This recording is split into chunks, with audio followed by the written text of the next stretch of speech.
Hey, it's back again with another show. Friday, Flat Earth Fight Night. Bring it to the table. Indeed, that is the call out. The call out is for the Globers to bring something to the table so we can have a little talk about. Ultimately, you know, we're looking for some proofs here. You know, bit of proof, anything really. A crumb of proof would do. We're not really asking for that much, just something to get our teeth into. So if there's a Glober out there that wishes to present anything this evening, I shall post the link for the Discord right now. Here we go. Invite people. Bump, bada, bump, bump, bump. And I'm gonna post it right there.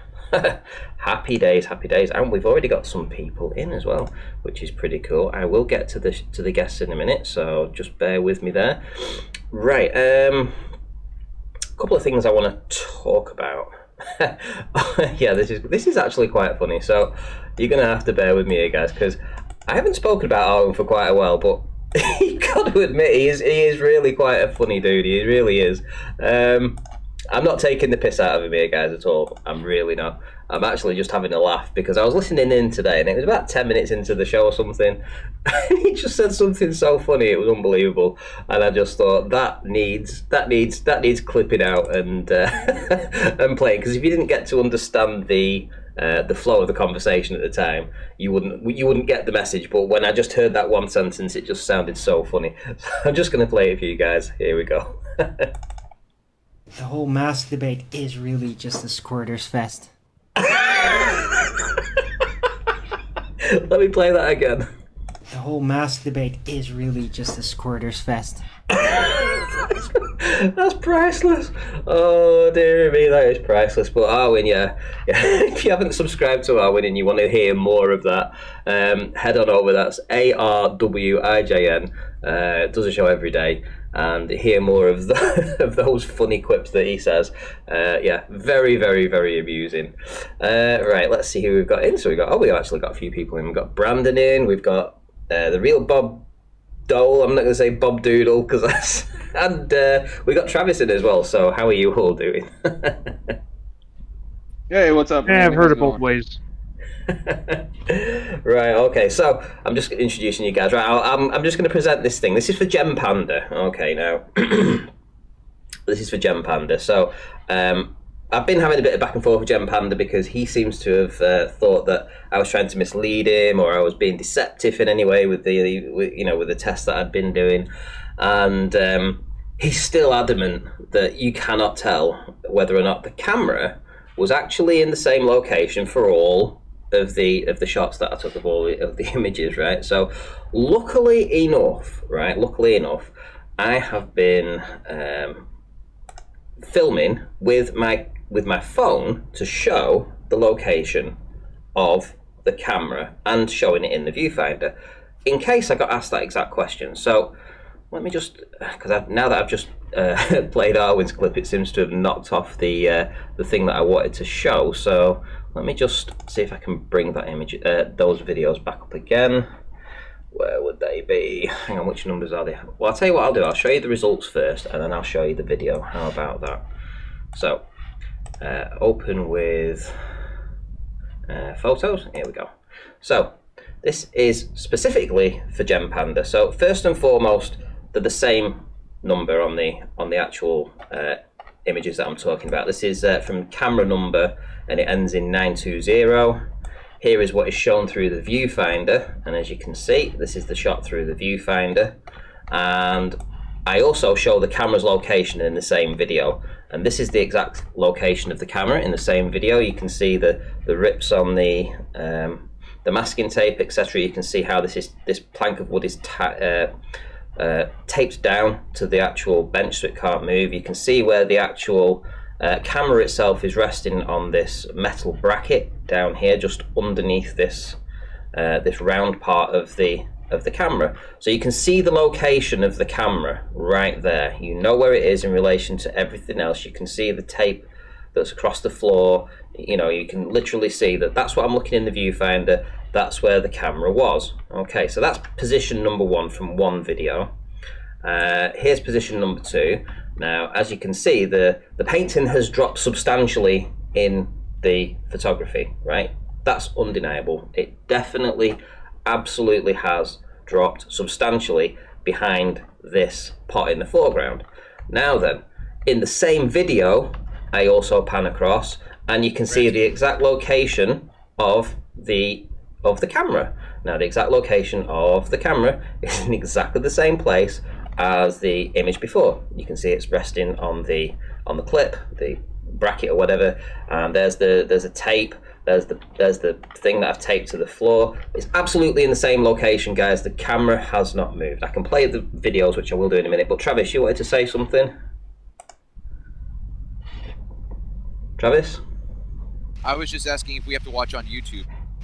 Oh, right. Sorry, I didn't realise I wasn't... Do you want me to present to you guys? Is it something you you'd want us to see? to see what you're doing. Sorry, I was presenting just for the audience. Sorry, I hadn't realised you guys wanted to see, but I will show you now. So, here we go. Yeah, Discord lives matter too. Discord lives matter. I like that. I like that. I like Speak that. for yourself. I don't want to see a single thing this guy has to say. Right, okay, so here I am. So imagine, right, so what we're looking through now is the phone camera. So the phone camera is looking at the P1000. In the left-hand side, I've taken a screenshot of me looking through the viewfinder of the P1000, and the viewfinder is showing the primer and the tin and everything in this particular spot, and the accompanying video images that I take with the P1000 are also time-stamped to the same time as the actual corresponding video that I'm looking at now anyway. So that's all sorted. So you can actually see that this is what the P1000 is looking at, and you can see the location of the camera. You can see the bracket that I had underneath the camera. You can see the tape that I used to tape down this piece of wood. You can see the rip on the actual masking tape. So you can definitely see that this is where I've strapped it to the table, and you can see that this is the plank of wood. This is the camera resting on that particular bracket exactly there, right? So that's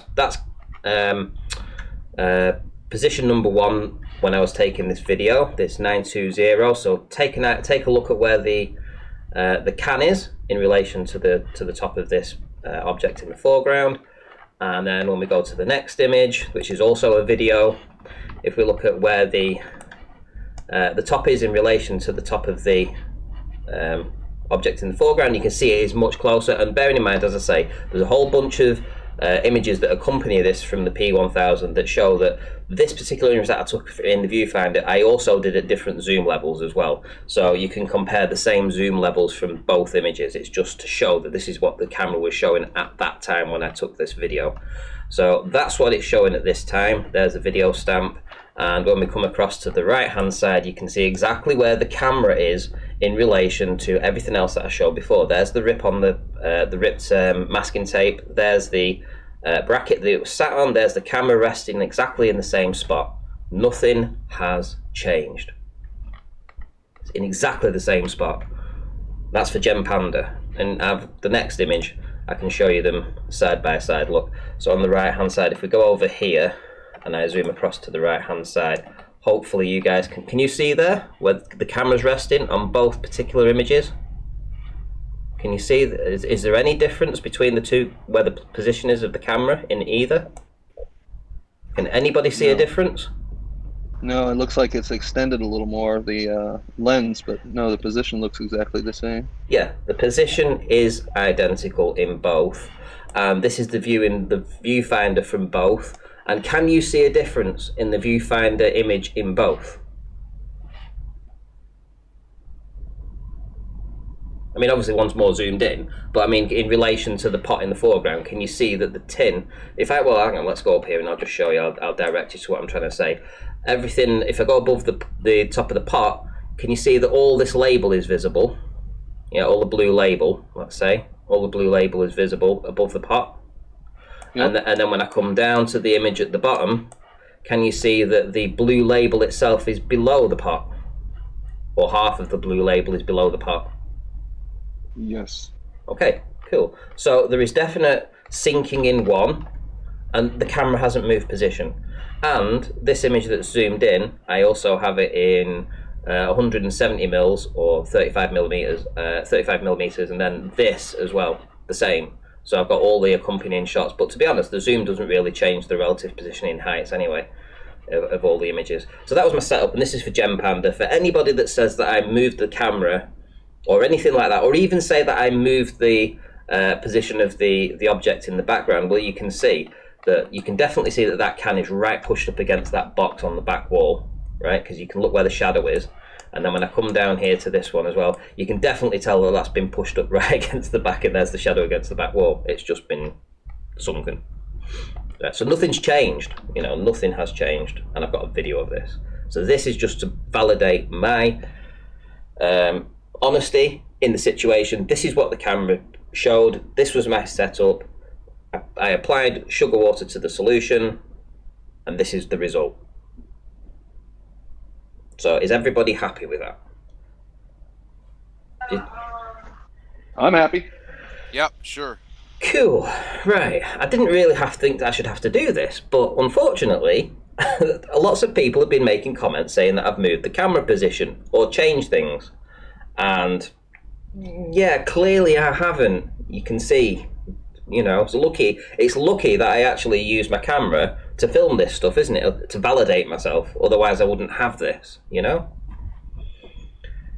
You know, but I preempted that I'd probably have some kind of comeback or something.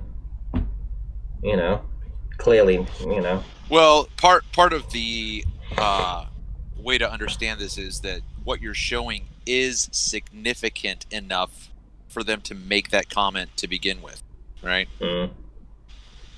If you weren't showing anything significant, they wouldn't give you any criticism. But because you're showing something that has, That's wrong. Okay, That's just your assumption.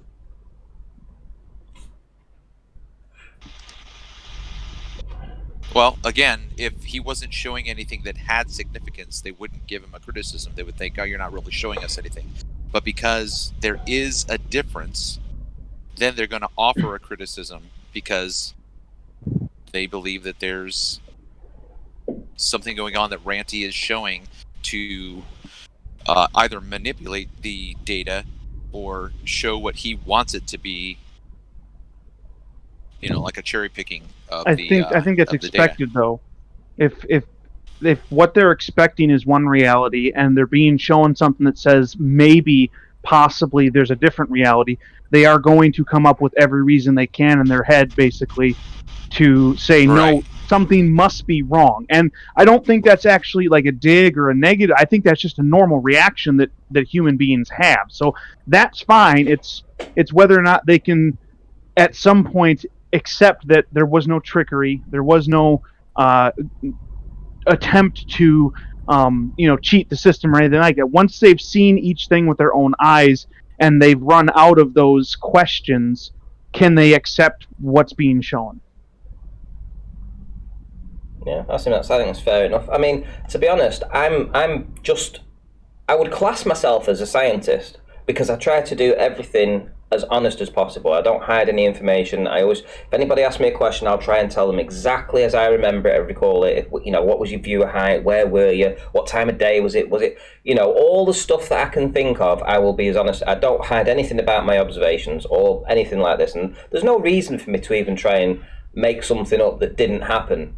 You know, if you want to criticize the setup and say there was something wrong with the setup and this is why the results came out the way they came out, that's fair enough. I'll concede that. But don't say that I cheated in any way or manipulated the results or didn't say what actually happened on the day. You know, that I placed the camera in exactly the same position. It didn't move, never moved it forward, backwards. You know, and these were the results, because that's exactly what happened, you know, and me applying the sugar solution was the only thing that was put in that tank.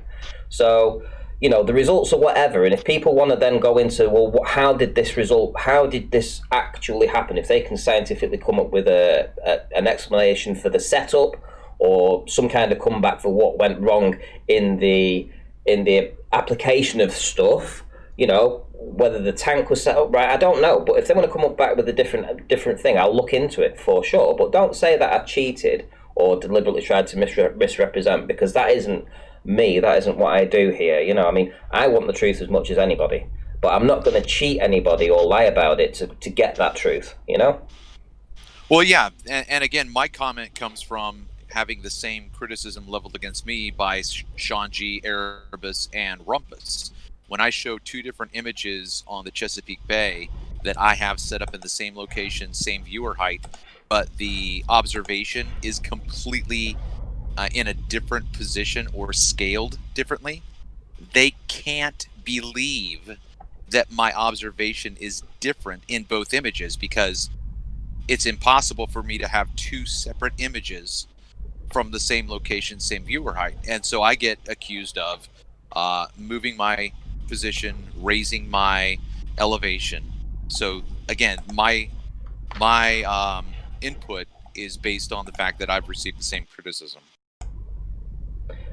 We get scrutinized a lot in this, you know, and I suppose it is to be expected, because, you know, I mean, if we think go back years ago, the level of the information that we used to put out was basically just an observation. It was pretty much like that Jesse Kozlowski guy who just takes an image of a corner of a building and says, right, there's what we can see of it, there's the distance that's hidden, proof of curve, that's it, no other obstacle, you know. I mean, it was literally as bad as that, you know, where we just took an image and said, hey, we can see too far, right?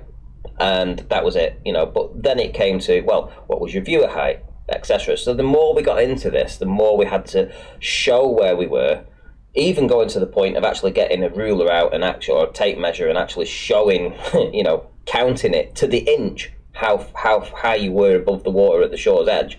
You know, I've done that many a time, and I'm sure you have as well, Travis. So it's got to the point where we have actually pushed ourselves to be more scientific about the observations, and to be honest, the Globers have not. You know, I mean, it's also the same. It's as bad as that other guy that's filming in Hawaii right now, and he isn't doing any of that either. I had to ask him, what was the swell height, what was the temperature, what was the wave height, how windy was it? He told us that there was just 1 foot waves. Did you see the guys surfing? You know, a 1 foot wave. You're having a joke. Anyway, but the simple point is, what I'm saying is here, that look, if we'd have put that information out as flat earthers and said there was just a 1 foot waves, and then we'd have showed there was a 6 foot wave enveloping some surfers, I think the Globers would have something to say about that, you know? But so we tried to come from a point of, we're under more scrutiny, to be honest, about everything that we do. And I think with, like, ourselves, myself and Travis, for instance, we definitely get pushed because the Globers know that we want to provide the information to them, you know? We want to show them where we were, what we did, how we did it. And we're amenable to being questioned about it and to show our information. And a lot of people are not that way out. They are not that forthcoming with their information. But me and Travis are here to be talked to, and we will talk about it. You know, we will show them this data. But don't say that we lied about stuff, because that serves nobody. That doesn't serve anybody's purpose. And I've seen all of Travis's work, and I'm very sure that everything he presents from a position of, this is where I was, this is what as best as I can remember it, the observer height, my exact location, the time of day, the weather report, everything you can think of. And when he says it, I don't need to check it, because I know that he's already speaking from a point of truthfulness. The same with me, right? Because we're not here to deceive. We're here to ask questions and get answers. You know, there's no point in lying. Yeah, I think that's a valid comment, because you said this the other day. How would it benefit you if you intentionally deceive your audience and someone catches you out, right? The minute they can prove that you have done that, you're done. Well, Anthony's still making it, though. It's Sleeping Warrior. He's still making it. He's done that how many times? 5, 6 times? Yeah, seems that way. What do you mean? What? Yeah, why don't you deal with Ranty and me instead of someone who's not here, because that's a straw man for right now. Yeah, well, I was just making a comment to make people laugh, but okay, I wasn't going deep there. I was just saying that's, you know, the people can still make it, and if they do lie and cheat. Okay, right, but see, the difference here would be, there's someone who looks at the thing that seems unbelievable and says, that can't be possible, so forget it. and there's the one who wants to know the truth of the matter and says, that seems impossible. I should go look with my own eyes and see it with my own senses to verify whether or not it's true. Not sit here at my computer and whine and complain about how it literally can't happen. Who was doing that? Somebody like Rumpus. Oh, there we go. See, now you guys got to dig on our side. Good. Shout out Well, to... yeah, because we don't get... Go ahead and shout out. Yeah, so I'm going to shout out B-Ball for Life, who says, Travis, do you think that a fish tank full of static sugar water represents an atmosphere that is dynamic and in motion? Yeah, I was going to say that too. Do you think Okay, that numbers on a piece of paper represent an entire model? It's what you guys said about when they poured the cold, the nitrogen, whatever, on top of that drum, and you guys said the exact same thing. Well, to be honest... That's not correct. Well, to be honest, that has been pushed. That has been pushed for well over a year that I can recall as being proof of looming. Until I believe, who was it? It was Spurs Chemo who told me about two and a half weeks ago, who just put it to me. Well, hang about. Wait a minute. That's cold underneath warm.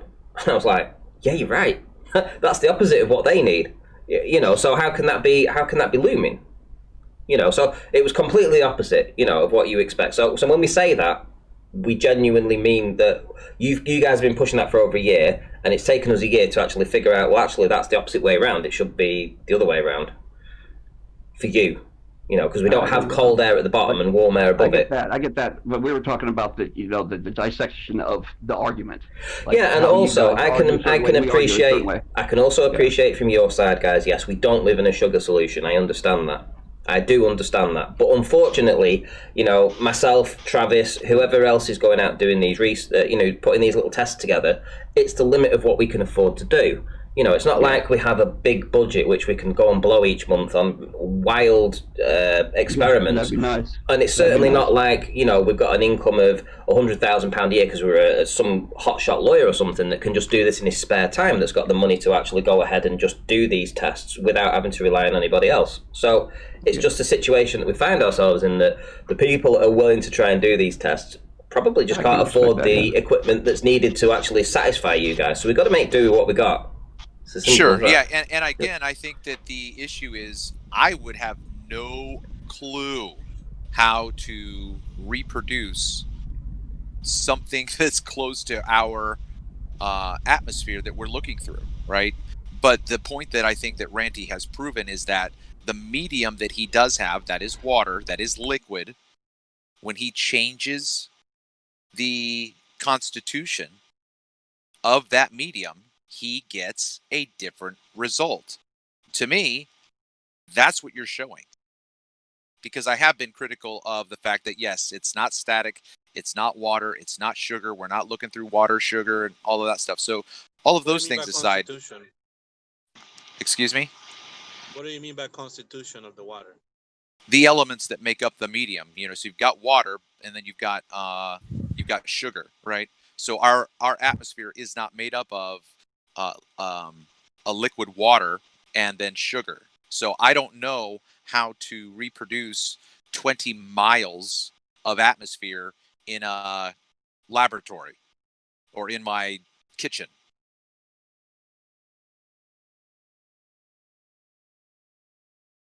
Okay. You won't be able to. Sure. Yeah, and I get that. But what I'm saying, there's like way too many variables. It's I agree. Convenient thing for them. You'll never be able to consider every possible variable that is available outside in the real world. That's not going to happen. So we have to come up with something that is almost like an analogy, basically, to what is out there, in an attempt to show that at least the basis, at least the idea, is technically possible. Yeah, exactly. Because the one thing that I think that Ranty can't manipulate or produce is barometric pressure. Can't do that in his water tank. Yeah, that's another one. That's a limit to the variables that he can contribute and manipulate. Well, there's a whole other things to consider as well. You know, I mean, what does the effect of heat have on this? What does the effect of pressure, like you say? You know, I would say it's almost impossible to actually recreate you know, what happens down on here. What you got to do is you just got to sort of like take an idea and see if it's possible to bend light in a way that satisfies you that it's sinking. Well, is it? Well, yes, I suppose it is. Well, that's the whole point of the sugar, is to accentuate the different the density.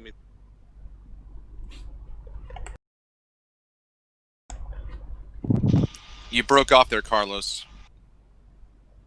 I said that's the whole point of sugar water, is to accentuate, you know, to exaggerate the different intensities on the label.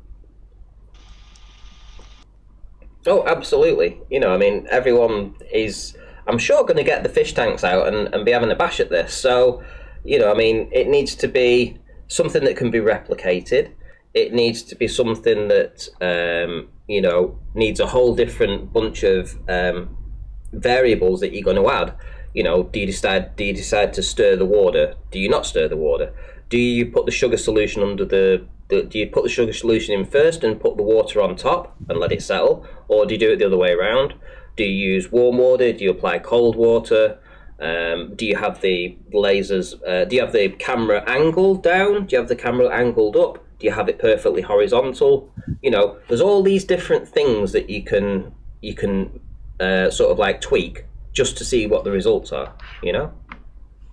Well, the record, I don't think you've lied. That, you know, I think kudos for putting the information out there. The more data you put, the easier it is to replicate, so other people can do it. Yeah, that's true. Because really, well, there's not much that we've been getting lately, and actually, it's more of a surge now. So that's good. Keep doing this because it's fun to argue, and I like to argue, and you got something to argue about now. I don't care if it's true or false. I just want to argue. Well, that's what we all hear. Well, here's the good thing, right? There's definitely proof of something. There's proof that can moved its relative position and was either loomed up in some way so that we could see the label, or it was sunk so that we couldn't.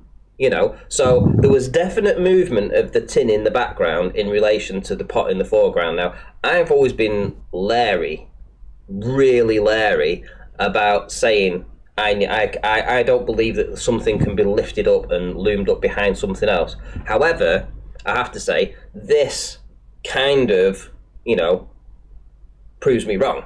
It shows that it is possible for light to be, you know, hidden and both brought back from behind something that's in the foreground. Now that has shocked me, but hey ho, I'm here to be shocked. I haven't seen it in reality. I've never seen it in reality. So, you know, I could always throw that back at you know, at the Globers and say, well, you know, sugar solution, you know, yeah, it's not the atmosphere, right? But on the other side of the coin, it has been able to be replicated, and I have to say, whichever way you look at it, it's a damn better movement of object in front of other object or behind other object than any of you Globers have put out. I mean, what have you had up till now? You've had that bit of plasticine that's supposedly been loomed up on a pipe, and you've had that other clipper that was there was some cold water pushed on thrown on a hot surface that reduced, well, just the bottom part of it. At least this, you see a full movement of something, you know. So one way or the other, I've definitely proved that there is movement, and it's more than you guys have ever done, Globers. But, well, the one thing that I had a criticism, if I could just real quick, the one criticism that I had of that butane tank with the plasticine or whatever, I think it was a can, wasn't it a can that was set behind? Yeah. That was set at a distance behind and parallel to the canister. It was not on the surface of the canister down behind the curvature. It was on another table. No, that's not totally irrelevant because it's not totally irrelevant because if you have something that is loomed up on Earth in one of your demonstrations, that's on the surface that is allegedly curving away. So putting something up away from the canister that's not attached to the canister is not the same scenario. And sugar water is not the same scenario. Sorry, it's not, but all it is proof that light can bend around an object. That's all it was. No one's disputing that. Well, somebody was, because Ranty said that he now realizes that it's possible, right? Well, yeah, but not through that test. That test didn't prove it to me. That was just a smudge that was shown on the horizon. In this, whichever way you look at it, there's a full tin. That says primer on it. That in some images is hidden behind the pot in the foreground, and in others is lifted up above it. So there's absolutely movement there, right? And that's can be demonstrated. So, But to be fair, in that one image that we did, there was no red, and then all of a sudden you pulled it, and you could see the red. So there was a significant movement. I mean, to be honest, you can't say there wasn't, because there's a red line and a green line. Well, you couldn't see the red line or the green, whatever which one it was. It was just when you poured it, then you could see it. Yeah, it was like a red smudge that came up. That was it. You basically couldn't take an image of that in its before it had been loomed up or whatever you choose to say it was. You can't take an image of that and then say that the image that was presented with that test showed the same thing. You just say it looked a similar smudge. It looked a similar smudge. But in this example, you can definitely say it's a tin. But it also wasn't underwater with sugar, so it was way more correct than yours was. I'm sorry to say that. Well, not really, because it's cold underneath, you see, and it's warm above it. No, it's cold underneath and warm above it. See, here on Earth, we have warm air at the bottom, and it gets colder the higher up you go. So it's the other way around. Kind of flipped it to get that result. Not only this, but we have... It was all one temperature, so it wasn't logical. It wasn't real either. Then, in reference to looming, I think the one thing that we have to consider is what Andrew Thomas Young tells us about looming in his own articles, and that is, in looming, according to Andrew Thomas Young, the object is simply raised up from its physical position to an apparent position with no distortion. None. So in looming, there's no distortion to the scale of the object. So that, to me, is an interesting qualification that he makes. That I think that right now I disagree with him at that point. But you disagree with what? I disagree that in regards to looming, there is no distortion to the object that is being raised up to an apparent position. I'd have to look into that. I don't think that's right, and that's all I'm saying. I'd have to look into that, because the observations that I've made, and something came to me in this last week when I started looking at more of Miles Davis's stuff with Bass Rock and Flatsa.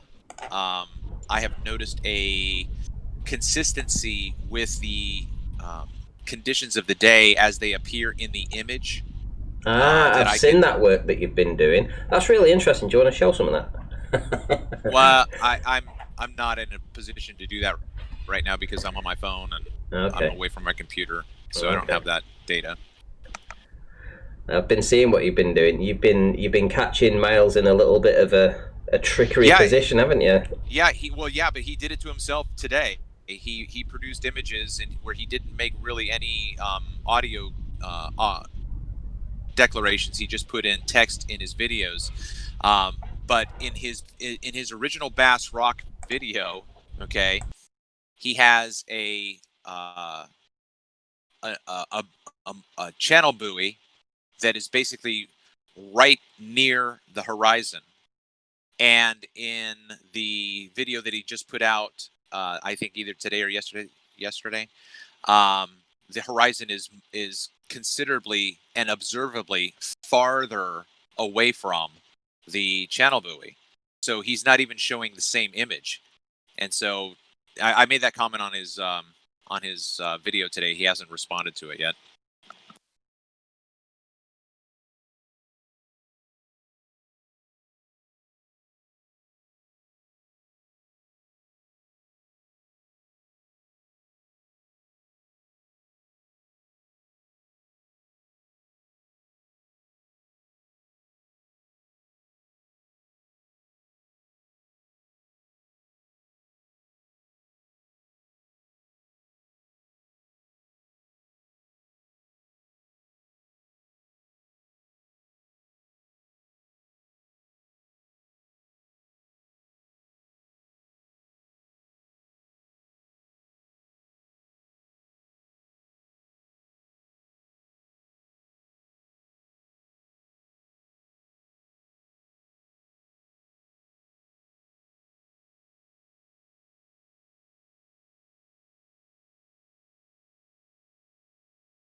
Right. So here's my criticism in that.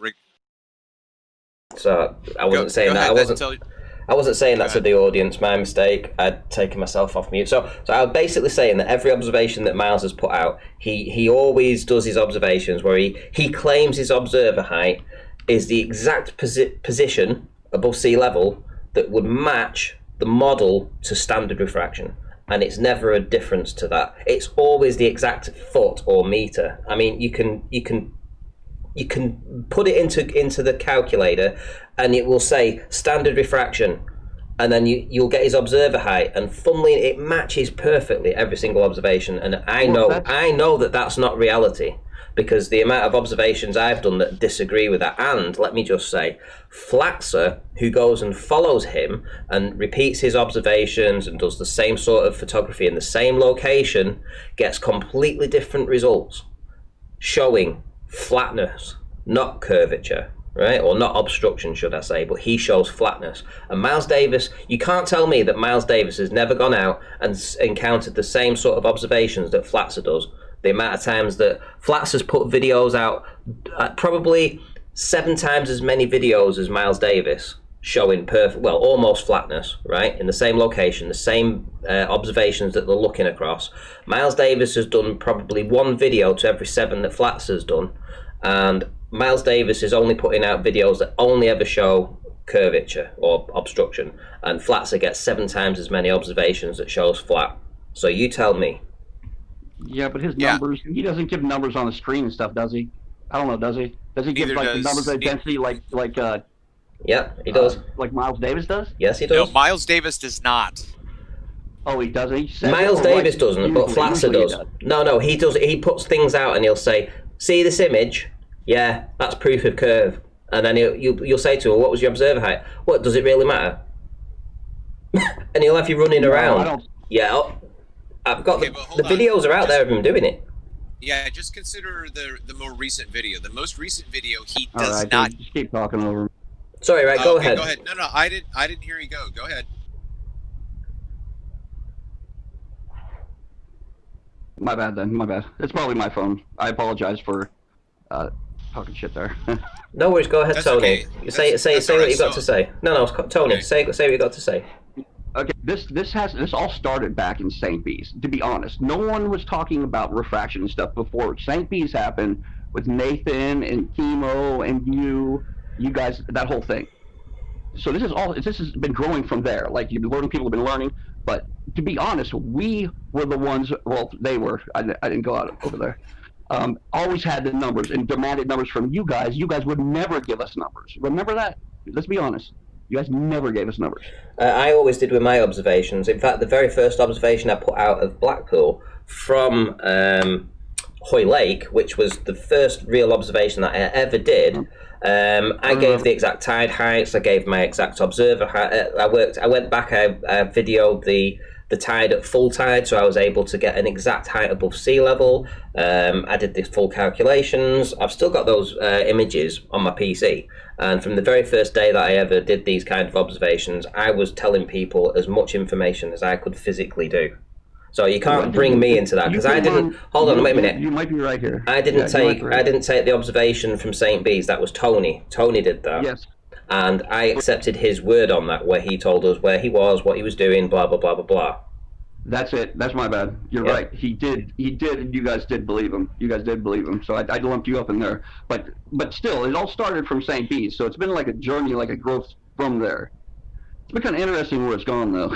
it's getting better and better. But well, yeah, it's getting better for the Flat Earth, because you guys have still just got one thing, which is curvature. And Flat Earthers have found dozens of other reasons why we get these obstructions in the distance, and we can validate that with quote unquote science.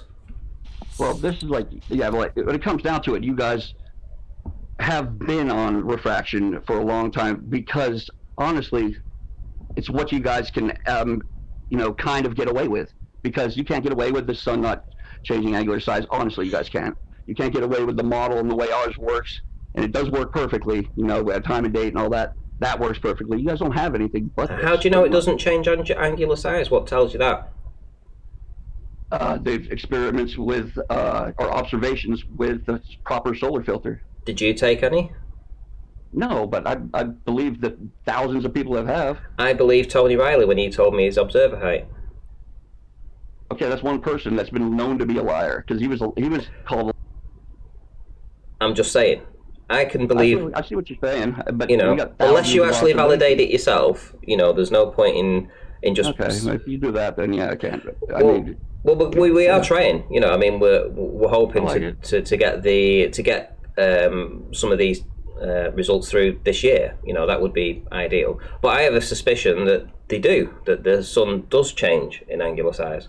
I think Wolfie presented it too. I mean, if you look at his video that he's put out using a solar filter, you can definitely see a change in angular size using the solar filter that he's put out. And I've been able to demonstrate that. I've showed it. But from like a point to the size it is at noon, you don't see that because when it rises, it doesn't rise. You don't see a tiny little point coming. It's just like the holes, like half of it's there, and then the rest, and then it pops up. It doesn't look like it's coming from far away. It looks like it's either moving over us or. Anyways, you know, we're not talking about that, so that's all good. We can get that to another time.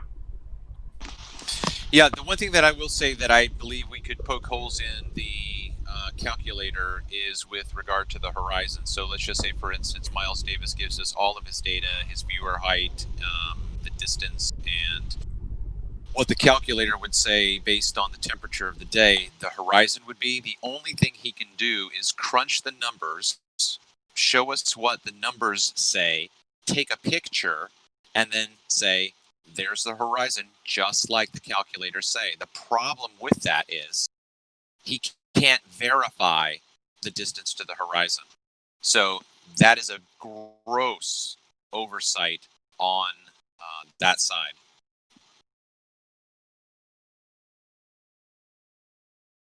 Right? Do you understand what I mean? If in other words, if Miles Davis says all of the curve calculator and the temperature of the day, my viewer height should show me a horizon that is 7 miles away from me. All he can do is take a picture of the horizon and say that that's 7 miles. Right. That's not verification. He'd have to get out there and measure, and then that would be justification. That would be proof. In the same way that they base, you know, certain calculations or conclusions off of them doing their geometry on the sun, saying if you do this angle and that angle, you can figure out where the sun is located. Well, no, you can't, because you have no way to verify that the sun is actually there where you see light coming from. Correct. Yeah, I would agree with that as well, Ralph. Yep. I was thinking about something, and I don't know if I'm maybe missing something, but Ranty, have you perhaps actually put them in a very interesting pickle with your experiment here? If their strongest argument or their biggest argument against the results is sugar water is not the same as atmosphere, therefore it's not valid, doesn't that mean they would also then have to admit and agree that saying helium falls in a vacuum chamber, that can't also be a valid experiment then, because it's not reality, it's not what we have out in the real world? Like, if they say yours is wrong because it's not exactly what the real world is outside, then theirs is wrong too, and we can't use that to see what's exactly outside. Yeah, I can understand that argument, definitely, but for me, it's more, I can accept their argument about helium in a vacuum chamber. If they want to say that, that's fine, right? Right. Because I'm not gonna. There's no way here where we live. You know, there's only so much things that you can try and do to try and replicate a situation. So if that's the best that can be done, you know, I don't see a problem with using that. You know, that's why I don't think flat earthers really argue when they show this or they show that, or you even got, you know, NASA that build these 30-foot wide chambers that they say is supposed to, you know, make a vacuum. You know, supposed to make a vacuum where, you know, whatever. But these things have to be done in some kind of way. You have to find some way to replicate something, but you're never going to, Right. if you've got a Mars bar and you're given a Snickers bar, it's not exactly the same, but it's still chocolate and it still tastes nice and it'll do, and That's basically what the point is. I'm not saying that we should throw both out. What I'm saying is both can be used as valid experiments to show something. So I'm not arguing that we get rid of them because, they say that. What I'm saying is actually what they should do is retract that idea that just because our atmosphere isn't literally sugar water, that somehow the entire experiment is worthless. That's absurd. And we don't claim that about the helium in a vacuum experiment. At least I don't claim that. I don't claim the whole concept is invalid. All I say is that doesn't prove gravity. That just shows that helium weighs more than nothingness. But if they say that that's like the biggest reason they have, they're actually hurting themselves, I think, then. Well, I'm happy to do as many different substances, but I always wanted to try and keep it the same substance. So let me get this. George Hnatiuk, or whatever he's called, George Hnatiuk, said, why don't you use different things, like use some oil and use a different oil above that and use something else above that and something else above that to create these different gradients, and then shine the light through that and see what happens or whatever. And I'm thinking, well, that's using a whole bunch of different stuff, and even if I got a result from that, people would turn around and say, well, you use a whole bunch of different stuff. So yeah. I would rather try and keep it to the one thing, and just try and use that.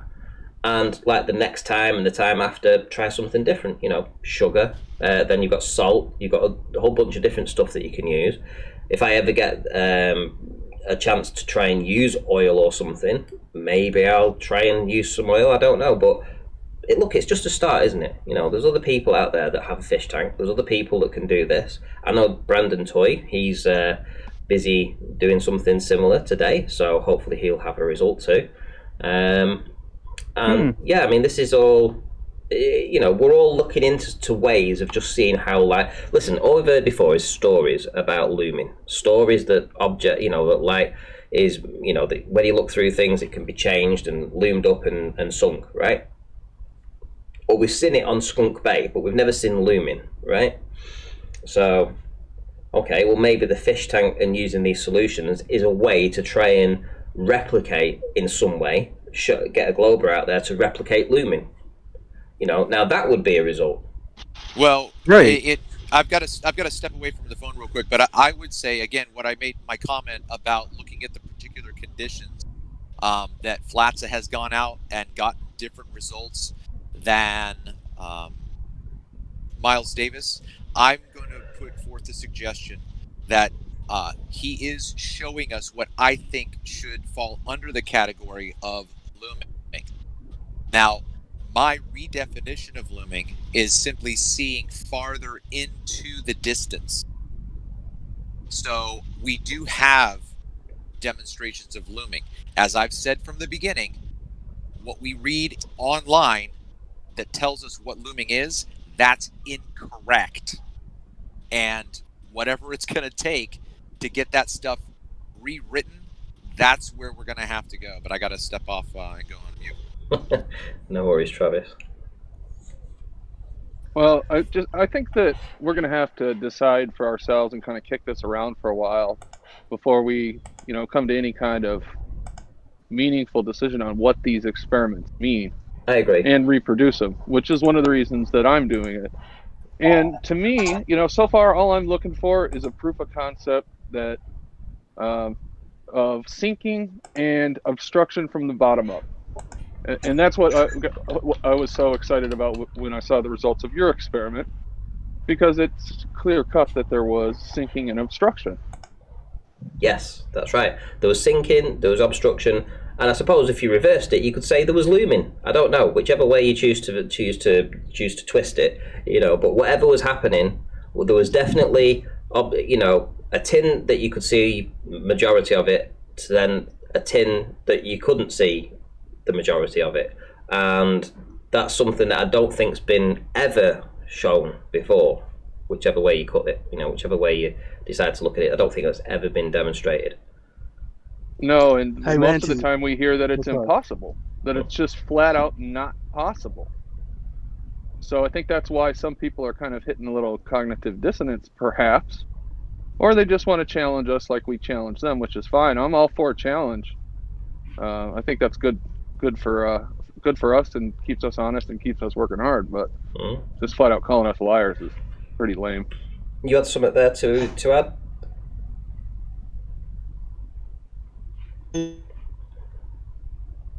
So you're breaking up there. Aaron, you're breaking up, mate. Can't hear you.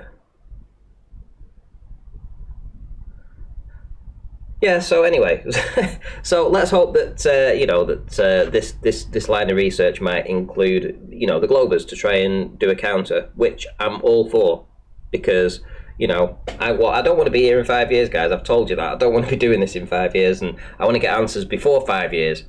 So the more people that do these kind of tests, the sooner we get the answers. Don't rely on just one person doing it. If there's 20 of us doing it, we could find these things out much quicker.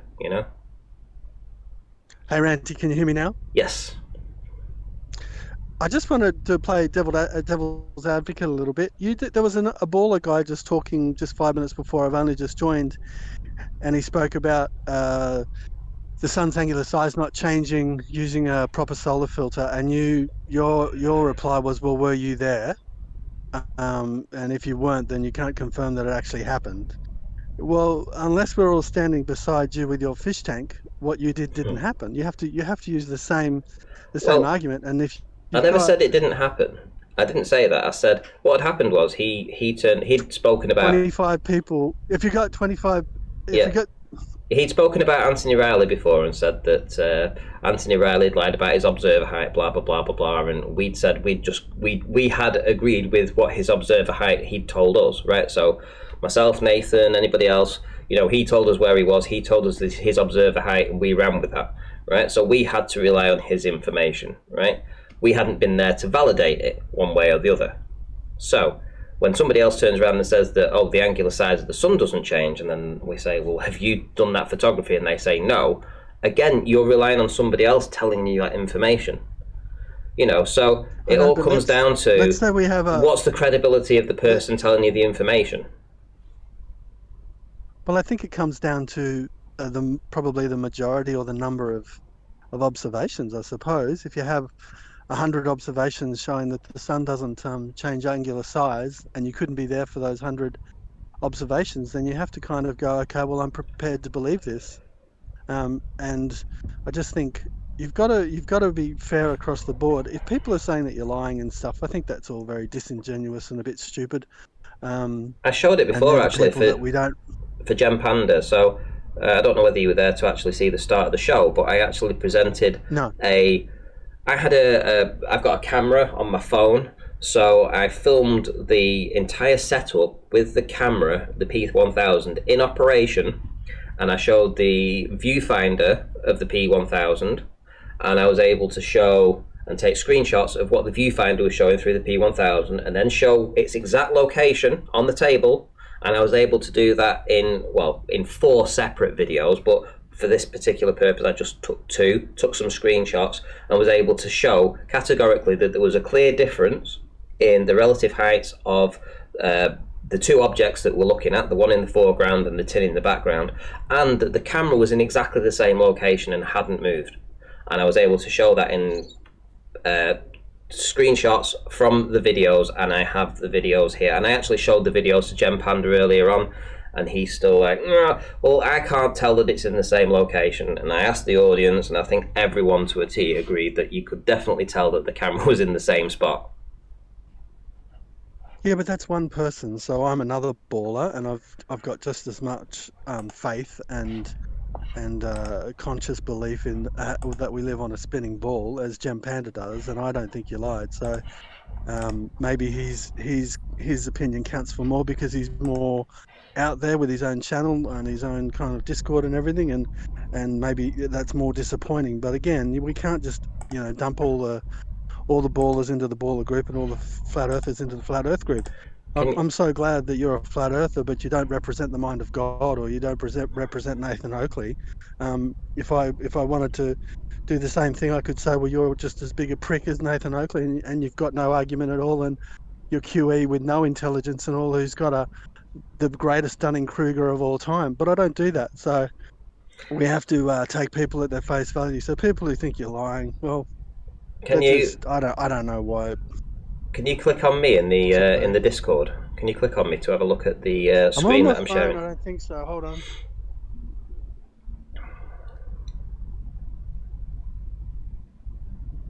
Oh yeah, I can see something, but yep. Okay, so this is obviously from just one particular video, and the video number. This is from the camera. Sorry, my mobile phone is 131920. That's what it ends in. You can definitely see that the two screenshots are from the same video. This one was at 14 seconds on the video, and this one was on 2 seconds on the video. So on the left hand side, I'm showing the viewfinder and what's being shown in the viewfinder, and you can definitely see that there's the top of the pot in the foreground, and behind it we have the tin, and you can see all of the blue label on the tin. You know, all of the blue label is definitely above the pot, right? It's definitely above the pot, and you can see the exact location of the camera. It's in this spot here. It's resting on this bracket, and you can see the tape that I've just ripped off and used to stick down this piece of wood to get the platform to put the camera on. So you can see that this is the exact location where I had the camera. It's all filmed from the one video. So there's what it was showing in the screenshot, and there's the camera's location. And if I go to the next video, this is a bit later on. Now you can see that the blue label is definitely below the top of the pot. It's definitely sunk in relation to the pot in the foreground. So that's what the camera is showing in the P1000. And on the right hand side we have the exact location of the camera. Again, as you can see, it's exactly the same spot. It's resting exactly on the same spot on this bracket. There's all the ripped masking tape that I was using to strap everything down, and you can see that that's the location. And if I show it you side by side, there we are. So there's the camera on the right. There's the exact spot that the camera was resting in both images, both videos, and there what was showing through the viewfinders in each of the videos. So, Rancher, you're preaching to the converted. I believe that you did the best job you possibly could, and I believe what you see is what we see. I don't think you've played any tricks at all. I think it was Brandon talking earlier. He said, like, if you had tried to deceive people, then that would just be a disaster, because you know you'd get caught out. Exactly. So I don't know what you've done. You've kind of created a lens, I believe, that is so thick with sugar that it distorts things when you look through it. But look, you know what I'm like. I don't have any firm positions on whether this is going to change the shape of the world or not. My beliefs are pretty firm, and so. Well, this doesn't demonstrate. I don't even know I joined. I done it. This doesn't. I know what you think. This doesn't prove anything. This doesn't. Thinking. No, it doesn't prove anything. This does not prove the shape of the Earth. This does not prove the shape of the Earth. It doesn't do that. Just the same as no. But it's let me just finish. Just as having a calculation, 8 inches per mile squared, or having an Earth curve calculator, or images from space that are clearly CGI, that does not prove the shape of the Earth. And guaranteed, this image, what I'm presenting here, this test that I've done, does not prove that we live on a flat plane either. Right? All it is just more information for people to dissect and say, okay, well, this happened on the basis of probability, let's weigh up other things, and they can make their own mind up. I'm not telling people that this is making this a flat plane. I'm just saying, look, this was the setup, this is what I did, this is the amount of sugar I put in, it's all calculated, I've got every piece of information that you could think of, distances measured, I've got the exact amount of sugar that I put in, the exact amount of litres of water that were in the fish tank. I've got the distances between the tank and the camera, the distances between the pots, the distances between everything's. I've got all that information if people want it, and I'm saying this is the setup. This is what the setup was. This is what it looked like, and this is the results that it came up with. What do you want me to do? I haven't lied about anything. This is it. That's it. And everyone can see that the camera's in the same spot, and everyone can see that there's a different image in the viewfinder. Right? That's it. Yeah, look, I suppose, yeah, that's exactly what you've been saying. I think the other day you were a little bit more excited about your results, and you were saying that it's definitely proof that those mountains could be sinking. But let's not get into that. Yeah, well, to be honest, why isn't it? Why isn't it proof that those mountains could be sinking? Of course. Right. That doesn't. Right. Wasn't. That doesn't. I didn't that say it doesn't, wasn't. Yeah, I didn't say it wasn't, Ranty. I just said what you said. Look, let me just finish because I. Just let him finish. Just let him finish there, Travis. Just one sec. Right. Go ahead.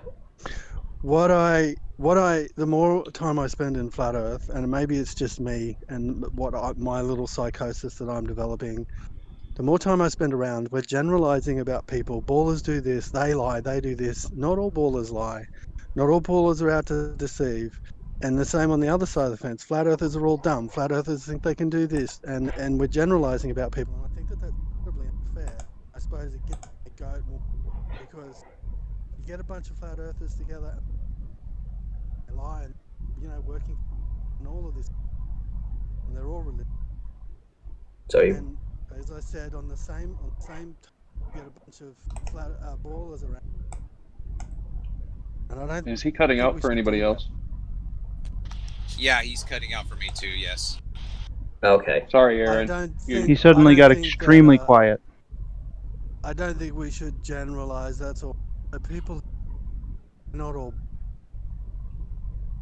Aaron, since you said that last night, I've been thinking about it, and I do think you're correct. We could use a little bit of decorum in this community. The problem is there's people on both sides who think the other side is evil. That we all don't have good intentions or are not here for the spirit of science or discovery or have pure intentions of any kind, which is probably true for some people, but I tell you what, I'll do my best not to generalize about the ballers because I think you're right. We could all do with a little bit of specificity when we're talking about stuff. Did the Rumpus just try to join? I believe he did. We have incredibly. I don't know. Aaron, are you holding your finger over the microphone? No, I don't think so. Anyway, I'll go, but everyone knows. I'll see you all later. See you later, mate. See you. Thanks, man. See ya. Hope you get better. Cheers. Yeah, all I was going to say was the point that he brought up at the very end was irrelevant because in my opinion, his bringing that up was trying to discredit your excitement, but your excitement was, again, regarding the fact that you did provide evidence to consider the fact that those mountains could be dropping due to refraction. Yeah, exactly.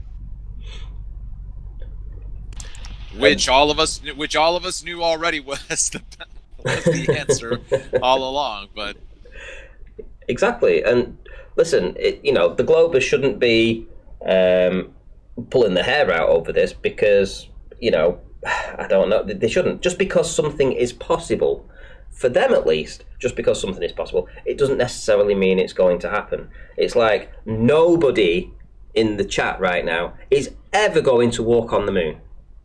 And that is a fact, right? Nobody is going to go and walk on that moon. No matter how many hotels they say they're going to build and that you can go over there and have a vacation, nobody is going to the moon, right? Take my word for that. Nobody's going to the moon. Just because you think it's possible doesn't mean it's true. Let me just unmute the Rumpus. There we go. So just because there is proof that something could be sinking in the distance, given the distinct impression of what we see in reality, that counters the Globers 8 inches per mile squared and drop and all that kind of stuff, doesn't mean that I've now proven flat plane. It just means it's possible. It's a counter to your possibility. Just because it's possible doesn't mean that it should just be dismissed as impossible, because it's possible.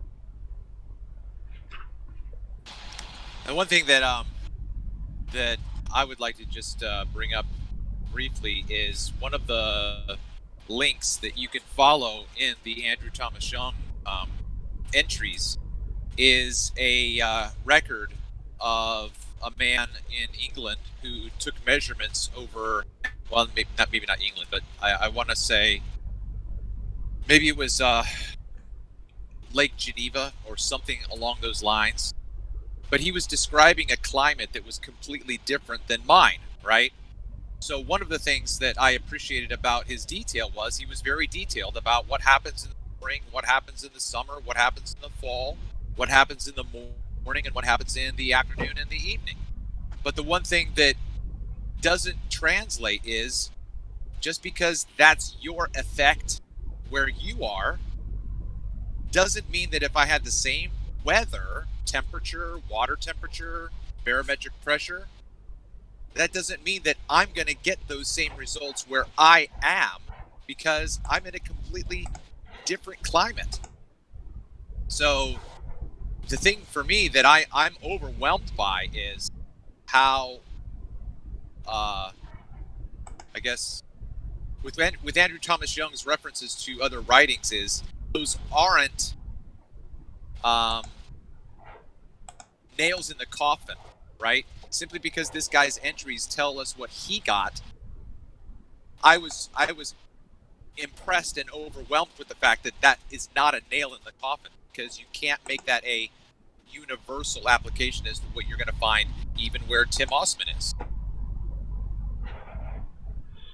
I've got an interesting video to show you guys, actually. Let me just put this on for you guys to see. It's only like a 30-second clip. Just one sec. Let me share my screen. So there you go. So I'm going to just pull it back a little bit and give you time for the video to start playing. It's going to come at around about 9 minutes and 15, so about 8 seconds from when I play the video. So here we go. Watch this for a sunset. How cool is this? Here we go. It's just about to come up. There's a few different images. Right, so there's first position. First position. Second position. It's more like a square now. Now the next couple of images are really cool. Look at that. And the next image just is a killer. Here we go. Oh, look at that. The sun going further away. Oh, dearie me. Dearie me.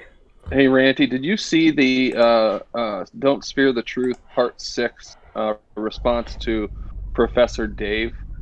It just came out a couple days ago. I think I sent you a link to it, but it is excellent, man. And it talks about sunsets and shows a bunch of clips that he gathered throughout the years that are really good. I didn't see it.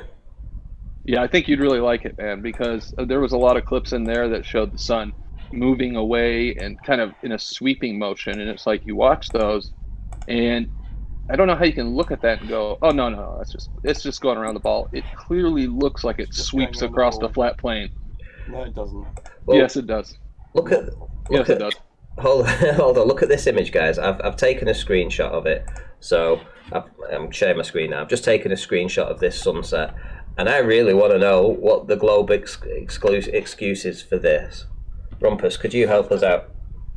Well, it's just refraction, just layers. I mean, you've seen super mirages, you've seen infrared mirages. This is just layers of air.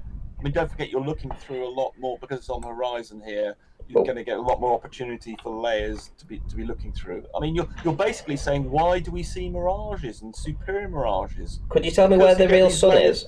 Where would you think the real sun is in that? Is it that whole image, or is it just a small proportion of the image, do you think? Well, as I tried to explain to you before you muted me, I don't know, it was about a week ago, that there's no glare on the horizon because it's so much dimmer. You don't tend to have the glare issue. It's genuine size mostly, but of course, the trouble is here we've got layers of different density air, just like in a superior mirage. And when we've got, I mean, this is a Fata Morgana almost type style where you've got layers of different temperature and density. So it's difficult to tell, obviously, because you've got all this distortion, miraging, superior miraging. I mean, you can see some of these things. I mean, obviously the red bit at the bottom, we've got a stonking great inferior mirage on the bottom of this, and then you've got layers of superior and other inferior mirages. It's a Fata Morgana. Layers of differing densities. Is it possible that the sun's perhaps like there sort of thing, just in that bright spot sort of there? Do you think that's possible, and that this is just glare? No, because as I tried to explain to you a week ago, when you've got the sun filling the image, filling your frame, which is mostly what we've got here, and it's on the horizon, which means that basically the light coming from it is much, much, much dimmer, so therefore you have much less glare, and because you've got it in the center, you've got most of the light being on the sun, therefore the auto aperture stuff, the balance says, okay, I'm going to try and treat the sun as the object I'm focusing on, not the surrounding bits. So no, it's not likely to be what. So that's not glare then. That isn't glare. You wouldn't think. No, I don't think so. Okay. All right, I have two questions for Rumpus. Rumpus, where is the erect image in this image? Difficult to say because it's obviously a nebulous object. I mean, because we've got layers of here Fata Morgana, so you're going to have superior mirages on inverted and non-inverted repeated versions. I mean, anybody, I mean, I've got some pictures if we want to see them of the images of the Chicago, that's tall building in Chicago, Sears Tower, where you've got three in a Fata Morgana of inverting, non-inverting, over and above one another. So this effect is, just Fata Morgana, superior mirage territory. So you can't tell, obviously, which one of these is a. I mean, you could get repeats of the inferior mirage. Saying any. Oh, sorry. I thought you were finished. I'm sorry. No, you can't. I'm nearly finished anyway. Yeah. I'm not going to poison the well by trying to anticipate what you're going to say. My interpretation of this is not that this image is a vertical image. That is, the image that is at the very top is distant, and the image at the very bottom is proximate. So this is an example of distance. It's not a vertical image. I don't quite. Are you trying to say the top of the image is at something different distance to the bottom of the image or something? That's correct. Well, that's nuts. I didn't have to poison the well, but you did exactly what I thought. Totally good. Okay. Well, I would like to live up to my expectations. I'd like to be consistent. How is any of that consistent with a 93 million mile sun when you have local distortion like that? What are you talking about, man? Very simple. I have to go over again, obviously. So you didn't understand. So here's the next shot. Here's the next shot in the series, and the clear. This is the same sunset. So let me just crop this out so that I can line it up with the other one. I don't know why people are so amazed at mirages. I mean, we've got pictures not of the sun, of multiple inverted and non-inverted versions of an image, and people like Mind of God seem to find this absolutely incredible when it's applied to the sun. Go. And let's. Just how locally biased it is. Locally, what? Why? Hold on. You guys have a 93 million mile sun with far field rays that come in parallel to the Earth, correct? Yes.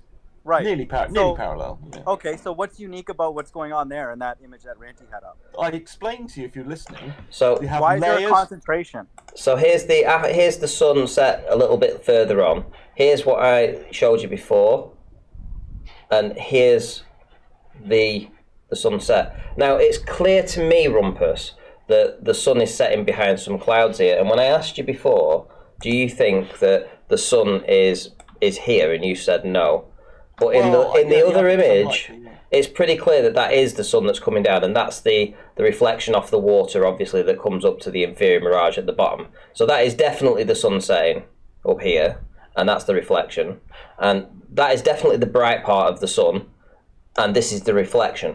So when I asked you that before... Inferior mirage. Okay. When I asked you that before, is that the glare of the sun? You said no. Yeah. Now that you can see the next image... You can definitely see.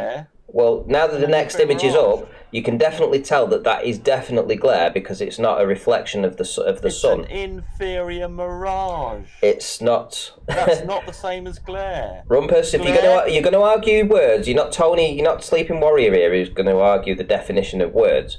You knew exactly what I was asking you, and you knew exactly what You knew exactly what you were repeating as well when I was saying. I was asking you about this. And it's not glare. Rumpus, because you know that this is my theory on what happens with sunsets. That we're watching the glare set and that we're seeing the glare. I'll explain to you why that's not the case. Yes, but this image kind of backs that up.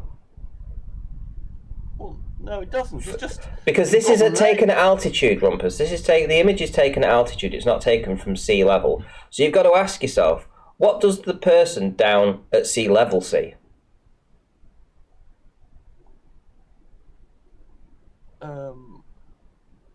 Well, I don't know why you've drawn it there. I mean, I'm just saying it for just comedy value. I don't care. I'm just saying, Rumpus, this is how difficult it is to deal with you guys when it's bloody blatantly obvious that all of this stuff here, all of that stuff is not that little bit here. That isn't that little bit there, right? That's far bigger, Rumpus. Right, that's far bigger. That's more glare than what's here. That isn't glare. That is glare over here, and you know that. You just don't want to say it because having to say that might lend credibility to my argument. But you will deny it. This is yes, we do. Can I jump in for a question again? So, yes. Rumpus, I asked you where the erect image is on the left, and you said that you don't know. So. Yeah, I can't. What? Okay, hold on, real quick. Just wonder if I'm answering a little bit. I did say there was a stonking great inferior mirage. I mean, clear that bit. The last bottom red. No, you said superior the first time. The left image. Oh, Jesus Christ! You didn't listen. I said. No. Listen. No, try listening this time. Okay, which image are you talking about right now? I said there was a large inferior mirage at the bottom. Which image? There was superior mirages above. You actually said all of this was the sun. You said all of that was the sun, actually, originally, when I asked you about this. You obviously didn't listen. It's on video. Red there, I specifically said that was part of the inferior mirage at the bottom. But the other superior mirages and things above, or Fata Morgana. I mean, the trouble is there's so many layers there, it's very difficult to tell what the hell is going on. But I specifically said the bottom part was an inferior mirage because that's very clear that where it's that red sort of bit section, it dips in as a sort of V, a V on its side, on the left and right hand side of that thing. There's clearly that bottom where that V comes together. That's clearly an inferior mirage below there, a big one. But that's just part of a complex thing. So Fata Morgana is a complex of inferior mirages, which is the one at the bottom, and then superior mirages and things above it.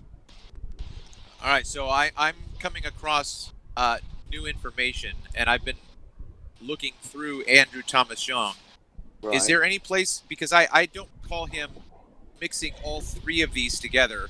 Superiors and Fatas I've heard him put together and talking about a three-tier mirage, but yeah. I don't.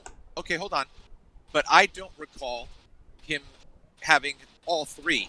Inferior, superior, and Fata Morgana together. So I'll have to look back over that. But in the meantime, is it in any particular location that you can direct me to? I'm a bit sleepy this evening. He does talk about Fata Morganas, and he does. I mean, he talks about. Damn it! What's the? Oh, damn it! I didn't get much sleep last night. There's what are those stupid channels called where there's a layer. He talks about layers of channels. What are they called? Not tunnels. Damn it! I can't remember the name of the damn thing. A duct. Duct. Thank you very much. Thank you, Travis. A duct. Yes, and there could be several ducts, and I think he even describes. I mean, that's what happens with superior mirages. You require several ducts, and that's effectively what you've got there in Ranti's image. As well as the inferior mirage is just a normal common garden effect, but then you get all these for ducts above that of varying sorts. Then you can get these because a superior mirage does require a duct.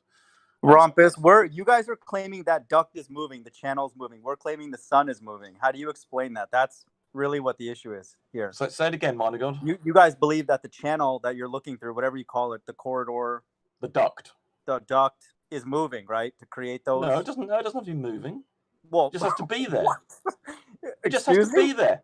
Oh my God! In your model, right? Let's try it again. Hold on, you've misunderstood the model. Then here we go. Okay. All a duct is simply a there's normally, as we know, the temperature at the bottom of the near the bottom of the ground is the highest temperature, and then it goes less as you go up. So there's just a normal linear relationship. Now with an inferior mirage, it becomes near the ground for whatever reason. Say you're looking over tarmac, for instance, that you get inferior mirages over water as well, as we see here. Then the gradient's a bit steeper, so it gets very steep gradient. Then it goes to the normal gradient, and then when you have a duct, then you have it an inversion. It suddenly gets warmer. So let's suppose some warm air, a layer of warm air has come over something, and then there's perhaps another layer of cold air, and another layer of warm air. This is unusual conditions, but then superior mirages are very unusual. And when that happens, you get what we call them a duct. Therefore, there's nothing about them moving here. They're just simply a different density gradient, a different temperature gradient, which causes a different density gradient, and they can change direction depending on which layers come in.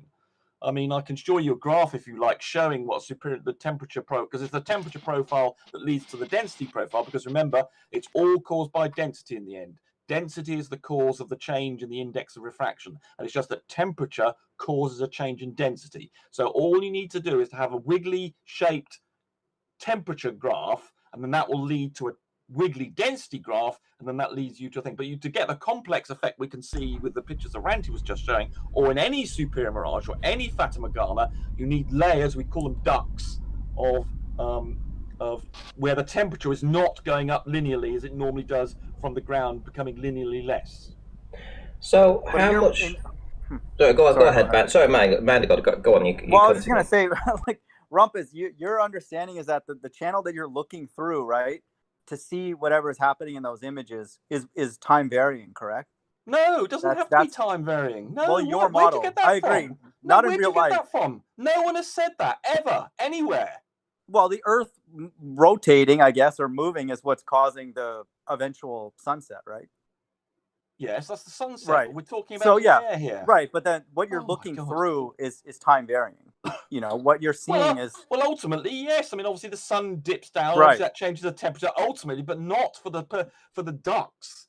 There's nothing to do with... I mean, obviously they will go away. I mean, they are the temporary phenomenon, if that's what you mean by time varying, but they're just for a particular snapshot that we're looking through. You've got a temperature profile going one way, and then because they've got another duct on top of it, say you've got a layer of warmish air over a layer of coldish air that hasn't quite got around to mixing, because I suppose the winds are very gentle. Sometimes you can see this. I mean, this is why you tend to get inferior mirages on days that aren't windy. It doesn't mix up the air so much, and therefore you can get these layers.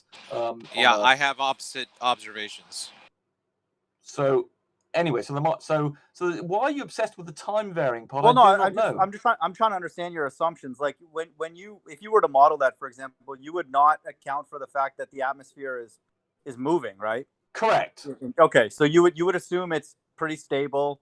Well, no, we wouldn't assume it's stable. We just say this is the situation at time A. What is the temperature profile at time A? And therefore we work out what the density is at time A. And therefore you're going to get, and if these temperature profiles are sort of S-shaped, then you can get superior mirages and you have a duct. But yeah, so that's the narrative that we would like to hear is like, how do you explain like what's happening in any of those with that you get layers of warm air. You get layers of warm air coming in from some external situation and then coming in over, for instance, Ranty's experienced this with his Baron Furness things. He's getting these shore-to-shore observations. And the only way we can account for that is the fact that the water is peculiarly cold and a bank of warm air comes in, and that gives him his shore-to-shore refraction conditions. Yeah, I'll give you the static explanation, but now the time varying piece. That's the part that... What's your obsession with the time varying bit? Well, because he's showing time lapses, so that's what we're talking about. But I understand you can explain it in a static capture. We get that part, that you can make an... Well, it's a dynamic system. It's going to change over time, but that's not the cause of the layers of the Fata Morgana. I mean, it's unstable. I mean, it's unstable to have cold air above warm air. It will change, and it will not last for very long. So let's say he plays that out in any situation where you have those mirages. Like the mirage is going to collapse eventually, right, into some kind of. It's going to be less miragey. Yeah, right. But it will. Yes, but it's unstable. I mean, the only reason, for instance, you see the infrared mirages on a road of tarmac. Where it's been heated up by the sun, is the fact the sun is continually warming up the air, and the air is getting warmer, and then it's trying to get away, and it hangs around. But immediately the heat source is switched off, it'll stabilize, and then it will form the normal linear getting colder as it goes up, and the infrared mirage will disappear. So the air is dynamic, but and we'll try and mix up. But if there's some cause like an external layer of warm air, an external layer of cold air coming in for whatever reason, because we have winds in the atmosphere, they will then form these Fata Morganas. It seems like you're double dipping. You're saying that it's he is. stable. Yeah, yeah, he is stable. No, but you then just you're don't also understand. saying I'm afraid it's complicated. I know you no, can't cope with complicated no, things. no, not at all, Rumpus. Yes, no, not at all. We're smart enough to get it. Typically, flat earthers Andrew can't Thomas cope with more Young than says air flat is earthers not can't stable. cope with more than one thing at a Rumpus, time. we're a lot smarter than you guys, man. You guys. No, you're not. You're very, very stupid. I'm afraid. Okay, well. Andrew Thomas Young tells us himself that the air is not stable. Well, only if it's an unstable state. It will No, be he stable. makes no qualification, Rumpus. He says it is not a stable medium. There is no lead into it. There is no follow-up. He does not qualify himself. It's very clear in his entry. No, you got that wrong. You've not. Rumpus, I you guys got not. that wrong. If you've clearly picked out of a context where he's describing a duct or a superior mirage when it is unstable. The atmosphere in its default case, the standard case, is perfectly happy. That's why you get standard refraction. Show me a citation in Andrew Thomas. Will you show me the citation where he says it's I unstable? will, but I'm driving right now, but I'll get to it. Sure, I'll follow this. Well, up, you're making the betcha. claim. Yeah, right. I'm driving right now. Okay, Rumpus. well, I mean, if you make the claim, okay, you look, have to back it go up. back. Yeah, go back to the couple days ago when I had my coffee soda. It's in there. I read it. Andrew Thomas Young is a flat earther, Rumpus. You didn't get the email, the bulletin. He's on our team now. So, really, what's going on here is you guys believe that it's time that's creating that, and we believe it's distance.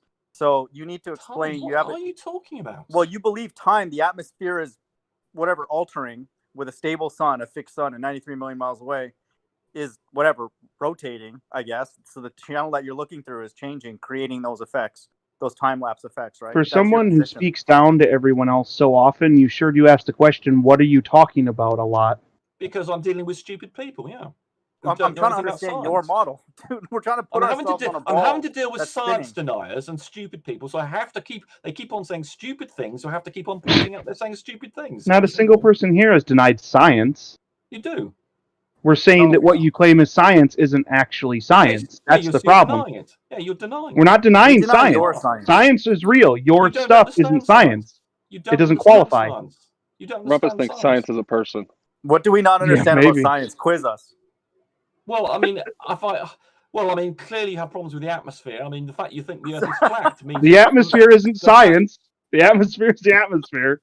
There's a lot of science done on the atmosphere. The fact you don't understand it means you don't understand the science of the atmosphere. No, our position is that the atmosphere is not fairly stable. It's just the sun is moving through it. There is a lot of atmospheric science. You clearly don't understand any of it. Well, it's not very easy to explain because it's multivariable. But we're okay. Trying to the whole world then.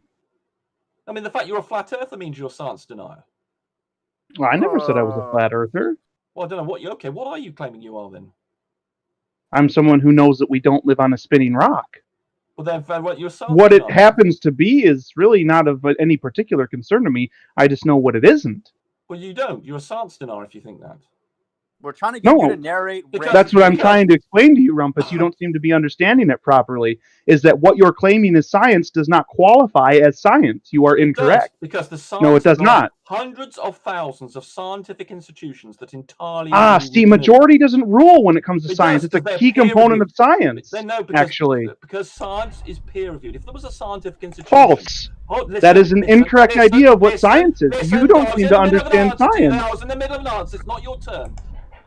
Okay, well, just before the Rumpus goes into one of his Rumpus rages, I do have to give a big shout out here to The Snark. That's THE space SNARK, who has actually gone to the trouble of writing me a song. I've just listened to it on my phone and it is really good. So I'm going to play it for you guys. I hope you enjoy. As soon as I've played it, we'll get back to the conversation, but have a listen, pin your ears back.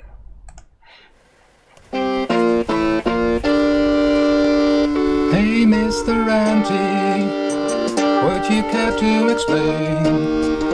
Hi, Mr. Ranty, what is wrong with your brain? Your brain is suddenly gone missing. I can't see footage at all. And when you use your P1000, you keep proving the bone, Mr. Empty. Why are you such a jerk? Dear Mr. Empty, why do you go berserk? The things you dare to say about Wolfie, it is lie after lie. And it doesn't help you either. You can kiss your flat earth goodbye.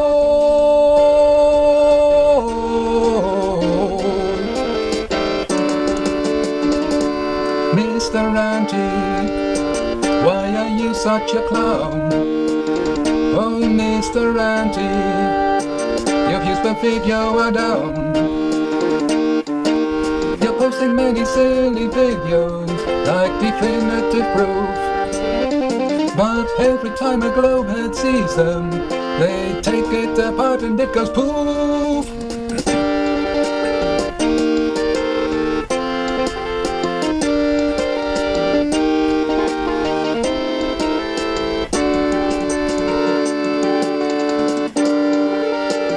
Run till you prove the globe, but despite all your work, you're gonna go down.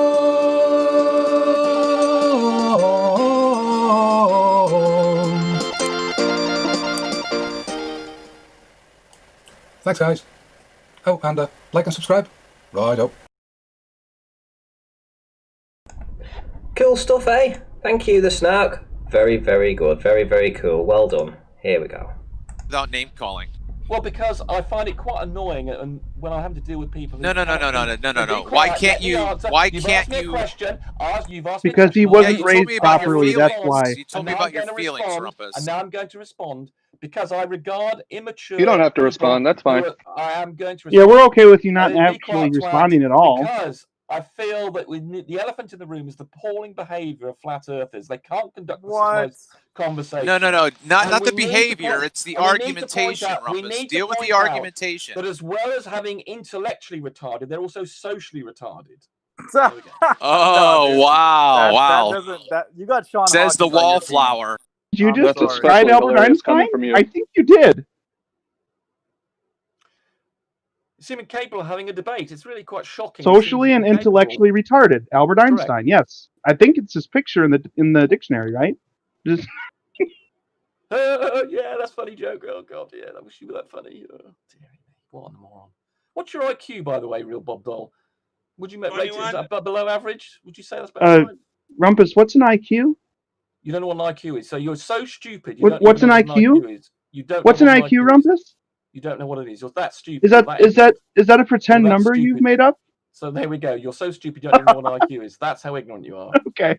Do you find yourself? Hey, I'm okay with what's that. Your Do you find in EQ? social situations being embarrassed in your mouth and people tell you off for being stupid? Asking someone their IQ is like asking them how much money they make every year. It's a pretend number. That in company with, presumably you have sometimes where you feel the most stupid person in the room all the time.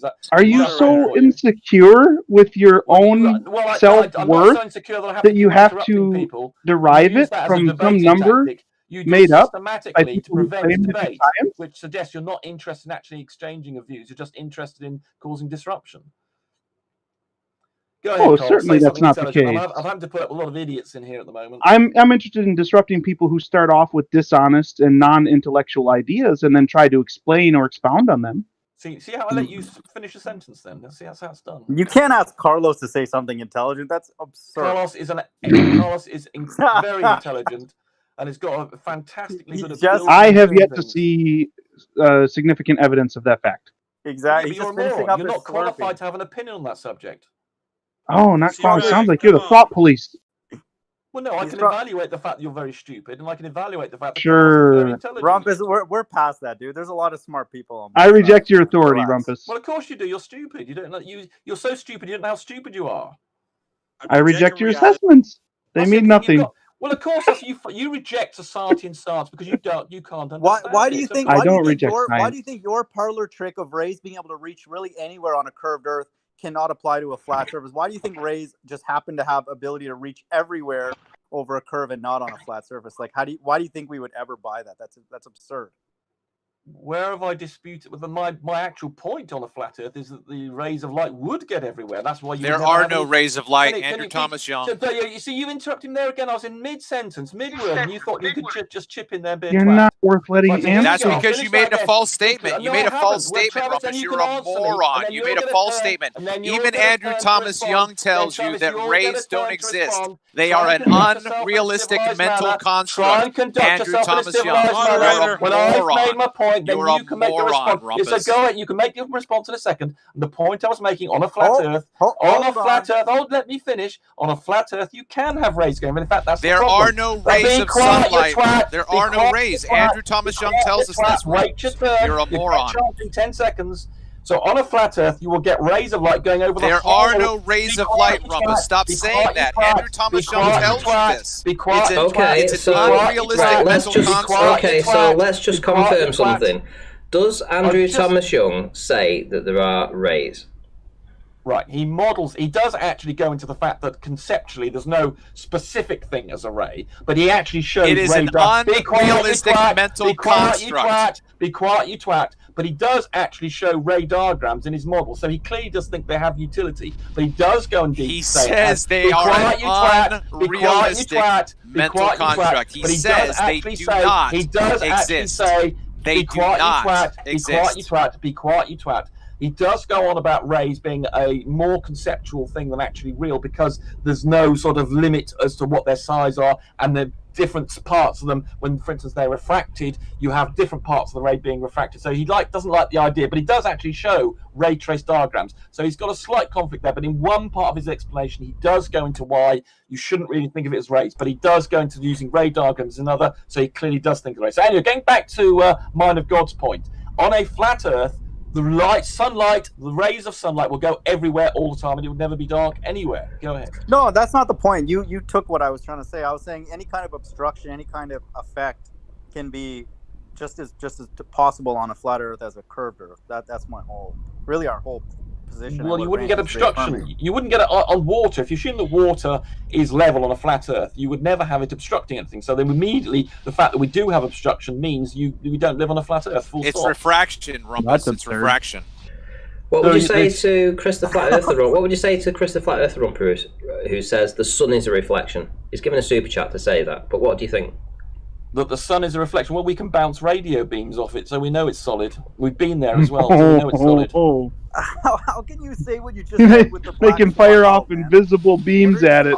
You deny the existence of radio. Fantastic. So you deny the existence of radio beams and radar, are you now? Who? The thing it gives you radio. You have a radio, I presume, and now Wi-Fi. I want to address. Hold on, I don't know who that. No, hold on. Someone else was saying that basically radio didn't exist. I don't know who it was. No one's saying that. They were. There was some guy came in and said, you can't bounce radio beams off some because there are no radio beams. I think he said something like that. Some idiot. I don't know who it was. Came in and said that. The question I would have about radio. Don't bring up something that you don't have a direct recollection of, Rumpus. The question I would have about radio and the moon is you would need to know the moon's frequency response. No, we're talking about the sun. The sun. Well, talking about the sun. Yes, and you can bounce radio beams off it. Jesus Christ. Yeah, and you would need to know the frequency response. No, you wouldn't. There are some radio frequencies. Hold on. Sorry, Carlos, I'll just finish this. There are some radio frequencies you can't use against the sun because it is actually a radio source. But there are others that you can do it with. So you do have to be particular about which frequency you pick. Go ahead, Carlos. Yeah. He just wanted to say, no, you can't. That's it. No. Carlos, finish your Slurpee, dude. This is for adults today. Dude, Yeah, Carlos, dude, every time I come on here, you come up with some 14-year-old bullcrap, and then later on you're like, oh yeah, okay, fair enough, yeah, okay, buddy, and then you go back to your high school thing. What's your problem? Grow up. How old are you? We have an issue with liars. Carlos is the most mature person on the panel, including me. Carlos, is that why you call Easy. Wow. Easy. I might Somebody snip that. Can we get a super chat for the purchase of a mirror for Rumpus, please? Jeez. Unreal. Carlos, if I snip that out and put it on my channel, it would get 5 million views. So if anybody wants to donate towards a mirror, can you give it in PayPal? Hey, Chirac, what's your problem with bouncing radio off of the moon again? You need the What's the issue frequency with that? response of the moon, because if you're shooting a signal out in a sort of you don't know what you're targeting. How do you know when the signal is received that it's interacted with the moon? For example, if you're trying to understand how far away it is, that's my point. So you would need to know. Do you get what I'm saying? You code it, mind of God, and then you wait for the code to come back. Go ahead, Carlo. The code? What are you talking about? You don't think you can code in? How do you think radio works? It's effectively when it has music, that's a code on it. You can do the same thing with the bouncing it off the moon or the sun. To be fair, he probably can't code it. God. Just so you know, code. Wait, I have a question. Can I just ask? I have an honest question. Carlos has barely said 5 words. Carlos, would you like to explain that to him, please, or whatever? No, I know what you're saying. But Carlos has barely spoken, and he's trying to give you an answer about the sun and radio beams. Well, I'm trying to prevent him from saying something stupid. Sure. Yeah, to good luck. Go for it. So why do you have to know the frequency response? For what purpose? If you let's say you make a signal, right? You have a source signature of different frequency, then you have some carrier signal, but you have to have a signature of what you're sending out, right? When you send that out, and then you're waiting for that signal to be received at some point, you need to know what it interacted with in order to assess how far away it is, right? Fundamentally, do you agree with that? Okay. No, I disagree. One second. Not Okay. necessarily. You know why? Because okay. you don't have to do the same thing with when you're using a radar or sonar. It bounces up, it comes back. And then once it comes back, you measure how long it took to come back and see if there's any Doppler shift. Right. It'll tell no, you. we agree with that. We agree with that. How do you know when that signature was received? Of all the things that receiver's listening to, how do you know when that wavelet or that source signature was received? Okay, so this is what you do. You send a signal out towards the moon, right? Then you wait. How do you know it interacted with the moon without knowing the moon's frequency response? Because you can aim a directional antenna in order to figure out what position. I'm sorry. You can aim it and then aim it. If you aim it somewhere other than the moon, you may not get something back. Guys, can you just help me out here? So we have somebody new that's in the chat right now. So it's Japhet Methuselah. He's asking, and I can't, you'll have to forgive me for your pronunciation here, but it says something along the lines of why things are all turning into a sphere the moment you send it up there. It turns the Earth into a sphere, water into a sphere. Doesn't it turn matter into a sphere or not? So, guys, if you want to answer him, he's in the chat right now. If you want to try and have a chat with him and introduce him to the panel, well, to the chat panels. Cheers. And it would come back through the receive, and it would interact with the channel again. No, One second. no. One second. So, okay, what operation is that when the source signal goes through the channel? Right. In the time domain. We know that when you point directly up through the atmosphere, there's almost no interaction with. Why can't Carlos answer? Can't Carlos answer? When you send a time domain signal through the channel, what operation governs that interaction? You should know this if you know this moonbound stuff. Carlos or Rumpus. So what's the question again? If you have a source signal that is in time domain interacting with the channel, what operation governs the output of that? We don't interact with the channel. The channel has properties. You don't interact with the channel. The channel has properties. The signal that you're sending is going through the channel, correct? Yes. Whether it be the moon or anything else, right? But the channel. Hold on. You're claiming the atmosphere is seriously affecting what's going on, and therefore confusing. It absolutely is. What are you talking about? You're sending a radio signal, man. Listen. If you pick the right radio frequency, the atmosphere is effectively transparent. If you're pointing up, yes. How do you think? What are you talking about, dude? Are you? Chirac, this is so. What are you talking about? You do not know what you're talking about. The atmosphere for certain radio frequencies is effectively transparent if you point directly up. Go ahead, Carlos.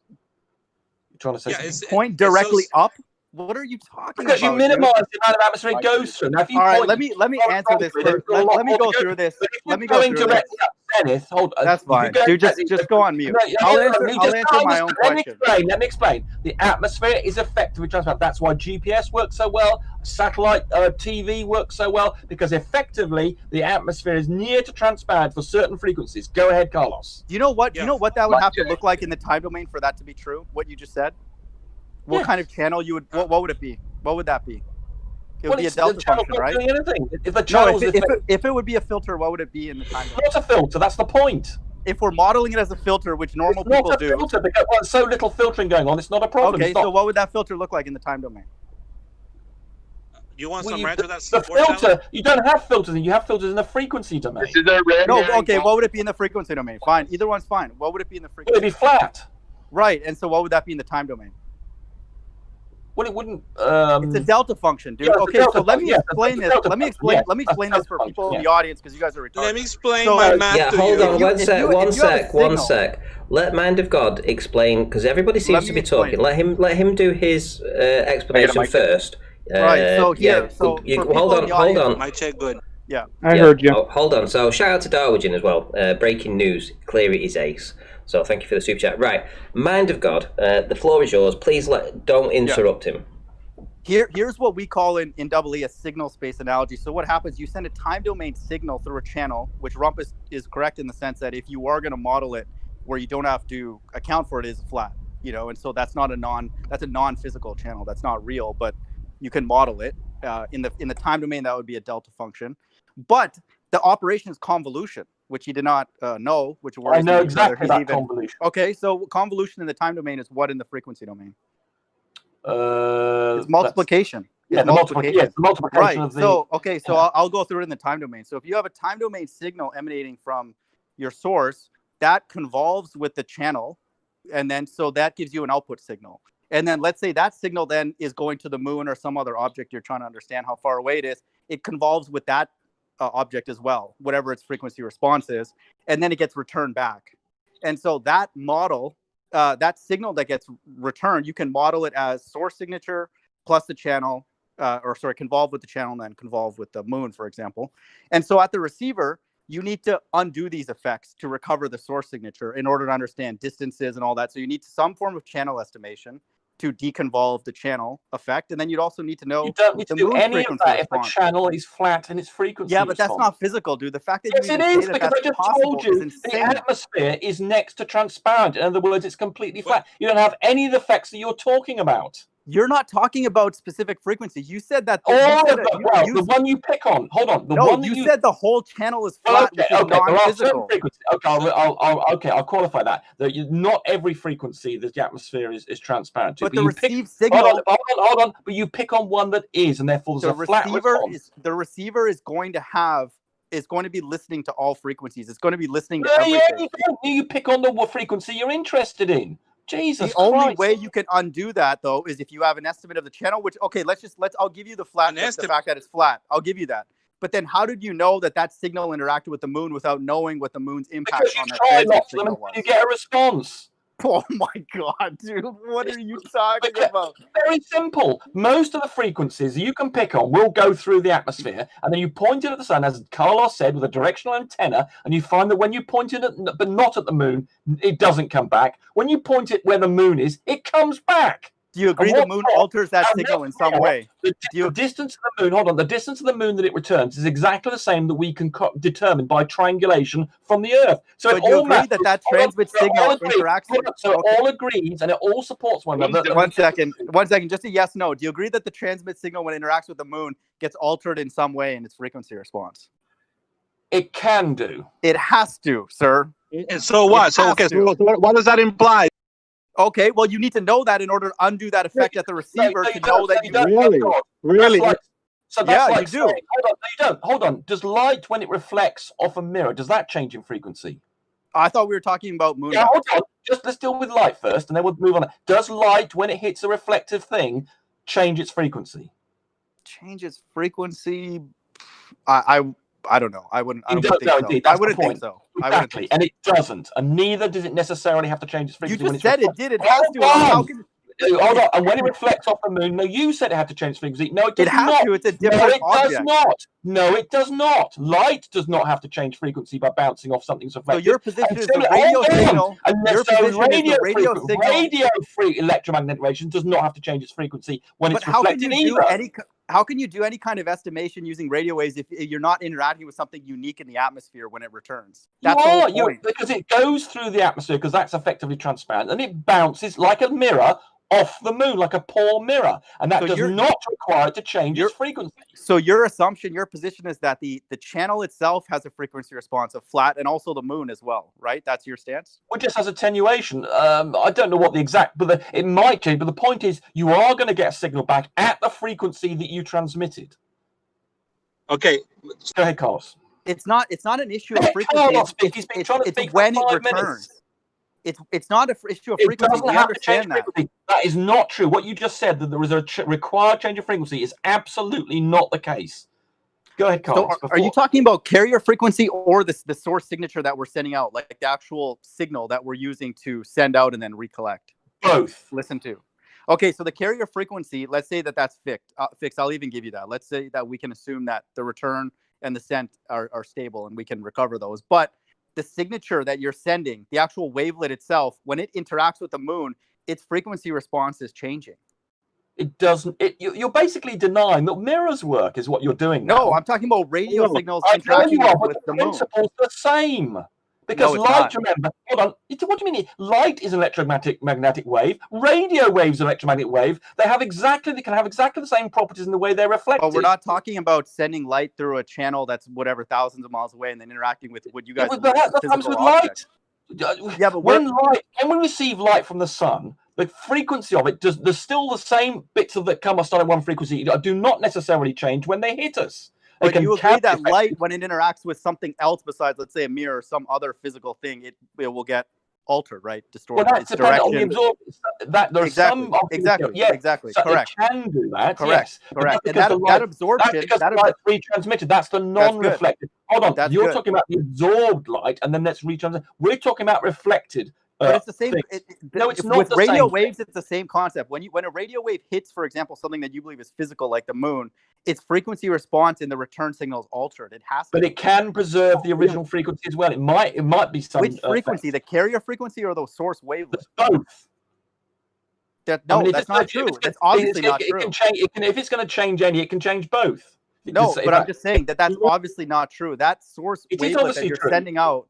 And Because hits you the moon- didn't understand earlier that light basically can preserve its frequency because you basically haven't. No, but you cherry picked an example to make which is it the reflex case, and what's more, that is going to be the case. It's going to be the situation for the moon for a large part of the transmission. Carlos, please speak before I go absolutely bonkers. Look, I'm taking it from Carlos. Carlos, try to speak for 10 minutes. White knight for me. Please, can we white take knight you for me, seriously Carlos. when I'm fit as I'm talking over Save Carlos. me, I'd like Carlos to make his point and me not to How talk can we over him. take you seriously when you didn't even know what like you didn't even my know the mic inverse working? of a flat Mic check. signal I is? know all about convolution and frequency and time domain effects and delta But functions. how can somebody how can we take you seriously when you I assume remind you, it's actually called the delta Dirac function, actually, the one you were Mic talking check. about. And it's used for transfer functions. Anyway, let Carlos. I can hear you for the mic check. how can we take you seriously when you're assuming the channel is flat and the moon's frequency response Because we is know flat? it can do that. We know the atmosphere can be completely transparent to certain frequencies. Carlos, please. Hello. Is my mic working? Yes, but you're not speaking from what I can hear. Yeah, it's working. You're coming through fine. You're coming through fine. So you guys believe in a magical God, you've channel? you're not speaking for 10 minutes. Let Carlos say something. I get 10 more minutes, man. Oh, I've look, been away for a little while. You've been over talking Carlos. I'll tell you Carlos has what. been trying to speak for Let's 10 all right. minutes. Let's listen. Right. Okay, Carlos. If you're there, please say your piece first. All Go right. ahead. So you keep talking about the frequency response, Chirag, and you're Yeah. saying that we don't have that information because we don't know what the moon is, right? No, I'm saying you would need to know it at the receiver in order to undo its effect. Okay, in order well, to okay. isolate the wavelet. You would need to know that in order to recover the signal that was sent out, and then you could say, "Oh, I sent it at this time. I received it here." Then you can infer distance. I understand that. that Okay, part. so that you have to have that in order to figure out the distance. absolutely correct. Yeah, you need an Okay, estimate let on me the ask channel, you. and Let then me you ask you a do. follow-up question. Let me ask you a follow-up Yes. question. Not having that data, by how much would it affect the distance if you didn't have that? Like You couldn't even do it. you can't do it. Okay, so is that how radar works? Whenever you have a radar gun, a police officer checks your speed. Do they have to have the wave function of whatchamacallit?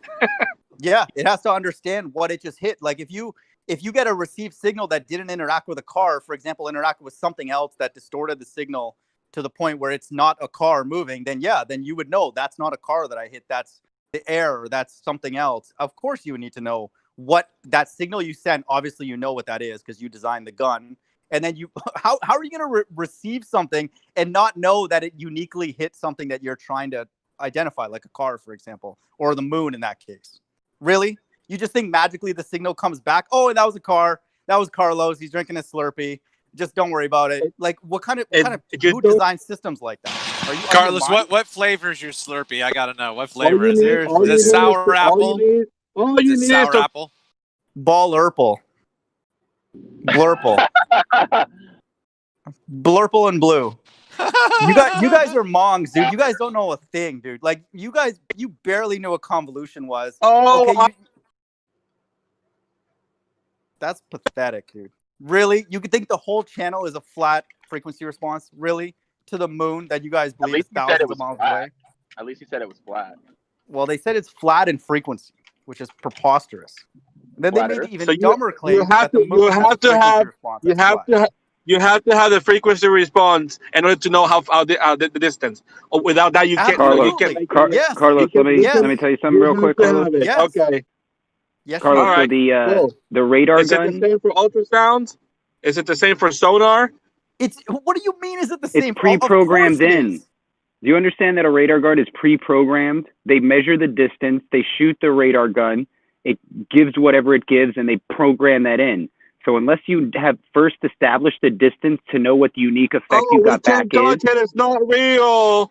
No, listen, you're right screaming. There, you didn't let me finish. You need to establish the distance to the object first to know what your return is going to be. You guys are science deniers, technology. Wow, Carlos, wait. Hold on now. Listen. No, he ran away. He ran. Yeah, he's giving you. Good. Did he really? Yeah, he started trolling. He was about to get crushed. Yeah, he was getting. That was great. That was a great. These morons think you could. These morons think you could shoot sound into a wound, and then just magically it knows whether it's a human or like the fluid surrounding it. Like it just knows, like magically. Like it's not like this. The human has a different frequency response than the fluid surrounding the baby. They don't care about that. Really? You think these people make all these devices just whatever? We'll figure it out when the signal comes back. No big deal. Or like, are they really going to think that we're going to just buy the somehow magical devices that haven't been specifically programmed to do a specific job in a specific way? No, does someone just put it together and it magically does exactly what they need it to? Really? Ball Earth is finished, dude. That was pathetic. That's absurd. Really? Radio signal traveling through thousands of miles, just perfectly flat, and then bounce off the moon, perfectly flat. Signal comes back. Oh, great. This is exactly what we sent out. This is kind of nice. It must have interacted with the moon. That's crazy. So, Ballers took another L today. That's unfortunate. Who let the side down, guys? Who was it who let the side down? Was it Rumpus or was it Carlos? I think Rumpus knows a little bit about the math, but he started to go to Carlos for the actual system implementation. George might be able to speak on this, but we talked about this before. George knows that if you do any kind of stuff with radio, you need to do channel estimation. I did a little bit of that in grad school, and it's very, very important because the channel itself, when you receive the signal back and you don't understand what that signal went through, how are you going to know what you're receiving is the actual signal or channel or the convolution? Let me explain. What you do is you send a code in on the carrier frequency of what of some information that you know is going to come back, and then when you time, hold on, be quiet, and then you time, hold on, preventing you from saying something dumb. Quiet, And because the atmosphere is transparent for certain frequencies, because when you get a reflection that will not change the frequency, you do not understand this at all, you will get pure reflections of the frequency when it reflects. You seem to be getting confused between reflection, absorption, and retransmission, but the reflection, which the moon will deliver, and therefore you get it back, and therefore your frequency is the same. And because you know the code when you sent it, and you put a timestamp, for instance, in the code, you can then measure how long that code took to get back. The fact you don't understand that's not this, the way it works. the fact you don't understand this means you're an idiot. No, I'm telling you the signal space analogy when you You design don't real understand what systems. reflection. You do not understand what's involved in reflection. Do you talk about these channels and delta Dirac functions? Convolution. But It's I don't believe convolution you in understand radio. any of these things. In radio, it's convolution. It's not reflection, refraction, Snell's law. It's convolution. So you have Hold on. signal. Hold on. Are you telling me that radio waves don't conform to Snell's law? They conform to convolution. Do they conform to Snell's law? Yes or no? They operate on convolution. Do they conform to Snell's law? Yes or no? Well, Mighty God, let me ask you. Hold on. I'm trying to get Hold on. I'm trying to. Be quiet. Rumpus. Mind of God. Stop trying to save him and deflect him. Mind Yeah. of God. Would you please answer my question? Yeah, it would at the directional level. That would be one thing that would be used to understand the return signal. Yeah, So it that's does fair. conform to Snell's law. One second. But the direction is not the only thing. You have to understand it's the entire frequency of the signal that you have sent is now being altered. That can help us understand the direction. One second. Let me finish my point. Okay. So you're talking about a radio wave then that's interfacing with another, and then you need to understand if you were to model it at that interface, how it would distribute, penetrate, and then reflect. Fair enough. No one's arguing that those laws still. You do not understand how reflection. One second. works. Okay, let One me. second. I'm talking. Also, Okay. When dolphins send out echolocation sonar radar with their fucking brains, do they have to tone a frequency when they do that? No. Who are you asking that to? Well, hang on, wait a minute, guys. Listen, Music Man says something really quite interesting in the chat. He's asking to ask Rumpus, why does GPS stop working at 70,000 feet if the device is actually getting close to the satellites? What evidence is I don't think it does stop working at 17,000 feet. Where does he get that idea from? Well, let's supposing he's accurate with that assumption, right? And that's what he said. Well, let's suppose he's accurate. What would your immediate response to that be? That he's wrong and he's inaccurate. And if he is accurate, how would you explain that? No flat earther is accurate about anything, just like Mind of God has demonstrated. He doesn't even understand The intellectual honesty of the show would not be in danger if you just didn't let Rumpus back. Completely incompetent. No, I show myself to be honest. No, and completely incompetent. Completely. Hey, Randy, check your Skype from Gleam, please. I can tell you the megahertz frequency that they use to send to the moon. It's 111.6 megahertz radio signal. We're not talking about the carrier frequency, man. We're talking about doing a test to send out a particular signature, source signature, a wavelet. It's going through a channel, it's hitting the moon, and it's being returned back. Do you understand that? Yes. You love to introduce a subject of channel. Hello, guys. Hi, guys. You can do Hello. this yourself. Yeah, we're in the middle of a conversation. Hello, hi. Who are you? Tell us about yourself. Where are you from? Hold on, Yossi. We're in the middle of a conversation. No. That conversation can be tabled. Let's table that conversation. I want to say something to. I want to ask a question. Mind of God. Who is this? Hi, I'm Yossi. Yossi, I think it is. Yeah. Are you going to say something smart or stupid? I'm going to say something, and you can think whatever you want about it. Yossi, your mic is very loud, by the way. Who's talking again? Yossi is my God! For the 5th time, it's Yossi. Yossi, do you know? Let me. I just want to ask. I want to ask a question, please. Yes, go for it. Ask away. Just let us know whether you're a flat earther or a ball earther or in between. Let him ask his question. You don't need to let us know that. If your question is valid, it's valid. All right, go for it. Come on, Yossi. Don't be shy. You were keen to ask a question. Now you've gone all quiet on us. Yossi. Come on, Yossi. You were super loud and super noisy, and now you've gone all quiet. Yeah, I don't think that was. Oh. Your voice is different. Mind of God. Yes. I can't. Go for it, man. Say what you want. Whatever. Yeah. Well, sorry. Mind of God. So if you shoot a radar wave, to the moon, oh my God. It has to be a straight line of sight. You're very loud, Yossi. Can you move further away from the mic? I just a little bit further away from the mic. That's all you need to do. I can't talk over people. I just can't. Yeah. Just you're very Are loud. you watching a video? Very loud. Question. Come on, Yossi, ask your question. Dude, you've queued up the question for like a full 2 minutes, man. Just say it, dude. No, it's just people talking into my earphone. That I can't even hear myself. That's why I'm. Yeah. Anyway, mind of God. So if you shoot a radar wave, a radar wave into the moon, and you modulate some code on the wave, and then you get the wave back, and you actually recognize that code on the wave you got back. So you want to tell me that this is a coincidence? Dude, what the hell are you talking about, man? Yeah. You come on here, queue up a 2-minute thing, and ask me a stupid question. That's not a stupid question. That's the very question I started. Let me go through the signal. Okay, hold on, the Rumpus. Let me answer the question. Let me answer the question. Everybody needs to be quiet because Let me Yossi. answer the question. Everybody Let needs me to. answer the question. Yes, you will. One sec. Everybody needs to be quiet because Yossi asked the Mind of God for his opinion, and everyone seems to be chipping in. So let the Mind of God respond. Here's the received signal. Let's call it Y.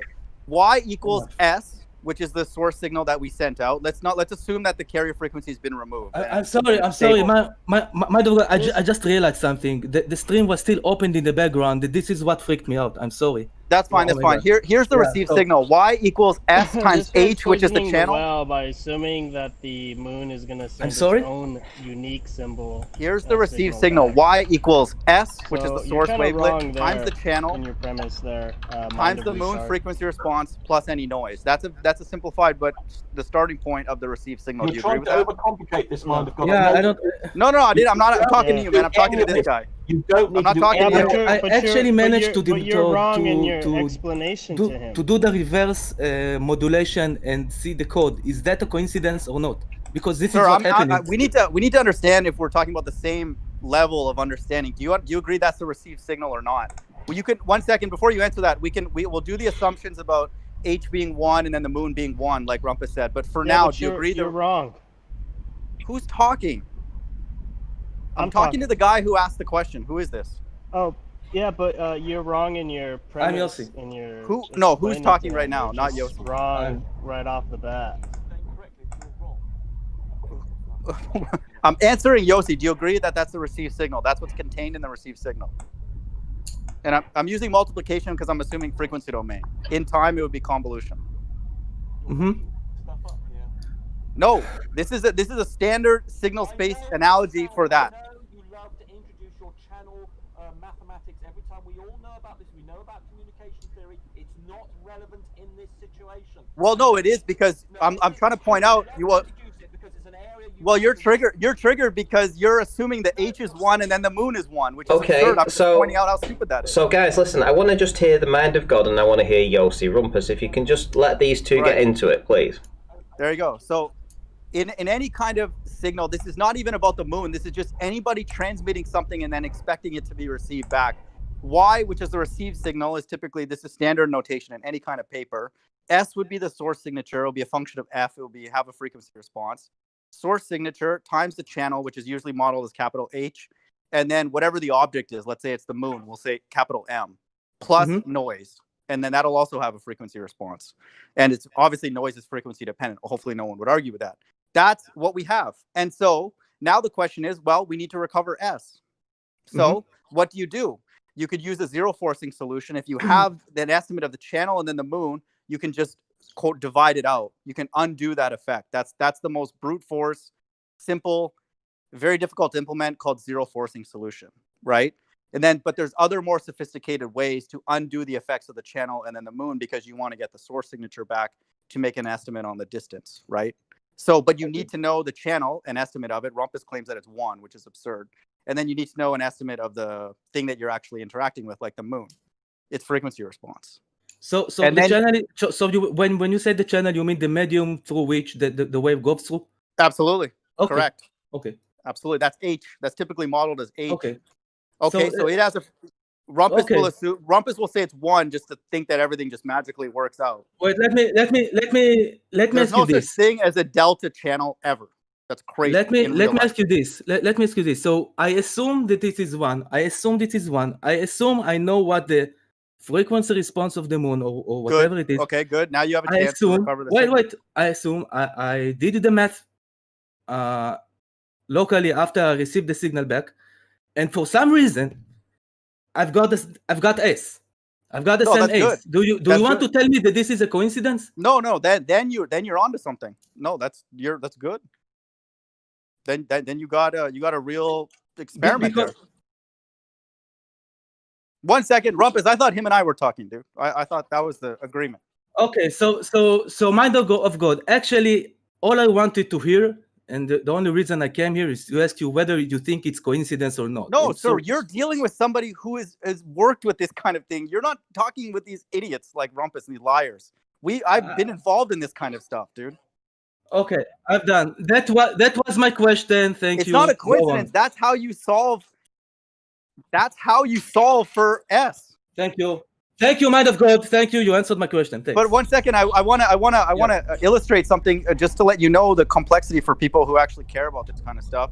When you do that zero forcing solution, the main issue is that if you just invert the channel and the moon's frequency response, what happens is that you amplify the noise because you have Y equals S H M for the moon plus N. So there are more sophisticated options at the receiver. One second, let me finish my point. Not just the zero forcing one, which is the most brute N1. So if you have a low noise environment, I'm not done yet, man. Like you're the one who's telling everybody else that they won't let them finish. Yeah, but you don't let anybody else finish either. Yeah, but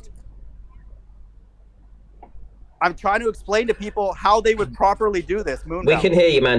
We can hear you, man. God, go ahead. Yeah. So Rumpus, shut up. So okay, well, if you were listening, what's zero forcing then? If you were listening to what I was saying.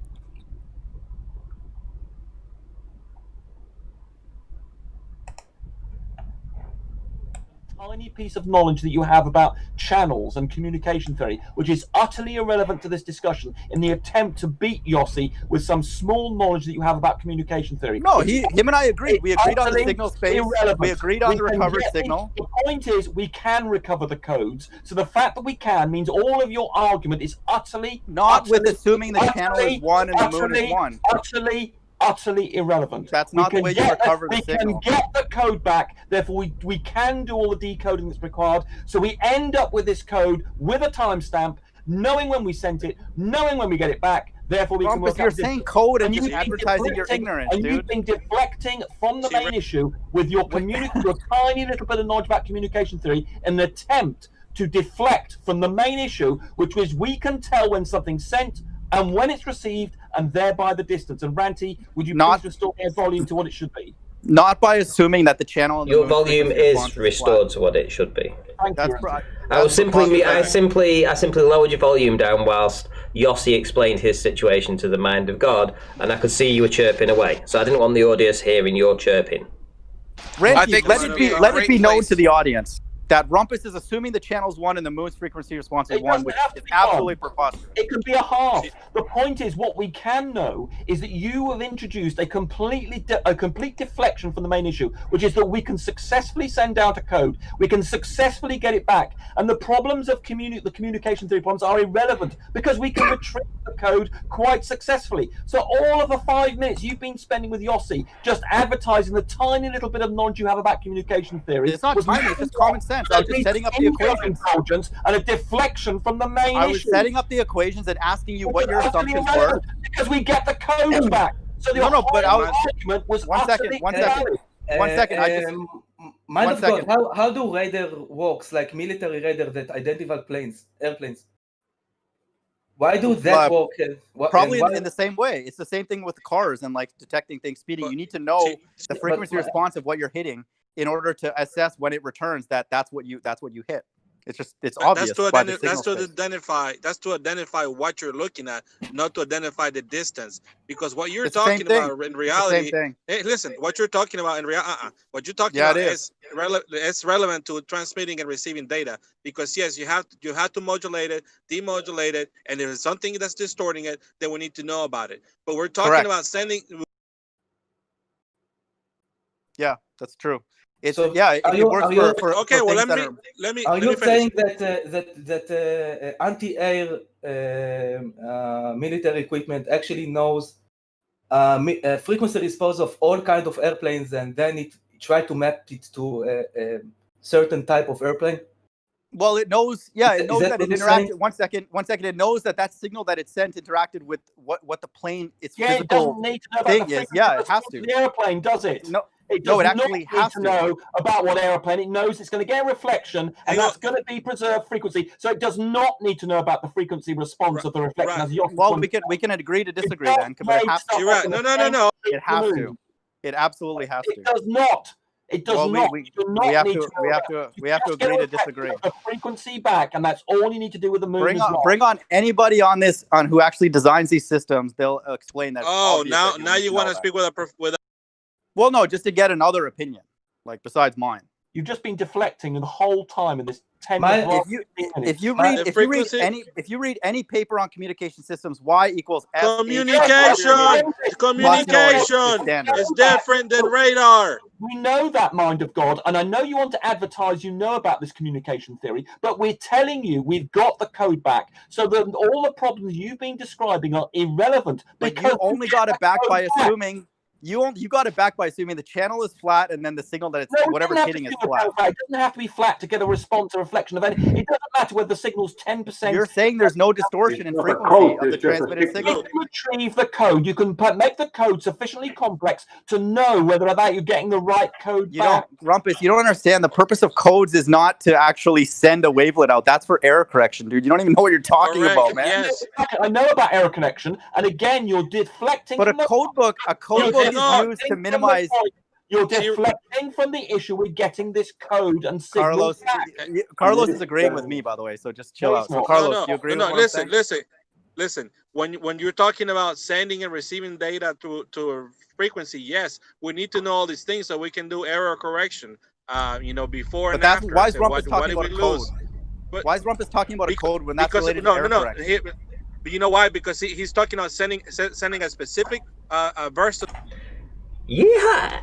2 super chats, one from Cleary, who says, Darwin. Thank you very much for this super chat. Very much appreciated. And from Colin Dresser for $4.99 says, keep it up. I'll do my best, my friends. Back to the show. Listen. Okay, all we need to know is the frequency, what we sent. Oh, and in case you hadn't noticed, I did put a link in for Gleam, who has his single out now, Adjust Your Brightness. Go ahead and buy it. I think it's only a few cents. Let me just double check how much it is. It is where is it? How much is it?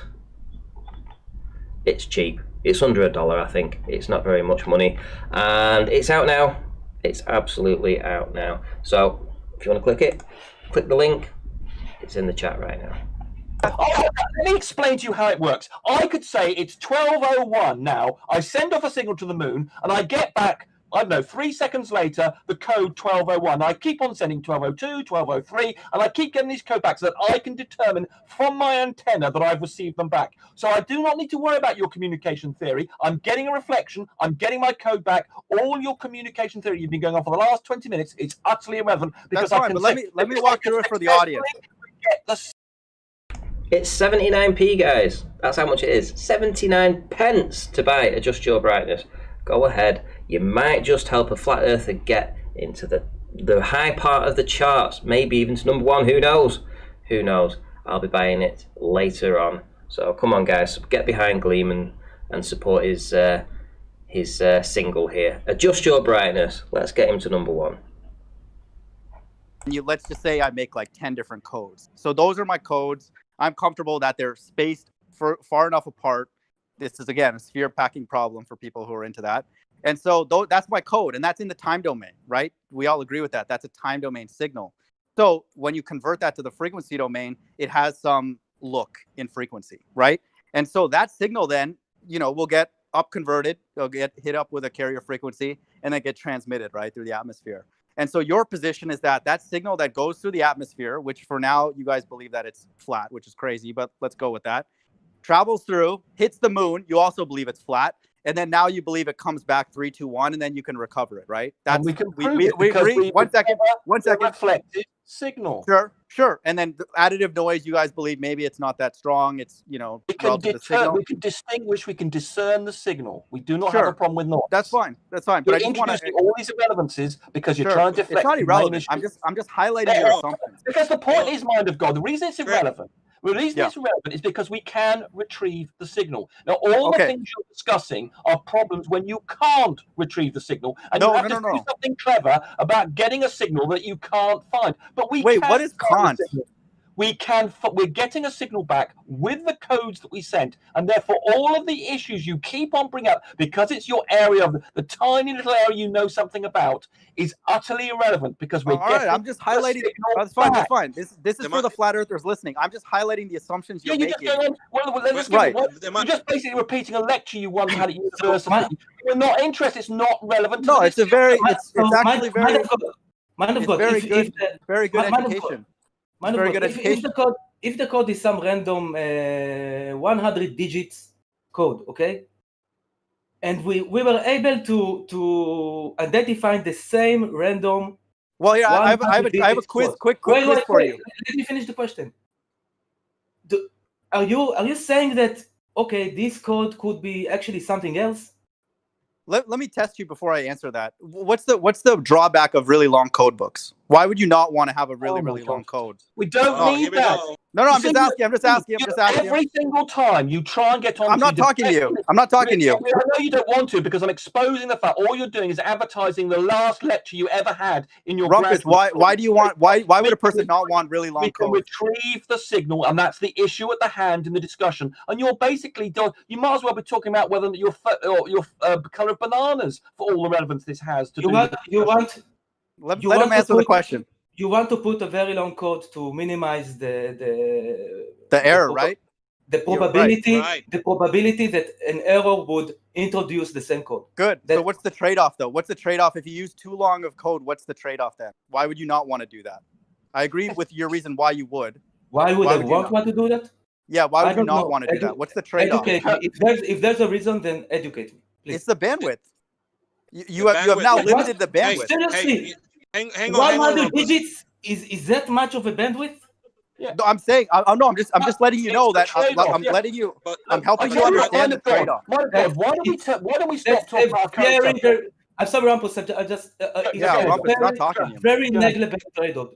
Very negligible trade-off. Yeah, exactly. Guys, so what Mind of God wants us to do is to turn this debate into a lecture about communication theory. Exactly. Why? We're talking about moon bounce. Yeah, I thought we were talking about moon bounce. You're not talking about moon bounce because we've already established we get a signal back. So all of the issues you're talking about, length of code books, the transfer function of the atmosphere, noise introduced, the amplification, these your are real zero bollocks, all of this is irrelevant because that's been done. We got the signal back.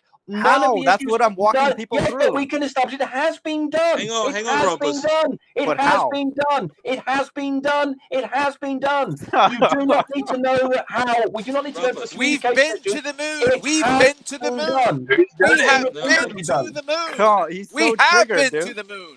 No, Rumpus, you should be taking notes, you're trying man. to deflect the issue. You're trying to deflect the issue from the issue Rumpus, at hand. Rumpus, your thesis, it's a deceitful little debating trick you're employing. What's the title? To confuse the issue. You're trying to dilute the message here because you want to get onto a subject you happen to know. What was the title of your thesis?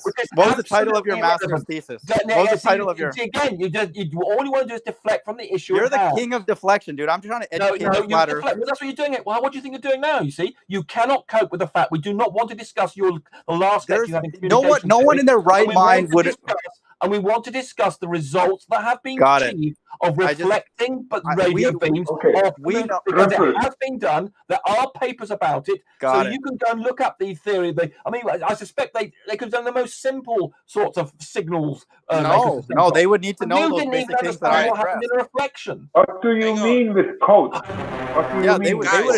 they would address the questions that I The brought man up. of and it's God. obvious. The man of God. You keep talking it's about about three stuff questions. that's relevant to data transmission and receiving data. I thought that's We're what not- we were talking about. No, we're talking about measuring how long a signal takes Which is to go exactly and come what I'm back. saying. Yeah, that's exactly what it is. No. You don't need to know, because I can stand 300 feet from a wall and say echo, and then wait for the echo to come back, and I hear echo distorted, and I'm not gonna go, wait a minute, was that me or was it something else? Well, no, how I do you can know that recognize signal it. hit the wall? How do you know that signal hit the wall and not your TV? Because it could face a different Exactly. direction. Wait. No, one second. You know why? Silence. You know why? Let that silence You know sink why? in for a second. Let that silence. You know sink why? in. You know why? Because I can turn the other direction and say echo, and I don't get an echo. Okay, there's nothing over there. If I look towards the wall and I get an echo, okay, I'm getting an echo. Let's see how long it took for the echo to come back. Okay, this time. Let's divide it by 2. Okay, we know how fast sound travels. Okay, here we go. This is how far the wall is. It's simple. We don't need to code or decode This is the not signal. simple. All I'm we need sorry. to do is recognize it. You're just All we proving that you've need never to do done is this. recognize the signal we send. You're just proving You're that you've talking never about done this data in real life. transmission. You're just proving that you've never done this in And real you've life. shown you do not understand the issues. And when we point at the moon in the sky, we do not have a load of other objects to interfere with it. We have a moon which we point at. We get the signal back. If we don't point at the moon, we don't get the signal back. And you seem to want to deflect from that very simple principle. Okay, that and so the is what we're moon. trying to describe to you. But just to clarify for the flat earthers, in your test that you're doing, the moon doesn't distort and the channel doesn't distort. Correct? I just want to get It can do, but we don't need to It worry can, about that. yeah, it can distort. Yeah, the distortion. Well, okay, so now, We don't walk us care through. if it distorts. Good, We don't good. So care. walk us through the math how the We receiver still then get deals with the that. signal Here, back. I'll walk. It may How? be slightly distorted, How? but we don't care. Rumpus, hang on. I'll Walk walk us you through through the the math. math. Walk us through the All right, so mathematics. here we go. You Carlos, send a before signal. you do, spell convolution. How do you spell that? Convolution. CONVOLOTIN.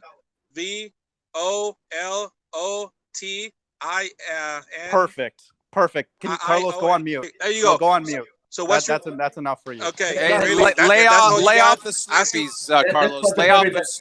That's That's a very bad totally question. that's totally Oh, wrong, dang you it. dummy. Dang it. Let me go back and study how to spell words. No, listen. This is how the math works. Oh, this is what you do. You send a signal. You wait for it to come back. You measure the amount of time it took for it to come back. Then you estimate what's the speed of the radio when it travels through the air or through a vacuum. And then you say, okay, let me divide it by the time by 2, and then you just figure it Spell out. Schrodinger, mind of God. Through a vacuum? What are you talking about, man? Schrodinger, the waves are quantum mechanically based. Could you please tell me how to spell Schrodinger? Starts with an S. Is that the best you can do? Oh my word! SCHROED. Come on, hold on, let Len do it. Let me just guess. Guys, SCHROED. come on. This is not high school. This is not high has to have school. an umlaut. I actually know how to spell it. Yeah, I think I do anyway. But No, you that's don't. fine. No, you don't. So there we go. SCHROEDINGER. Hey, And what TPT said with those 2 little dots on the top of the O. Umlauts. Chirac, you ever seen a rangefinder? Yeah, I have one. Yep. Okay, so does that needs to know the what do you call it? The frequency. Absolutely. And I'm glad you brought that up. No, Good it doesn't. example. No, it Good doesn't. example. No, one second. No, One it second. doesn't. That's a good example. No, That's a good it does example. not. It just needs to establish that there is a signal coming back that it sent, and the fact that it may be slightly distorted, very, very slightly, is utterly. That's a great irrelevant. example. I'm glad you brought that up. Actually, When so you on realize it's irrelevant what you've been talking about on the pins in golf, actually at the top they actually have a particular device that actually, like, when you hit that, you know that you've interacted with that, and then it returns it back. You're confident that hit the pin and not something surrounding the green. So they designed the pins to actually have a quote unique response when that thing is shot at it. So that's exactly what I'm talking about. Gently suggested a good code that we could use, and that would be me saying, and he's suggesting, TMoG is an utter moron. And if you get that, then I can then put the time off that. So I can actually use a microphone and say TMoG is an utter moron. The time is 12:01. Yeah, but and so that would have a and then I frequency could response. wait until the signal came back, and it says, "Oh, TMoG is a moron. Time 12:01." And then I would know by the time difference between those two things how far the moon was away. Good. And, So that and I voice don't know signal, how we Rumpus. managed to allow this discussion to turn into his Rumpus, last. that voice clip that you just made has a frequency response, which we would agree, right? And then you Yeah, would and if you can hear upconvert it come that. back, you don't Okay. need to, you don't care if Okay. it's been slightly distorted or You parts you of it have been believe then distorted. that when that hits the moon, it would not get distorted, which is crazy, right? And It then you believe does it get goes through a channel. But it could get distorted by 1% and still be the signal. We don't. But how do you care. know when you get that received signal, you need to undo that effect, right? So you No, I need to know don't, that. because it's good enough. No, No, exactly. it's You not. don't need to because you're not transmitting you do. data, you moron. Yeah, you do. You absolutely need to know. You're So not let's see. transmitting data. That's guys the are only talking- when you're transmitting and receiving data, the man You of guys God. are We're not talking about talking a about receiver that. that- We're talking you're about talking about- measuring Is time. data. The signal is data. Correct. Shut up, you moron. Corrected. Providing you could make out the fact that I said TMoG is an utter moron, time is equal to 12:01. Rumpus, error correction happens after you've already reversed all the effects, and now you have Yes, the I know, signal but in we time don't domain. need error correction on that. If it's slightly distorted, it's an analog signal in that particular case. I'm just we trying to don't- help you to if use the right providing we can terminology. hear me saying, providing we can hear me saying in the return signal, the mind of God is a moron, 12:01, that'll do. The fact that it may be distorted slightly, parts of it, and there may be other frequencies, it may be merged with other signals. It and is. therefore might be some It is. time phase Correct. issue. But it doesn't matter. We still got the signal back. Well, and no, we you know need to how long estimate it the is. channel So and the fact- moons to yeah, we undo don't it. need to do any of that. If we get the signal back saying mind of God is a moron, we're there, done, sorted. We know the time difference between the two, and therefore we know the distance. What to the kind of moon. receivers have you guys? What kind of About magic? irrelevances? I'm afraid. What kind of either magic you're an receiver idiot do you have? Or you don't understand the issues that we're talking about. What kind of magic receiver do you have that just magically knows to like ignore those other frequencies? No, we don't need to. We can hear it. We can use an AM. Don't give up your day job. We could use a frequency modulator, assuming that would bounce off the moon. I'm not sure it would, but if it were, then we could just make out. Oh look, Rumpus said the mind of God's a moron. We can hear that. It may sound a little bit distorted, but it's definitely. Oh God, can we listen to Gleam's song? Randy, play Gleam's song. Stop the madness. It's definitely the signal we sent. I and that's vote to all stop we the need to madness. know. It doesn't matter if it's been distorted heavily or not. Mind of God, you can send you can send a wave to the moon without the code, get it back. What are you talking about, man? Without the code, what are you even talking about? Let me finish. You get it back, and then you know the profile of the distortion. After that, you set it with the code, and then you can do all the calculation and reduce the distortion which you know in advance, because previously you sent it without the code. How do you undo the channel effect and the moon effect without knowing an estimate of either? Oh, nobody's transmitting data to the moon, moron. Well, I thought that's The what we were talking signal about. is the data. Can we listen to Gleam's song, please? What? Okay, hang on. What do you think I mean when I say data? We don't know what you mean ever. It's like fundamentally ever. Sending data through a radio frequency would be like radio information for internet. Well, we're talking about just sending a signature saying, oh, something we can recognize. Carlos, we don't does need, your we don't mom- need to account for distortion. Carlos, does your we mom don't need know to that you're account up for this late? distortion. All we need to see is it. Carlos, Buddy. does your mom know that you're up this late? Like, why are you even on these hangouts, dude? This is like, these are adults here. I'm staying at a friend's house today. Okay, good. Well, you got Rumpus your is milk and here, cookies? so I mean, Yeah, well, I got my milk and my Slurpee. But Okay, yeah, okay, this good. is what I do. That's a This is what I do disgusting for a living. combination. Can we listen to Gleam's song, please? No, You guys look, are this, stupid, man. You guys look, are this so is what dumb. really okay. Look, this is what I do for a living. I send radio frequencies through coaxial. So yes, I know about error correction. You lie and- for a living, and, man. You don't and know what the distortion. hell you're talking about. Why didn't you Oh, correct you Rumpus lie when he for a kept living. talking You're a about? Glober. Why didn't you correct We're all Rumpus about when he the kept talking truth. about codes? Like Rumpus had no idea what the hell he was talking I about. know exactly what I was doing. What are you referring to? Whatever it is I said would be correct, and you'll be wrong. We send the code and receive the code, and everything's fine. Yes, exactly. Exactly. You can do that with error correction. You can guarantee it. But the voice is a code. The voice message I described earlier, that's effectively a code. Don't you understand that? You can send a uniform tone, whatever. That's a time domain You're- signal you- that has a frequency. Listen, you keep bringing domain signals. Hang on, Rumpus. I don't Hang think on, you really know Rumpus. what time domain means because you keep on saying, "Oh, with the signal, oh, that's in the time domain." Well, that's by definition the signal's got to be in the time domain. I don't think you really know. No, I'm this clarifying stuff. it for you. No, you know the way you talk about it suggests to me as someone who's You're just talking about a code like to a lecture. You've been to a lecture on time. You don't even. You just think a code just magically goes into the air. And Moderators! I tell you, mind of God. I tell you, mind of God. Why don't you ask Please Randy? play Hold on. Adjust Your Mind Brightness. God, why don't you ask Please Randy? play Adjust Your Hold on, Brightness. hold on. Let's support one of our own artists. Right, okay, listen, everybody needs to shut up right now. Everyone, be quiet. Everyone, just be quiet. Rumpus, just be quiet. Just a second. Let me just say something, right? I'm not going to play Gleam's music because I might get struck for it, and even Gleam has agreed that it might be on the algorithm. So I haven't gotten struck for it yet. I've played it 3 times. I have not gotten. if anybody wants to then see Gleam's music video, go on, head over to Travis's show and watch it over there. Randy, you're being very sensible. I think it was a famous, popular atheist on our side. He actually wrote some music. He then lost the copyright, or his company he wrote it for then took it, and then he used in a video his own music that he wrote, and then he was actually given a copyright strike for his own music in his own video because of the company he sold it through. So yes, I think you're being very sensible not to risk that. But Monty, what you could do, given the mind of God wants to turn this into his last lecture on communication theory, perhaps if you want, you could do a half-an-hour session to give him a presentation on communication theory in general, and then we can all come in and then we can pull him apart if he wants that to be. And if you're Rumpus, what are you gonna say intelligent? Or maybe, listen, or maybe you two could just get into a debate over it on your own and on another time. You know, I'll set it up and you guys can prepare, and let's see how that goes. Yeah, well, given the fact you seem to be happy with him turning this into his last lecture on communication theory, I was wondering you seemed quite. Whether you were happy about that joke's not old. I have a question. It seems weird you don't want to talk about communication theory when we're talking about communication theory. Very, very happy to talk about. That seems odd. But why do you want to make it? Why are you trying to make another hangout when we're already talking about it? About communication theory, I'll talk about transfer. Why on another hangout when we're talking about it right now? Poles and zeros. I'll talk about noise. Do you need to get permission from your handler to talk about it, or why do you need another hangout? We're not modulating data into the frequency. All of those issues were irrelevant to the point that we have got people, in fact, even amateur radio people who've bounced stuff off the moon. Here it comes. And this within the institution have done this properly. And so the fact you're denying this, I mean, you're just basically denying what numerous people have done, which is what you do all the time. And it's Rumpus, can I ask you a question?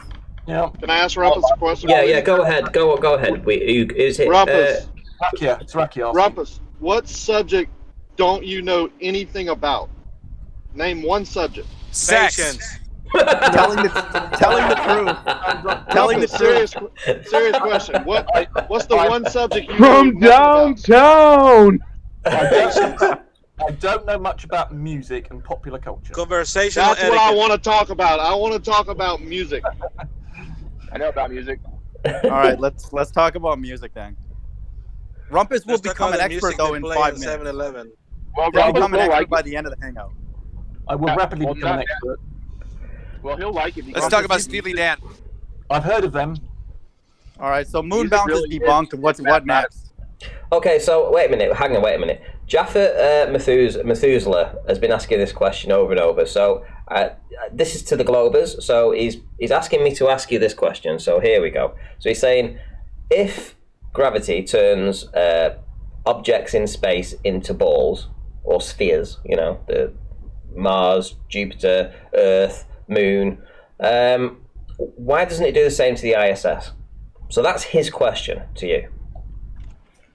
Oh, sorry, I was busy. Sorry, apologies. What was the question again about the ISS? Something with the ISS? So if gravity is able to turn objects in space into a sphere, so the Earth, the Moon, Mars, Venus, why doesn't it do the same to the ISS?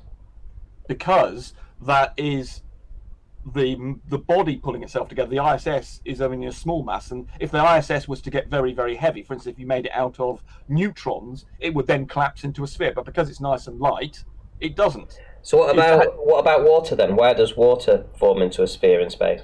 Because it's being attracted. Oh, but Surface tension.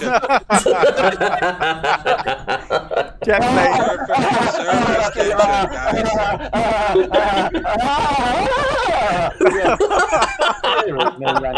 Guys, it's substitute for intelligent comment. Listen, Rumpus, just stop. Just That stop. has to do with fluid Stop. dynamics and surface tension, guys. 25 or 6. Oh my God, there we go. Let's talk about Chicago and. I'm trying to answer. You're trying to interfere with the answer. No, you're trying to Randy, bullshit. Take a break. Your answer is Rumpus. complete You're bullshit. tired. No, you're moron. So Randy, Take a break, man. Because of surface tension, the water molecules do attract one another, and therefore the shape that you always forms when things attract one another is a ball. So that's why water will form. In the Okay, so I have a question. I have a question then. If you take away the water from the Earth, why is the terrestrial surface not a sphere? It is largely a sphere, but No, it's not. No, Yes, it's it is. not. Hold on. Okay. No, okay, it's not. Okay, Travis. How? If I were to take... Don't ask me a question. This is not my stupid model. Okay, it'll demonstrate to you how stupid you're being. If you took the Earth and you took a snooker ball or billiard ball, whatever you want to call it, which do you think is more spherical? Rumpus, this is misdirection and a red herring, dude. And that will demonstrate to you just how spherical it is. You just claimed it wasn't spherical. I'm now about to demonstrate to you just how spherical it is. So would you? No, you're not. The Earth is a flat plane, you Momo. I'm about to do so. So would not you a snooker ball. A snooker ball is a ball. The Earth is a plane. Shout out to Darwin, who's incredibly happy with the way things are going right now and given a $10 super sticker. So thank you very much there, Darwin. It really is appreciated. Cheers, mate. I don't agree with it. How spherical would you say that the Earth is in comparison to a snooker ball? Not a bit. It's just as round, just as spherical as a snooker ball.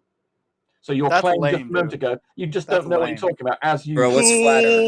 What's flatter, a table or the Earth? What's flatter? Yeah, exactly. Like a pool table? What do you think's flatter, Rumpus? A pool table or my neighborhood? Jeez, dude.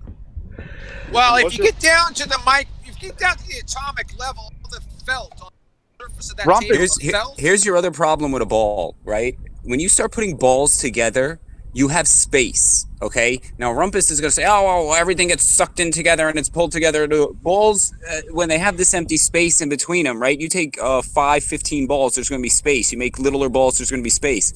You're never going to get rid of this space with the ball idea. That's why the putting things into a ball is just an idea. It's not the most perfect structure. Rumpus gets off on hearing us say that it's a ball. Mind of God, can you just wait a second? I'd like to respond to whatever, right hand. If you were to have, let's suppose I got lots of snooker balls together, put them on a snooker table, and then I had a force that drew them all together. They would all snuggle up to one another, and they would and they would I'm saying there would be space. There would be space in between the balls. And indeed there would. And you couldn't. So, for instance, if you were to see an electron He's just going to ramble. He's not going to address my point. I'm going to answer, but you're not letting me answer because you're a twat. Well, you're not answering my question. I'm answering, and you're not letting me, twat. So if you look, for instance, at the atoms that are attracting to one another in an electron microscope, you will see that there are spaces between them, but they form a circle when there's an attraction. Anything will form a circle. There might be spaces between the individual components, but the overall shape You have absolutely no proof of that. Absolutely none. We know that, for instance, asteroids in the asteroid belt, when they get to a particular size, they then will start forming. Why is there a space in between them? Why don't they get closer together? If you have these balls and there's this force pulling everything together, why is there space in between them? Why don't they crunch up more? Are you talking about the situation we've got separate asteroids, or are you talking about the No. You talked about this atomic thing. You said if you look at the electron microscope, blah blah blah. Hold on. You said that you'll see a whole bunch of balls, but there is space in between them. I'm like, okay, if it's why? Okay, so why aren't they all crushed all together more? Why doesn't gravity pull everything together even further? Why do they get close and then stop? That doesn't seem like mass attracting mass. That seems like mass repelling mass. Moron. Because they're stiff and rigid. The atoms that we come across are stiff and rigid things, and even if the forces between them are not strong enough to cause a change in the shape of the electron shells, they will form little spheres. What the hell are you Oh talking? my god, it's quite okay. That was a bunch of rubbish. I'll try and make it simple for you. Oh, Snooker God. balls. You can think of them if you wanted to. Snooker balls on a table, and you put your hands around them, you pull them together. That you can't crush the snooker ball. Similarly, the atoms can't be crushed either, unless it's a black hole. There is a situation. There is a different situation with the black hole where the forces are so great that it does crush. This is a cheating episode of a wizard. You're It's like talking a to someone who wizard knows at work. every line of Star Wars. I mean, a child Yeah. can understand this. I don't Yeah. understand how you can have such. You have to be really. You're a stupid wizard, to have sir. come to this. No, I'm only trying a to cast child. a You're spell right. right now. You're right. You're just Only a child uneducated. could understand that. It's Only a just child so- can understand No, that. you're a wizard, teacher, Your casting a IQ spell. must That's be, all you're doing. Your IQ must be lower than your trousers. I mean, it's just Yeah, ridiculous. that's what wizards do. Is they attack people like that. Well, when you say That's something your- really that's your stupid, I ML. think we have to point out that flat earthers are very stupid people. We have to say this because No, I'm good at one thing: spotting wizards, and you're one of them. okay. So Rumpus, Yeah. you're just a really Rumpus. I'll give you this. Yeah. You're just a very good liar, a very convincing. Yeah, wizard. Well, That's what wizards do. You're just obsessed with your own personal religious delusion. No, Ryan, no. and unfortunately, you're No, stuck I'm with good that. at one And thing, Until you get that out of your head and you get to grips with reality and No, so on. I'm not then you're very a smart at great- everything you've been saying. What I am good at is pointing out to others where people chant and how they use their arguments and the way they speak at people and how they know everything. It's called wizardry. Okay, right. That's you. Okay, I'm a okay, wizard, Owen right, Benjamin. Do you realize it? You can break out of it, sir. You're a grand wizard. No, you're not a grand wizard. No, you're just a wizard. Carlos is a Don't grand give wizard. yourself too much credit. Hey, grand wizard. I think it's grand wizard's time to talk. No, the grand wizards Hello, are good laughing sir. at you. Yeah. Carlos, I have to listen? apologize. Carlos, I have to apologize. I realized I spelled Schrodinger wrong, and you may have You spelled did. competition right. So You got it wrong. Yeah. So that means according to you, therefore, you're denied the option. But of that's speaking not in the fair. chat. Carlos has performance-enhancing drugs in his Slurpees. That's why he's so Yeah, smart. okay, that's great. Yeah, so we went from I can't spell to a joke. Okay. Carlos, you're cool, man. Carlos, so if he ever has a go at you again, just remind him he can't spell Schrodinger. There's no E, there's no E. So fair Like enough. only, I don't know why I you think always there's an O in flexing. there somewhere. There is. I don't know how you always feel the need to flex your PhD over here. Well, Yes, we know what you guys are You haven't doing. We're got a just letting PhD, other Carlos. people. We're And he's letting demonstrated- other people. Remember, Carlos, this is the guy who didn't understand that when something gets further away, it got smaller. We had to explain to him about a year ago. I had to explain to No, him. I wait, understood wait. that. No, you guys didn't. don't. No, you didn't. No, you But didn't. you guys When don't I said to understand you, height. If the sun goes further away, you claimed. I said, well, it's going to get smaller then, and you didn't understand. I had to spend But about Rumpus, 10 here minutes. I have a had to question for spend you. 10 minutes explaining to you how something have a going question for further you. away got smaller. And you Will also the diagrams you drew of equipotential surfaces when you were describing gravitational potential, you didn't understand how the superposition occurred. Your diagrams. By the way, superposition. You don't understand the inverse square law. You don't. All right, let me you defend you all that. understand a tiny little bit Take about turns. Got it. Okay, we got Do it. y'all hear it? Do y'all hear the wand being waved in the air? I'm so much smarter. One I'm at a the time. wizard. One at a I'm the time. wizard of it all. One at a All right, time. Rumpus, I'm let me the defend wizard, that. and Okay, y'all Owen are the Benjamin. Okay, Owen Benjamin. By the You're way, cool. by the way, dude, it's freaking me out. This dude is seriously a freaking wizard. the Do you superposition hear thing. it? You don't understand. I'm above you. I get all Yeah. my instructions from Carlos. No, Carlos is cool. He's just deceived. You're a No, straight up He wizard. does in the background. He plays all the You strings in can't the help background. it. You Carlos can't even pulls all the stop strings in the yourself. background. You Carlos wouldn't pulls all take the a strings in the break background. right now if I paid you to, because you can't. If I paid you right now to take 20 minutes off, you would not, because you can't. Carlos is pulling all the strings in the See, background. here he is, back in the character.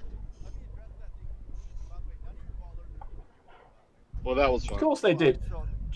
Crazy. George and I were laughing at your suggestion. The diagram you Superposition. drew. How can you have superposition, but then you have vector independence? That's my main issue, which is debunking gravity. So that's Vectors. over Here we with. go with the word salad. But the next thing I want to say, do you understand that the top of the sun is always going to be more visible than the bottom, no matter what, over any surface, right? You guys deny that height gives optical preference, so that's stupid, really. I don't know how to say it any other way. That's obvious that if you have something higher up, it's going to be easier to see than something lower down. So why would we even discuss optics with you guys? Why is elevation relevant to that? If you were to, do you agree that something higher will always have an easier viewing ability than something lower? No. Always. It all depends on your surroundings. That's you kind of it's a blanket. So you think statement. I don't know something? what You think there are situations where something lower could be easier than to be seen than something higher? Oh, Is that your position? I don't It's know, utter man. gibberish. It's a blanket statement. Do you want me to draw a diagram for you? Because it's just utter gibberish what you're spouting. No, that's our fundamental difference in optics. You guys do not acknowledge that height didn't know is that- viewing preference. As I say, but you the didn't know- orientation, the up and down is relevant to. I mean, I don't understand what the orientation is. What the orientation of the object have to do with anything? Orientation. We're talking about height. What we're viewing. Height. How tall. In relation to what? The viewer. Okay, but suppose we're thinking of a viewer that's sitting on a flat plane, right? No, any surface. That's our position. Any surface. Height will always add to. It'll be easier to see something when it's higher. What if there's no surface? Does the same applies? No surface? What are you talking? We're floating where? Where are we floating then? Exactly. That's what I'm saying. You say, hey, well, shoot. I mean, that's a blanket statement. You gotta be more. Yeah, it is a blanket statement that you guys elaborate disagree a little with, bit which more. is crazy. No, That's well, absurd. yeah, because it's a blanket statement. No, but it's I mean, true though. you have to throw. You're just saying if something's higher, it's better to see. Well, what if it's literally parallel to me and there's no obstruction? I don't see the it was difference. always going to be If it's equal to or easier. It's never going to be harder to see something as it's raised up on over any surface. It's gibberish. Okay, so what does that apply to the flat Earth? That proves that objects can be obstructed bottom up on a flat plane, you idiot. Okay, all right. Well, how do you not piece that together? How do you not piece that together from what I just said? Because you how is that so something complicated for you to put together in your brain? That's possible. Because if you accept that because all the data you're giving is the orientation of the viewer and the thing. You're not talking about the surface or anything else around it. I mean, it's just a blanket statement. Yeah, and it's a blanket statement you disagree with. Okay, because I need more data to agree with you. You're saying, if it's higher, you can see it better. No, you guys won't acknowledge that because you guys will always assume that the lower obstruction is because of Earth curve. That's why. You're not allowed to say it, even though it's true. Rumpus, is that you on the keyboard? Not me. Might be. So you guys don't know anything about communication systems, don't know anything about optics. we do. I don't know anything about communication. Oh my God! Hang on. Please, for the love of God! God, if you want to have a half-hour discussion on communication theory, I'm more than happy to host a chat about it. I'm sure Randy would love to moderate, and then we can go into all the communication theory. I'll bring in George as well for extra fun, and then we can expose you as an idiot. No, bring on people who actually do these questions. We're not sending emails through the moon, man. We're not sending packages of data through the moon. Did That's he just irrelevant. say George? The George signal and fun? is the data, you mong. By Did data, he just say George and fun in the same sentence? George is a funster. Can I ask plain Rumpus a truth. question? The signal is not data. The signal carries the data. It's not the same Correct.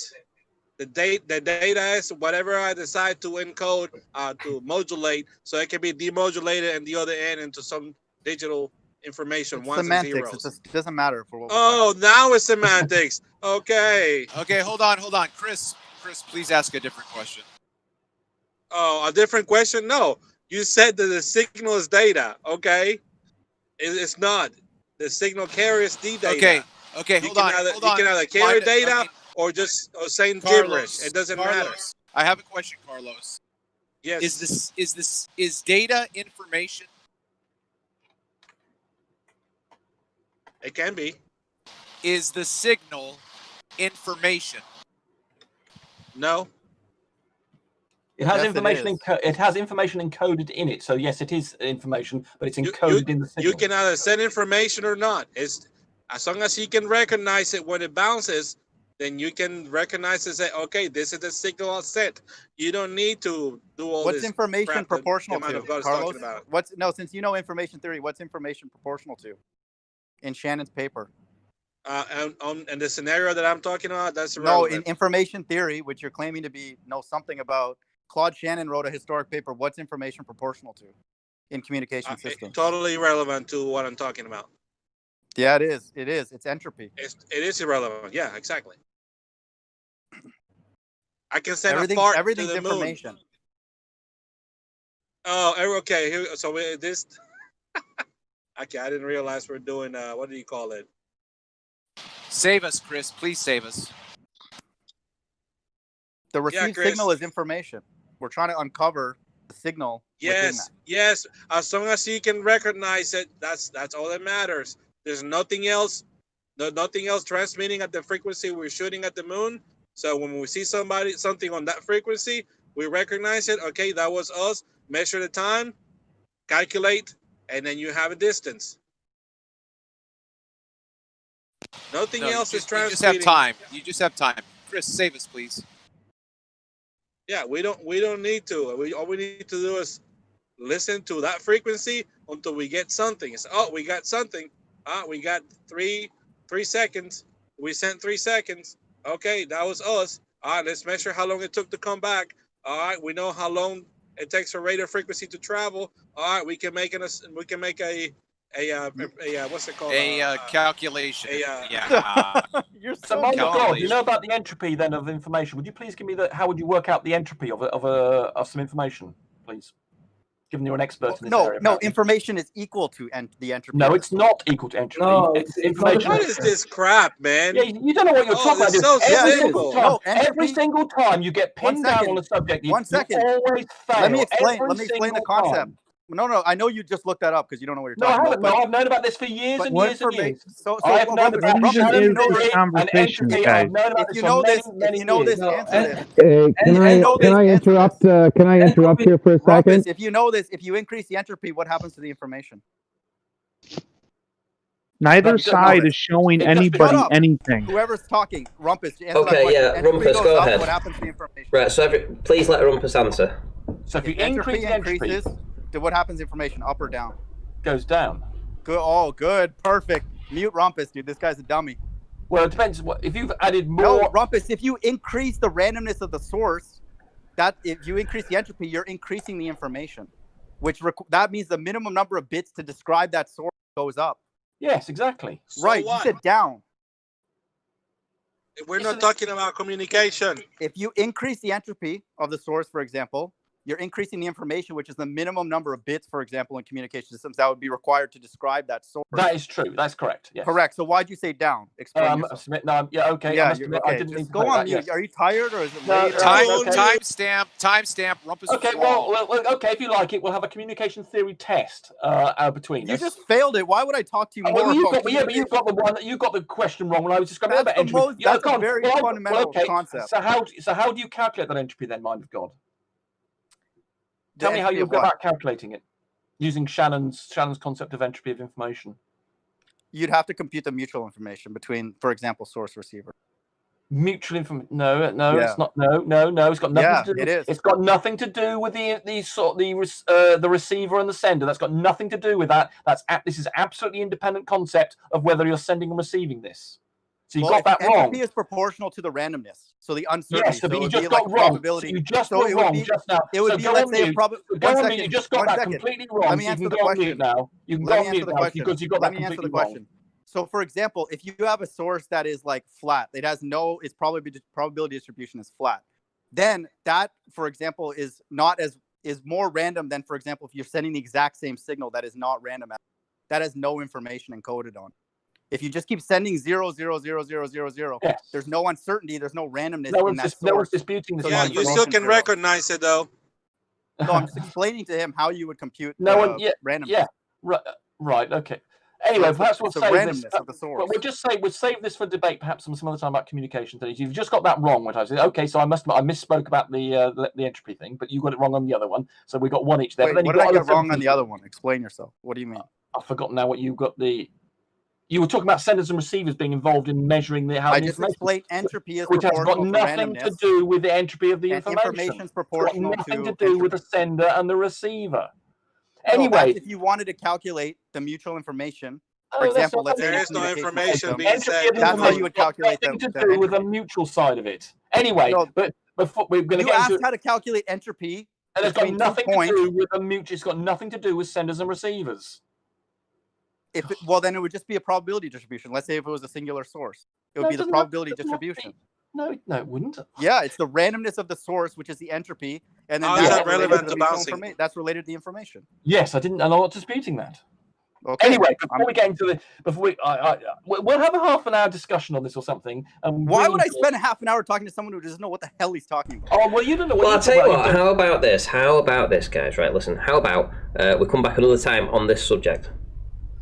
Give everyone time to sort of like digest everything that's been said tonight, you know, and go away and find out some more things and return for a debate another time. How's that? Ranty, can I summarize in 10 seconds just what happened? 10 seconds. Yeah, go Flat ahead. Earthers out there, just know we came up with a signal space analogy, which everybody would agree that's the way you would transmit and receive, and then model it mathematically. Y equals S times the channel H times the moon, for example, M plus noise. You can assume it's Gaussian, all that different stuff. And then, okay, their assumption now is that the channel's 1, which is flat, crazy, and then the moon also doesn't alter the transmit signal, which is also insane. Let me finish. And I just want people to know that's their assumption, and that's not the way real. And I'd like to point out rest we my case. brought in all this utterly irrelevant material. Mind of God. George, just let me finish. Well, all you needed to know was that you got a signal back, just like I was saying. If I was to say the mind of God is a moron, and then we could just wait until we got that signal back. The fact that it might be slightly distorted by various transmission communication You errors. keep saying that, but nobody It's believes utterly irrelevant, but we've got the Nobody signal believes back.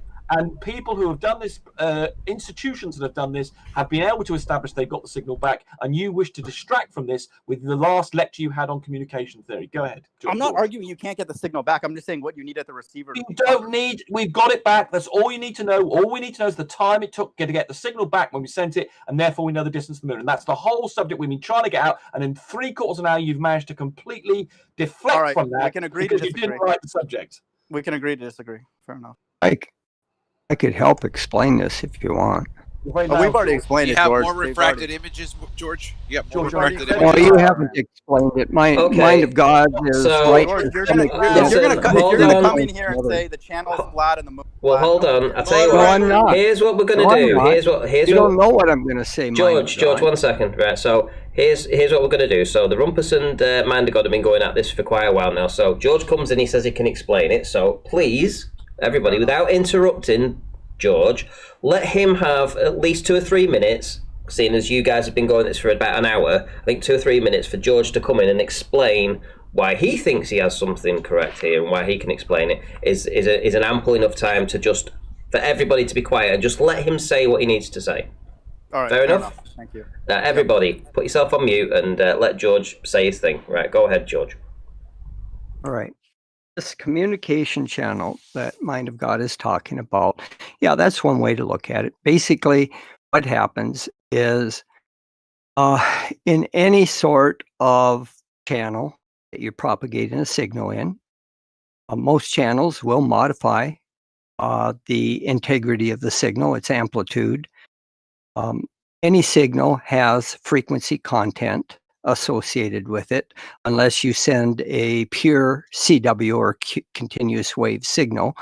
But in order to transmit any information in a channel, you have to modulate that signal, the carrier signal Mind of God was talking about, in some way. But these tend to be narrow band signals. Is you're just sending out a pulse. You turn the carrier wave on and off. You turn it on for a period of time, turn it off, turn it on, turn it off in some sort of a sequence. That is the code that Rumpus is talking about. You can code this carrier signal by turning it off and on over a period of time, and say you might have 4 pulses, turn it on, off, on, off, on, off, on, off 4 times. And then you can do another sequence, say maybe 2, maybe another sequence of 8. This is the code that you're putting in. You just have a sequence of pulses that are being, of the signal that's being transmitted towards the moon or the sun or whatever you want to detect. Then you wait for it to get reflected back and detect it with a high gain antenna and a receiver to see if the signal you're receiving is what was sent out. You know the sequence of pulses that you sent out, the so-called code, and you know what to look for. And if you're receiving that same sequence back, it's going to be a lot weaker because the channel modifies it amplitude-wise. But the channel will never, ever change the timing of the signal. A frequency response in a channel does not change the timing in the time domain. All it will do is affect the leading and the trailing edge of the signal. If you have a frequency response of some channel, it only can modify the amplitudes of the various frequency components of that signal. And what that does is just changes the wave shape. It doesn't change the timing of the pulses or the code. It just modifies the shape of the waveform. All you're looking for is some sort of a waveform of a signal coming back with a proper timing sequence between the pulses. The frequency response of the channel is not going to affect that. So, you know, and this transfer function of one, you talked about mind of God, about the delta function. No, the delta function is in the frequency domain. That's called the impulse response of a channel. That's H of S. That's just the transfer function. You have to multiply the transfer function by an input. And if the channel is completely flat frequency response wise, yeah, in the frequency domain, the Laplace domain, we represent that as a constant. And the time domain of a constant is a Dirac delta function, but that isn't the total thing. That's just the transfer function. That is called the impulse response, because you would put in any sort of transfer function the Dirac delta function on the input, which is just a constant, and so you get the constant times the transfer function back, which is just Dirac delta function changed in amplitude. That is not the same as multiplying a channel by a signal, some f of s, a signal going in. So if your channel is flat, constant amplitude for all frequencies, you multiply by the Laplace transform of the input signal, you just get the input signal back modified in amplitude. That is not a Dirac delta function. That's just the original signal modified amplitude-wise. So the thing is, again, it all boils down to it. The channel can distort the signal. That doesn't matter. You're sending signals up at a large enough amplitude with enough power that you can easily receive it back with a high gain antenna with some modifications, some distortions. But in spite of the fact that these signals are distorted some in amplitude and wave shape, their timing is going to be the same as what it was sent out at. And that's all you're looking for. Great stuff, George. I meant to get back to his misuse of the delta Dirac function. Yes, I'm well glad you highlighted that. The fact you got mixed up between the signal and the. Did not misuse that. That's what you assumed. You did. Okay, so listen, hold on. So this, hold on. So yeah, so what I'm going to say is, okay, I know you was going to come back in and say about this Rumpus, but we've had George come in and say what he thinks. Yeah. Now, can we let the mind of God respond, because it was his actual All right, point to start with. Let me address that. So there was no misuse. If you assume that the channel H, for example, is flat in frequency, then you are assuming that the channel is a delta function. You can call it Dirac delta. Right? What did you say? I missed that. You're assuming what? Like Rumpus said that in his assumption, I guess, that the channel is flat in frequency. Okay. Right, which is not but true. You said something else about the Dirac delta function. Yeah, in the time domain, it's a delta function. No, it is H of S is, but not H of S times the input signal. You're looking at what the response is of a signal. H of S is not your signal. That's the transfer function. That's the ratio of what's the DFT of a delta function in frequency? It's flat, right? It has all the frequencies. Again, say what?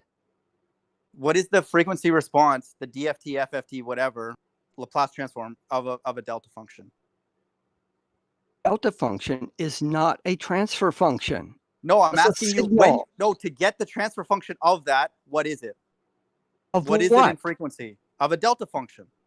An impulse. You feed the delta function into the system. Rumpus, go on mute. Go on mute. No, you don't understand what you're talking Go about. on You mute. put the, I'm asking. let I'm me asking explain. George the question. Let me I'm explain. asking The George the delta question. function is Hang on, I just need to. I really need to. I really need to. Listen, listen. I'm not being funny, Rumpus, but I'm not being funny, Rumpus. But George came in and he came in to explain. 5 seconds then. Yeah, I know, but you've had like an hour, so can you just let George take this part George, of what's the transfer show? function of a delta function in time domain? What is it in frequency? That's what I'm asking.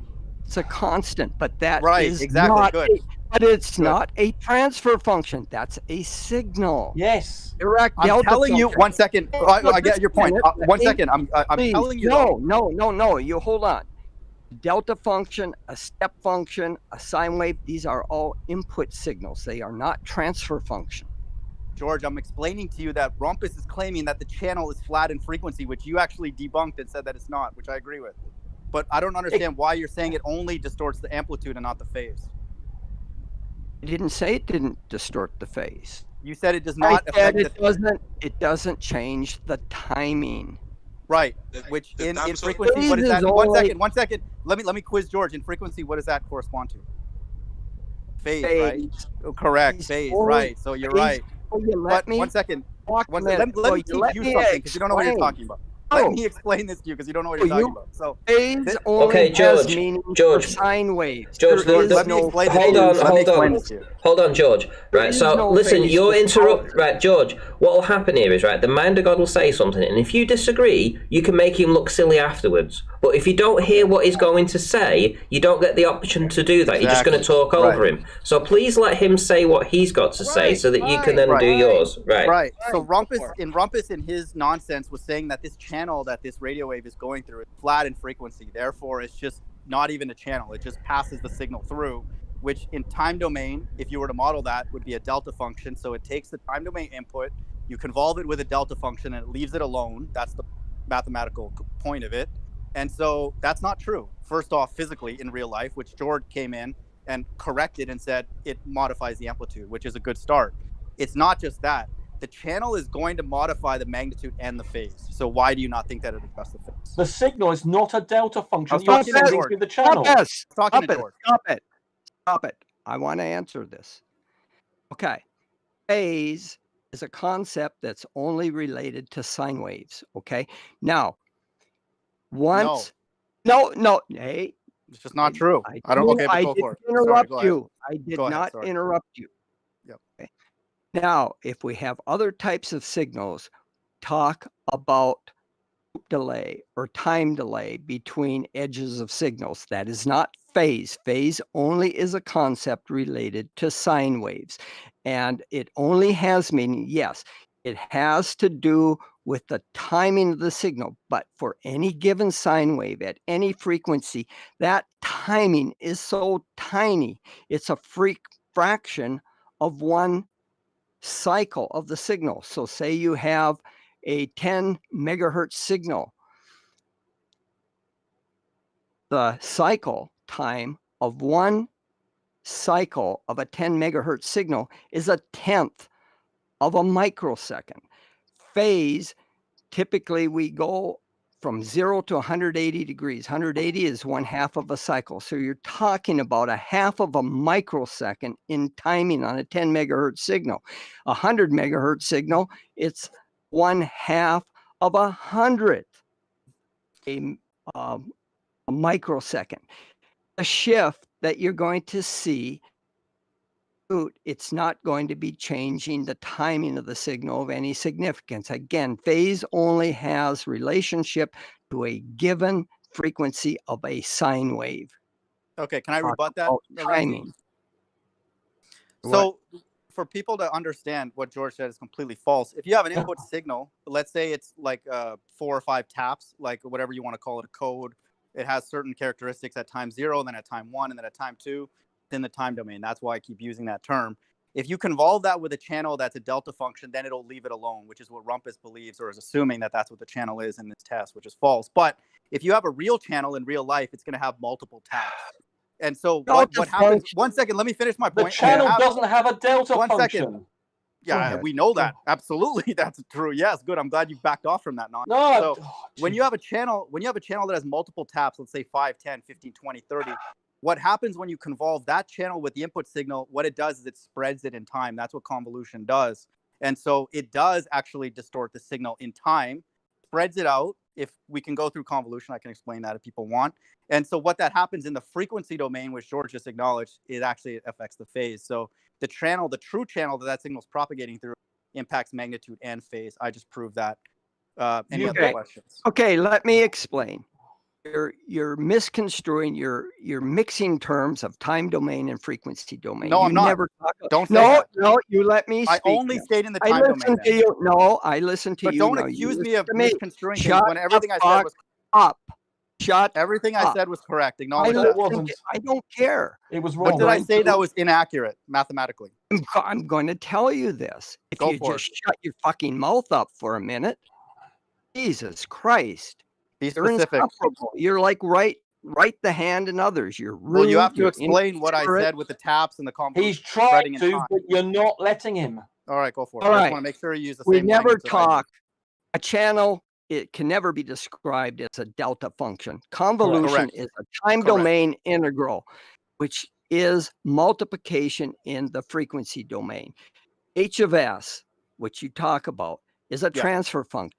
No transfer functions are ever a delta function. Correct. Delta function is a signal. Correct. It is This is not a Rumpus, transfer he's function. refuting what you said, dummy. That's You're the one who's exactly what I assuming a was flat saying. channel. You've confused the signal and the transfer function. Rumpus, I you're talked about assuming that the frequency- channel I is talked flat about in the frequency, you response to idiot. the yeah, and I wasn't talking about I said that the channel had a system function or frequency response, which was Which is flat. And you And in get time domain, what confused. is that? You've And confused the signal, which is the delta in function, time domain, with what the is that? It's a transfer delta function. You've got it completely upside Right, down. or but George completely is wrong. saying, George just proved that that's not the case. It's No, not flat. George is agreeing with me.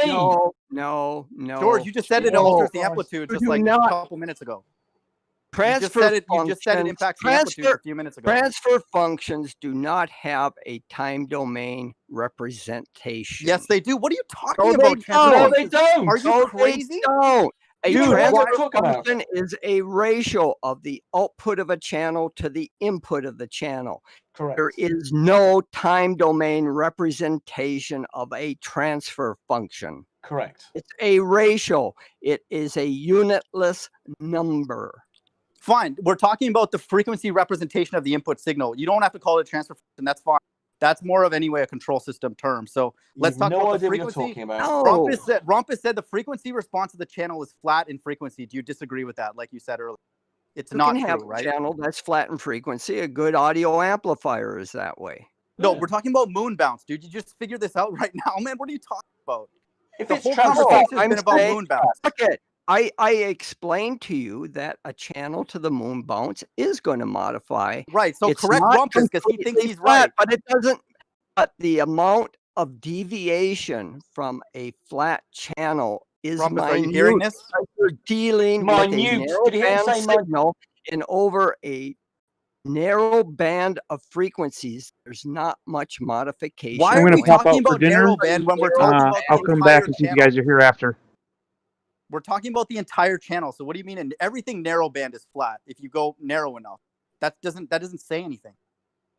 We're talking about the, all you're we're talking about the concerned frequency about. response of the channel. All you're concerned about is the channel that is going to affect the signal. You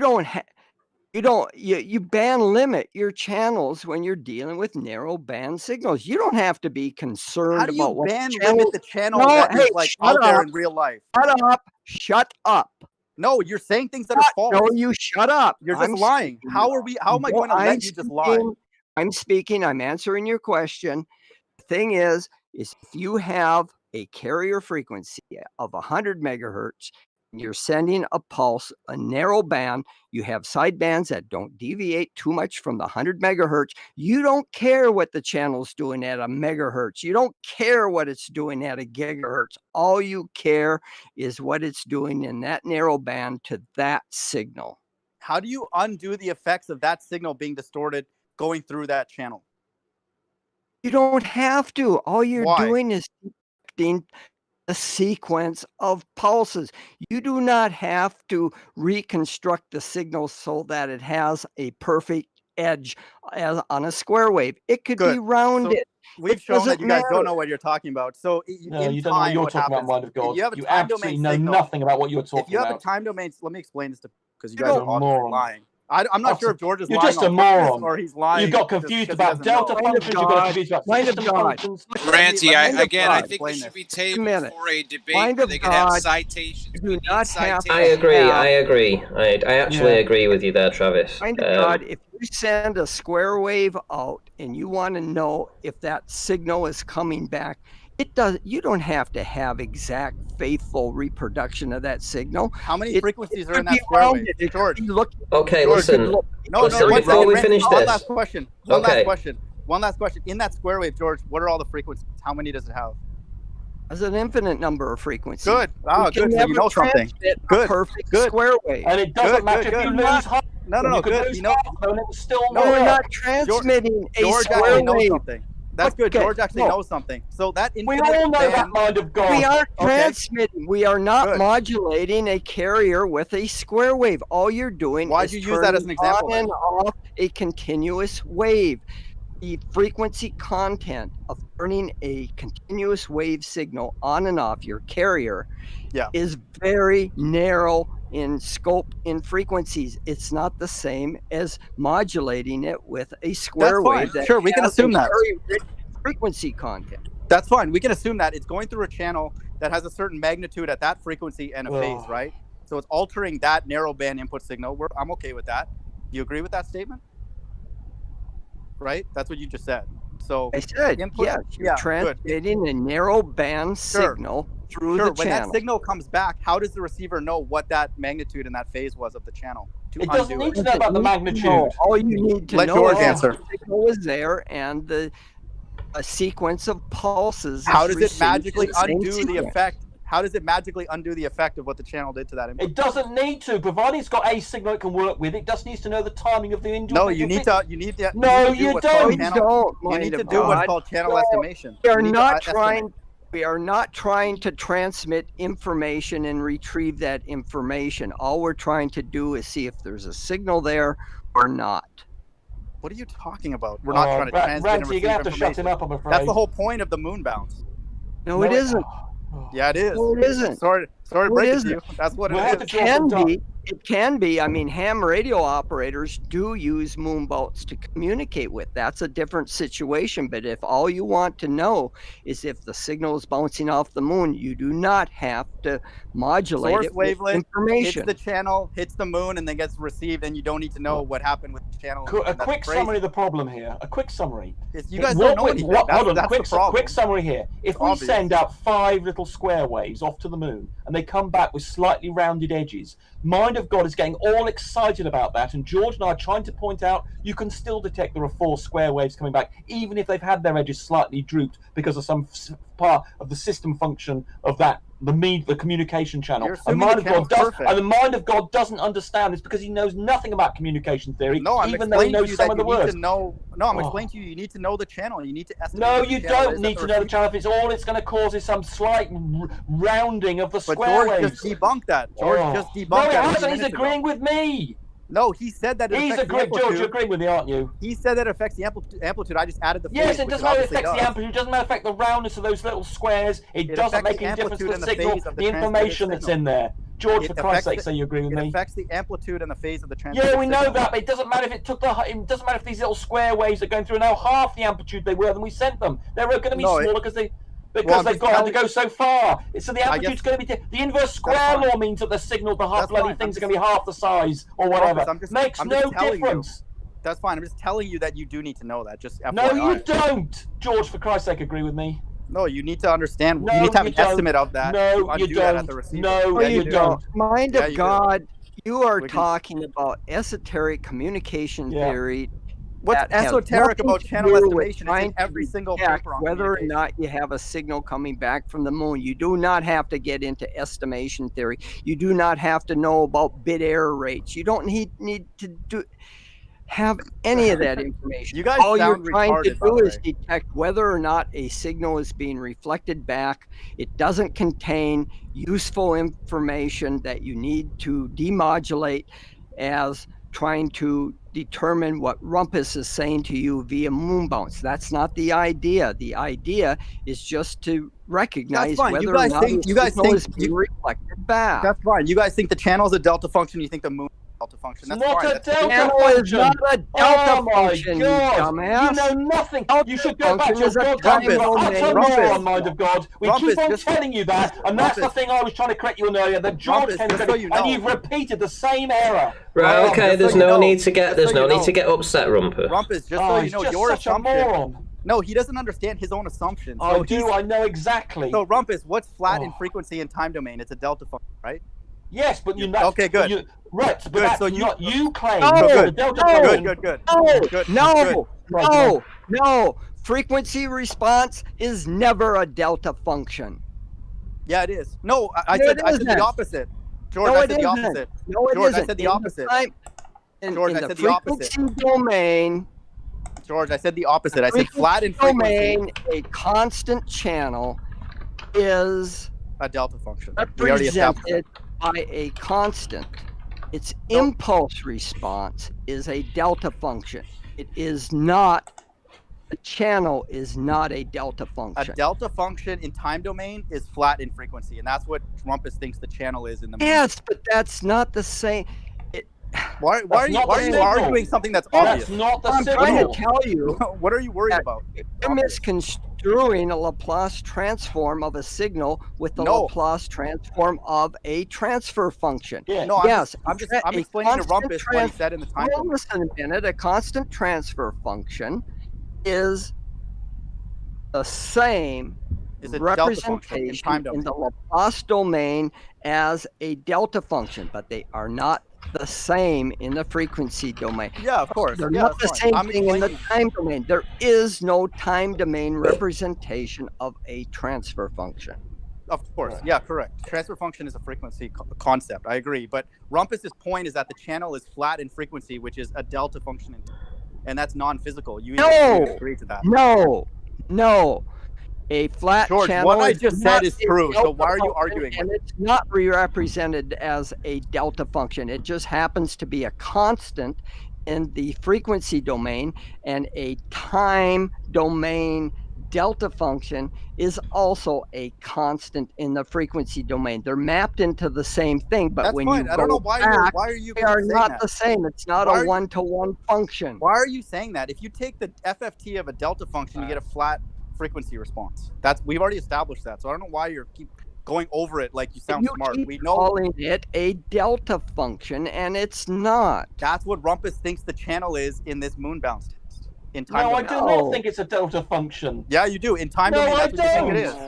is. Yeah, no. you think it just passes on the input signal to the moon, and then the moon Yeah, is that also doesn't a mean delta that's function. not a delta. That does not mean to say the system function is a delta function. That's flat, and the system function is flat. Yeah, You- in frequency, Yes. you think it's All- flat, all- but George The just man said of that God, it affects all of frequency. this is irrelevant. All we do is measuring how long it takes to come back. Yeah, No, I'm exactly. just pointing out how stupid your assumptions are to the Oh audience. my God, You don't you're need to getting make your any terms mixed up. assumptions. Anyway, we're gonna have to go through another. No, we're not meeting. getting. I'm not getting any of the terms mixed up. You guys You are. Just are. obfuscating You're getting the mixed up between system functions and the delta function. You're not distinguishing between the actual signal you're sending. No, you guys are purposely the delta confusing this. function is only there to determine the impulse response of the system to get you the system function. No, that's but what you, I- that's what you that's- use the delta function for, that's true. to Mind get the of system God. function. That's God, true, but how you long actually- has it been? How But long Rumpus, has it been Rumpus, since you you've actually worked think with that's what the these channel is in concepts? real life, which is insane. It's not that. How long, It's not an how long impulse has function. it been since you've done a Laplace transform and worked with these things? George, you guys have already proven you're lying, so I don't know Yeah, why distracting. you're Yeah, confusing well me. dodged there. Well I'm dodged just there, saying, George. you- Yeah, I think George, you you're got, pretty you got rusty an on answer, this George. You got an subject. You never answer knew there. it in the He first didn't place. want to give you an answer, so we all know George, what the we answer have is. you on audio saying the channel only affects the amplitude and not the phase. That's crazy. Why would you say that publicly? That's insane. I did not say it did not. I never stated Excuse it me. would not. We're going to affect play the this back. phase. I'm going to play this back on my It channel. doesn't matter, the man of God. All of this is irrelevant. 1 second. George just said that it only affects the It amplitude and doesn't not the matter. phase. We don't need Why to did- quarrel about but those George, things. why did you It's say all that about the when amount that's of not time it correct? takes to come back. Okay. I meant to say it's not affecting the timing of any significance. Phase is not a timing concept for signals. It only has relevance for sine waves. Okay, now, yes, a That channel doesn't can make sense. affect. What you just said. Okay, What you just said is stupid. any pulse is rich in content with different frequencies. You can represent using Fourier analysis any sort of waveform as it a spectral content. Yes. And it Every has magnitude and frequency. phase, correct? Oh, shut up. Every Well, frequency. George, why don't you say that something that's signal- actually truthful? Shut up. Why don't you stop Shut up. lying? I'm Why don't you explaining. stop lying for a Shut second? up. Why don't you Up. stop I'm lying then? explaining. Shut No, you're not up. explaining anything. Shut You're just lying up. to the I'm audience. explaining. Shut up. I'm not You're going to not let you explaining speak anything, dude. until I explain this. Okay, right. Listen. No, How's say something here truthful. how's this, Hell guys? freezes over Why if don't you we want. finish this? Why don't we That's finish fine. this whether another you want time? me to or not. Say something truthful, and then I'll let you Thing finish. is, Let's I'm finish saying this. something truthful. I'm Okay, guys. So I asked, obviously, the audience 1 to change subject, 2 to stay on it. We've got 1, 2, 3 that say change at the minute. So if anybody still wants to pop in and 1 to change subject, 2 to stay on it. Guys. One thing that's amusing, Ranty, is that you've probably had the most technical discussion on any Flat Earth channel ever just now. Yeah, I mean, it's been. I've actually enjoyed it, but I just wanted to see what whether the audience were following it. I can understand. No, I imagine unless the audience is interested, it's going to be as boring as hell. And what you need to have is some diagrams, and then we could show what delta Dirac functions are, transfer functions, impulse responses. And without those diagrams, no one can follow this discussion. I respectfully disagree. We don't need to get into delta functions and stuff. It's just going to confuse things, and that's all mind of God doing. Just a minute. Just a minute. Pointing out how simplifying your absurd your assumptions. He George, obvious. Rumpus, please. You two obviously both disagreed knows on the terms channel, of electrical so. engineering. He's trying to posture and wall the audience into thinking he knows what the hell he's talking George, that's about. what you guys do. I'm here to clarify what is actually. I would. Do you know what I would like? Do you know what I would like to do? I'd like to bring. I think the Mind of God is happy to go against both of you guys. So how about we have a 2-on-1 at another time? But sort of like plan it, and you give you time to bring your diagrams. How would that work? The only issue I have with that, Ranty, is I already know based on this discussion what their assumptions are, and my whole point of this is just to point out that H equals 1 in the frequency is stupid, and then moon equals 1 is stupid. So there's nothing else to talk about. That's what they're doing. I was trying to point out about an hour ago that all of this was utterly irrelevant to the actual discussion we were having. I was only suggesting that if we want to have a separate discussion just about communication theory, we'd need diagrams. But you're absolutely right, and you're making the same point about an hour ago. This is utterly, utterly, utterly irrelevant to the point that we can send off a signal, and just like Gently suggested, you could even have me saying Mind of God's a moron, just seeing when that comes back, and you don't need to worry about any of this crap that Mind of God half learnt in one of the lectures he had. It's utterly irrelevant, but if you want to I have a learned separate that discussion, the channel is not flat ever in real life, and George. That's fine. That's fine. We agree. A channel isn't George. flat, That was but just it's an George, approximation. That was George, just go an lecture. approximation. George, you Oh got to my lecture God. Rumpus. He's the one who doesn't know what the hell. No, I said it was an approximation. We can effectively treat it as such because it makes no difference to what happens in terms of sending a signal. Hi, Paige. Hi, Paige. How are you, Paige? Hey, Travis. Hey, Paige. Mind of God, you're missing the point. No, you guys are not having a oversimplifying flat to lie. panel Right. will distort the waveform. That's Right. fine. Let's move on from this now, guys. All right. Let's move on. George, it's over. It's over. I won. How about- move on to something else? How about Let's how talk about- about George's refracted image. There you go. So sorry to do that to you guys. You're a moron. Travis, if you want to discuss George's refracted image, he's here now, so away you go. Ask him.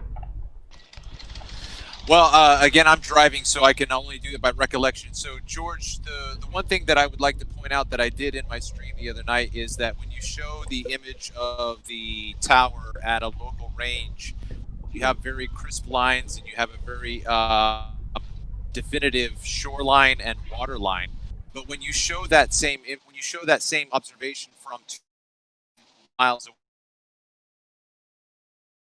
I don't know about you guys. I'm not getting any of that. His signal's fading in and out. Yeah, you just broke up at the end there, Travis. So you were saying when you get to 2 miles away. Travis? Can't And with, answer a question that I don't know what's being asked. well, he says it's a refracted image, so do you think that the image that you took was refracted? I haven't Every seen his stream, image so you I don't know. take has a certain amount of refraction. What I said is that the refraction was very, very low, and it was confirmed by Walter Bislins using my atmospheric data that I took. He went through the refraction equations and confirmed that it was very low refraction on that day. That's all the claim that I made. So when you say there was very little refraction, did that mean that it fell within standard refraction, or that there was actually A little bit below the standard refraction. It was an extremely good day for taking those photographs. The water temperature, surface temperature was the same as the air temperature within 0.5 degree Fahrenheit. And all along the optical corridor for the 3 miles, there was a crosswind blowing from the west-northwest down my corridor, mixing the air.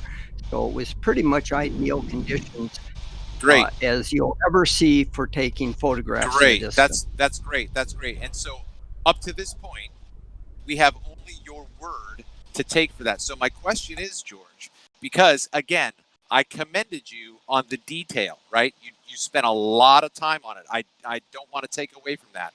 I'm curious though, because of all of the detail you did include, why did you not show us how you determined what a minimal refraction day looked like? I did. Apparently, you didn't pay attention to it. You did not. No, you did Yes, not. I did. Okay, George, listen. George, listen. You want me to explain it to you again? Okay, George. No, you did. Hold on. So let me ask the question. Let me a question. Okay. How did I all right. Let determine me it? ask the question. So I think what he's trying to ask is when he's saying that when you need to describe what a minimal refraction day looked like. He's asking, did it look flat? No. For my no, measurement, that's not what I mean. Ranty, the measurements that I made, if you go through the data, I presented it, and as a result of the measurements that I made, you could determine whether or not the Earth was curved or flat. And it turned out from the data, a drop distance came out of all the data that was at about 57.5 inches, somewhere around there. And if you did the computation for the distance out, which was 2.73 miles, at using 8 inches per mile squared, gives you exactly that number within the uncertainties of the instrumentation. So Again, to be clear, in your video, as far as I can recollect, George, you went through the temperature, you went through the barometric pressure, all of those things. You went through the direction of the wind, right? The thing that you did after that was simply to state these are ideal conditions. I'm asking you why you did not include how you determined that means there are ideal conditions. You didn't do that, George. yes, I did. And it was also Walter Bislins worked it out. I said, you hook up an auto level, shoot at the tower. Thing that will happen is if you have more than minimal refraction, power will either rise as the light waves bend downward or will appear to sink as the light rays bend upward. And from all the data I've taken over 2 years on this thing and averaged it, I know where the crosshairs of the auto level ought to be hitting the tower if I have very low refraction. And the other day when I did that, it was hitting the average spot that I have determined over volumes of data and considerable number of observations.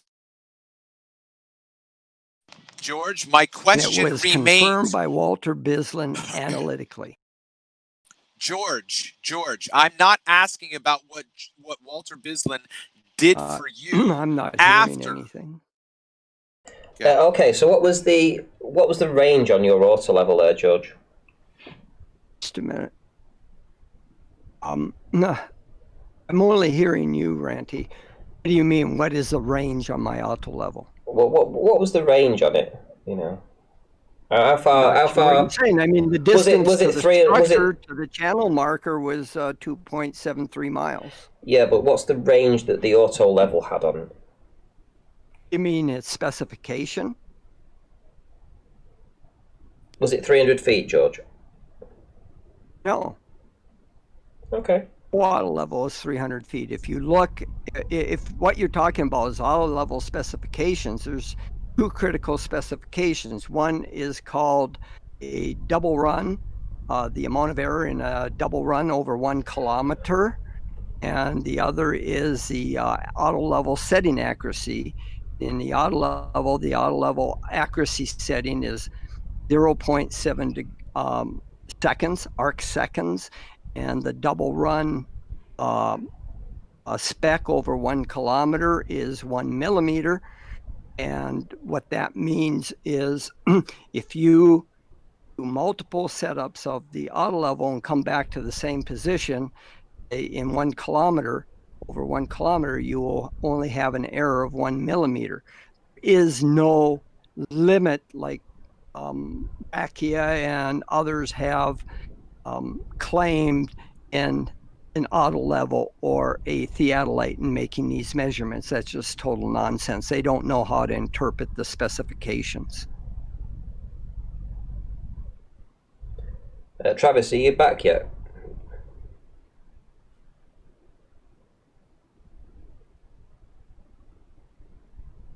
That is this whole thing about an auto level can only be used for 300 feet, 500 feet is a total misunderstanding on part of people that don't know how to use this equipment or read the specifications. And in fact, Ute has been one saying you can't use a theodolite beyond 1,000 feet because he's looking at the distance measurement specifications and claiming that also applies to the optics, and that's wrong. A total station, a theodolite that has both distance measuring capability using lasers in an internal laser and its precision optics, it's like having two different instruments in the same housing.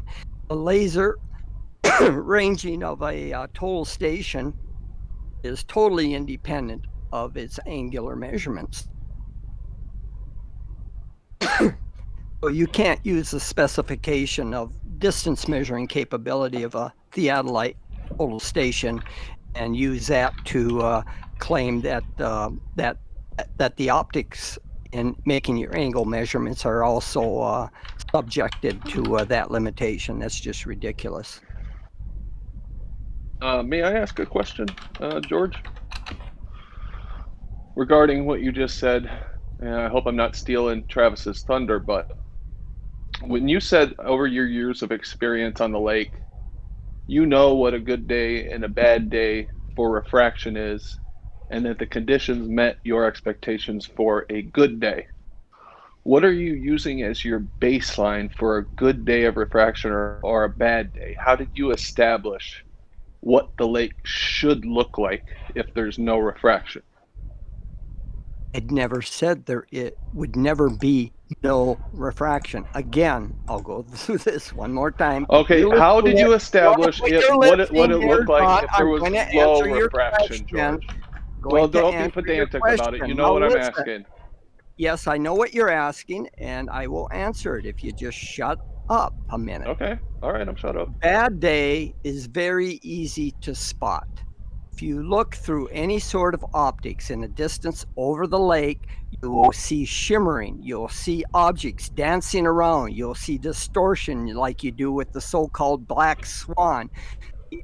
Image will be dancing around and be distorted.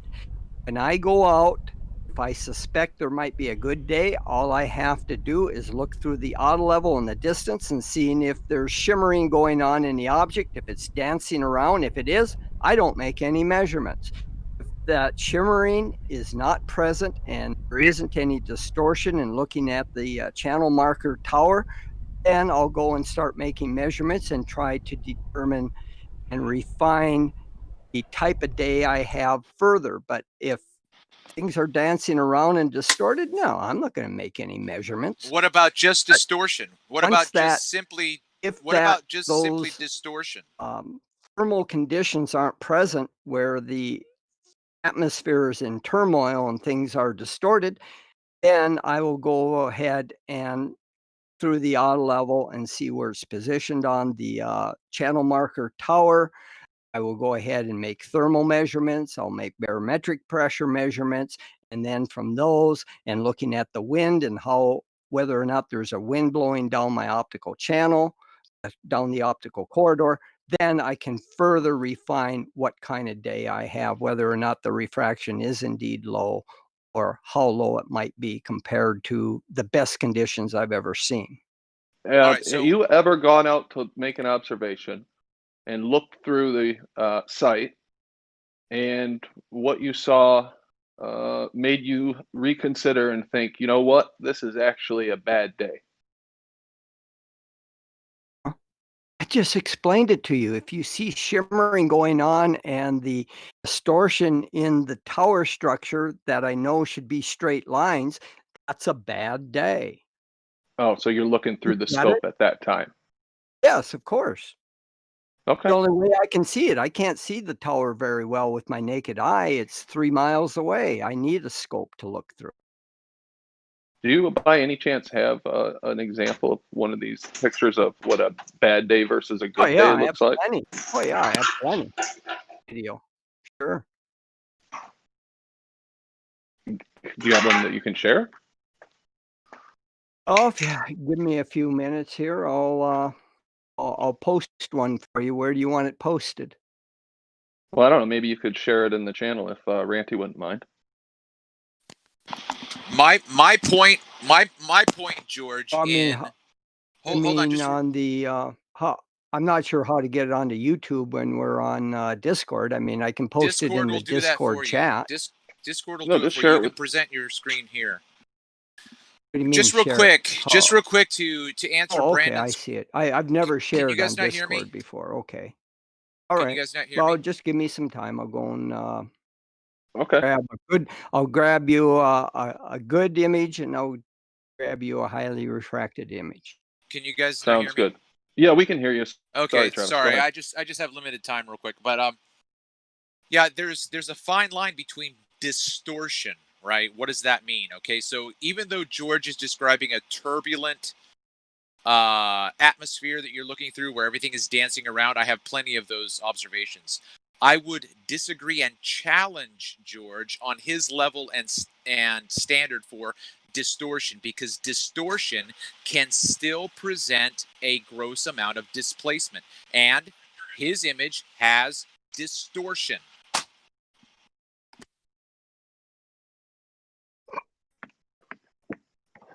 Well, that's why I'd like to see what he's got, what he thinks is an example of either one.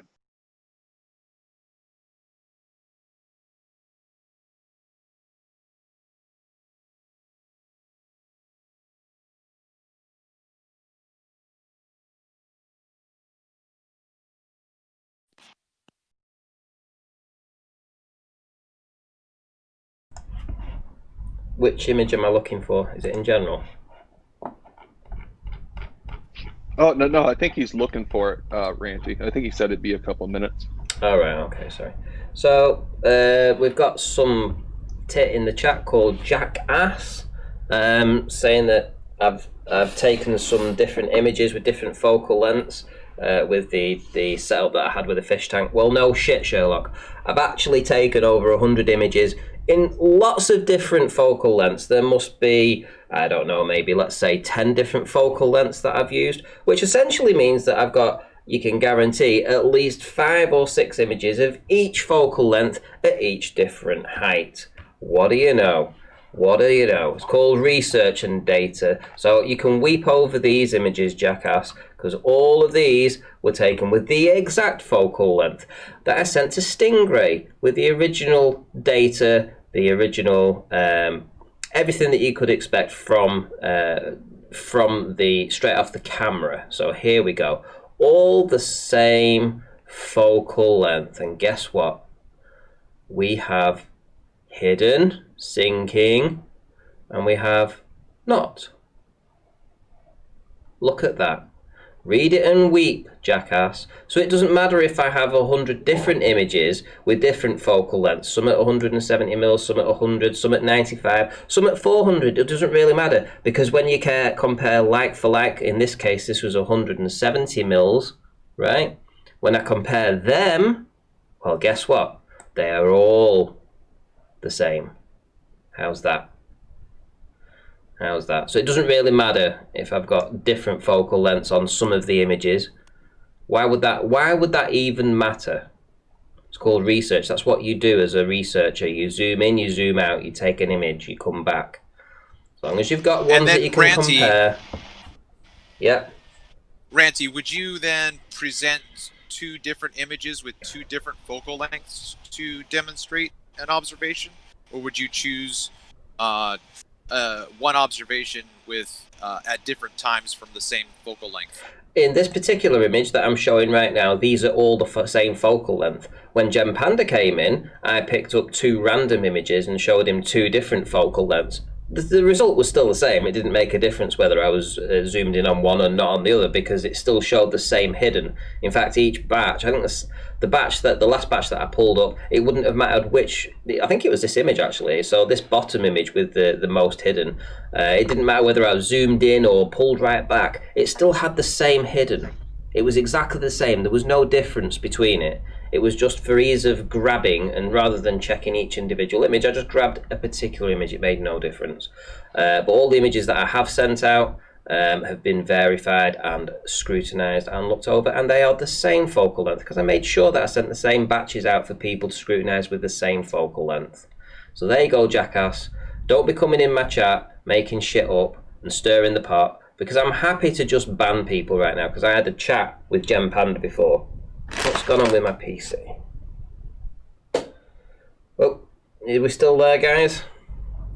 Yeah, I can still hear you. Can I jump in real quick? Yeah, so let me just finish though. So I'm just gonna say I had a chat with Gem Panda before. I actually showed some of the data that I actually had, and I actually presented it at the start of the show. So Jackass, if you haven't watched the start of the show, go back to the start of the show and maybe watch that before running your mouth. But don't come in here and say that I've been forging anything, because I'll just ban your ass.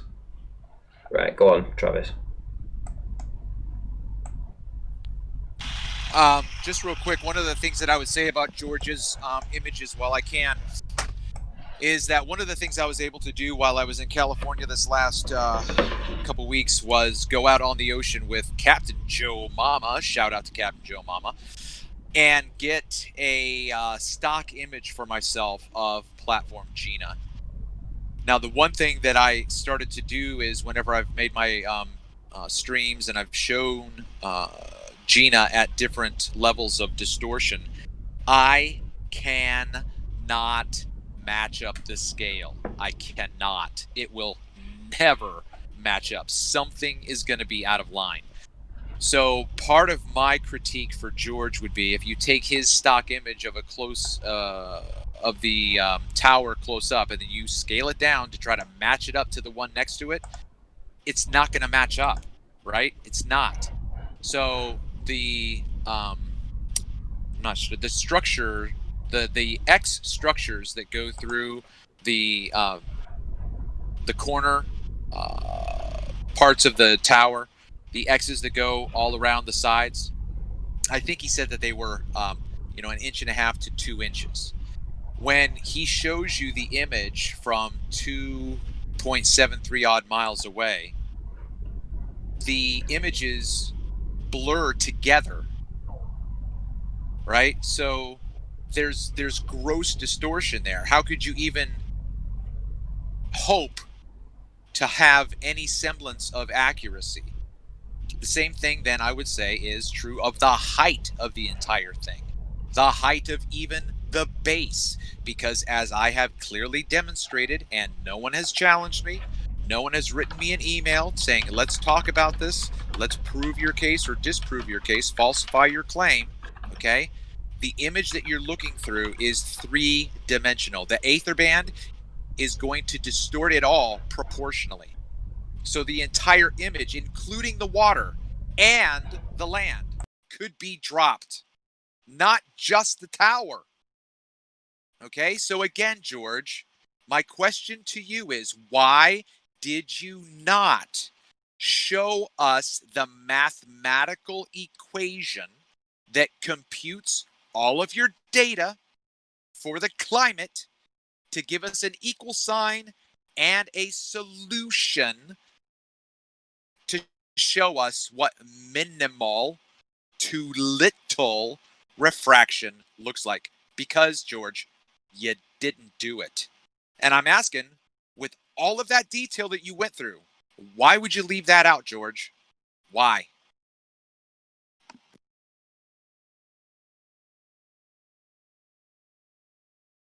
Okay, number one, I had a limited time on Jose's channel in which to do a presentation. No Jose and I, way. No, you shut up and let me answer. You asked me. No way. Ask me a question.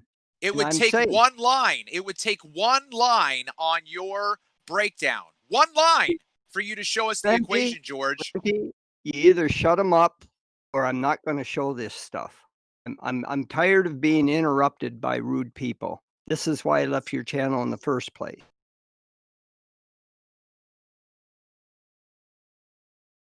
Okay. Now, just to quickly, I don't want to belabor the point, is I did a presentation a few days ago on Jose's show, and I was I went way over the time that Jose and I agreed to in the first place, and the purpose was to show a measurement method, not to go through all the gory details, is because of the limited time. And we said after the show, after the presentation, if people wanted to, I could continue with a part 2. So it was just a time constraint thing. And again, the purpose was not to go through all the mathematics, because you tend to lose people when you do that. And Jose didn't want that. Anyway, I'll do a screen share here. I'll bring up some images. I've never done screen share on Discord, so you're going to have to tell me if it's coming up. George, can I say something real quick in response to that? So go ahead. Okay. Most of the delay in your presentation had to do with your hemming and hawing. Okay. It would not have taken much effort for you to present in 1 or 2 lines the equation.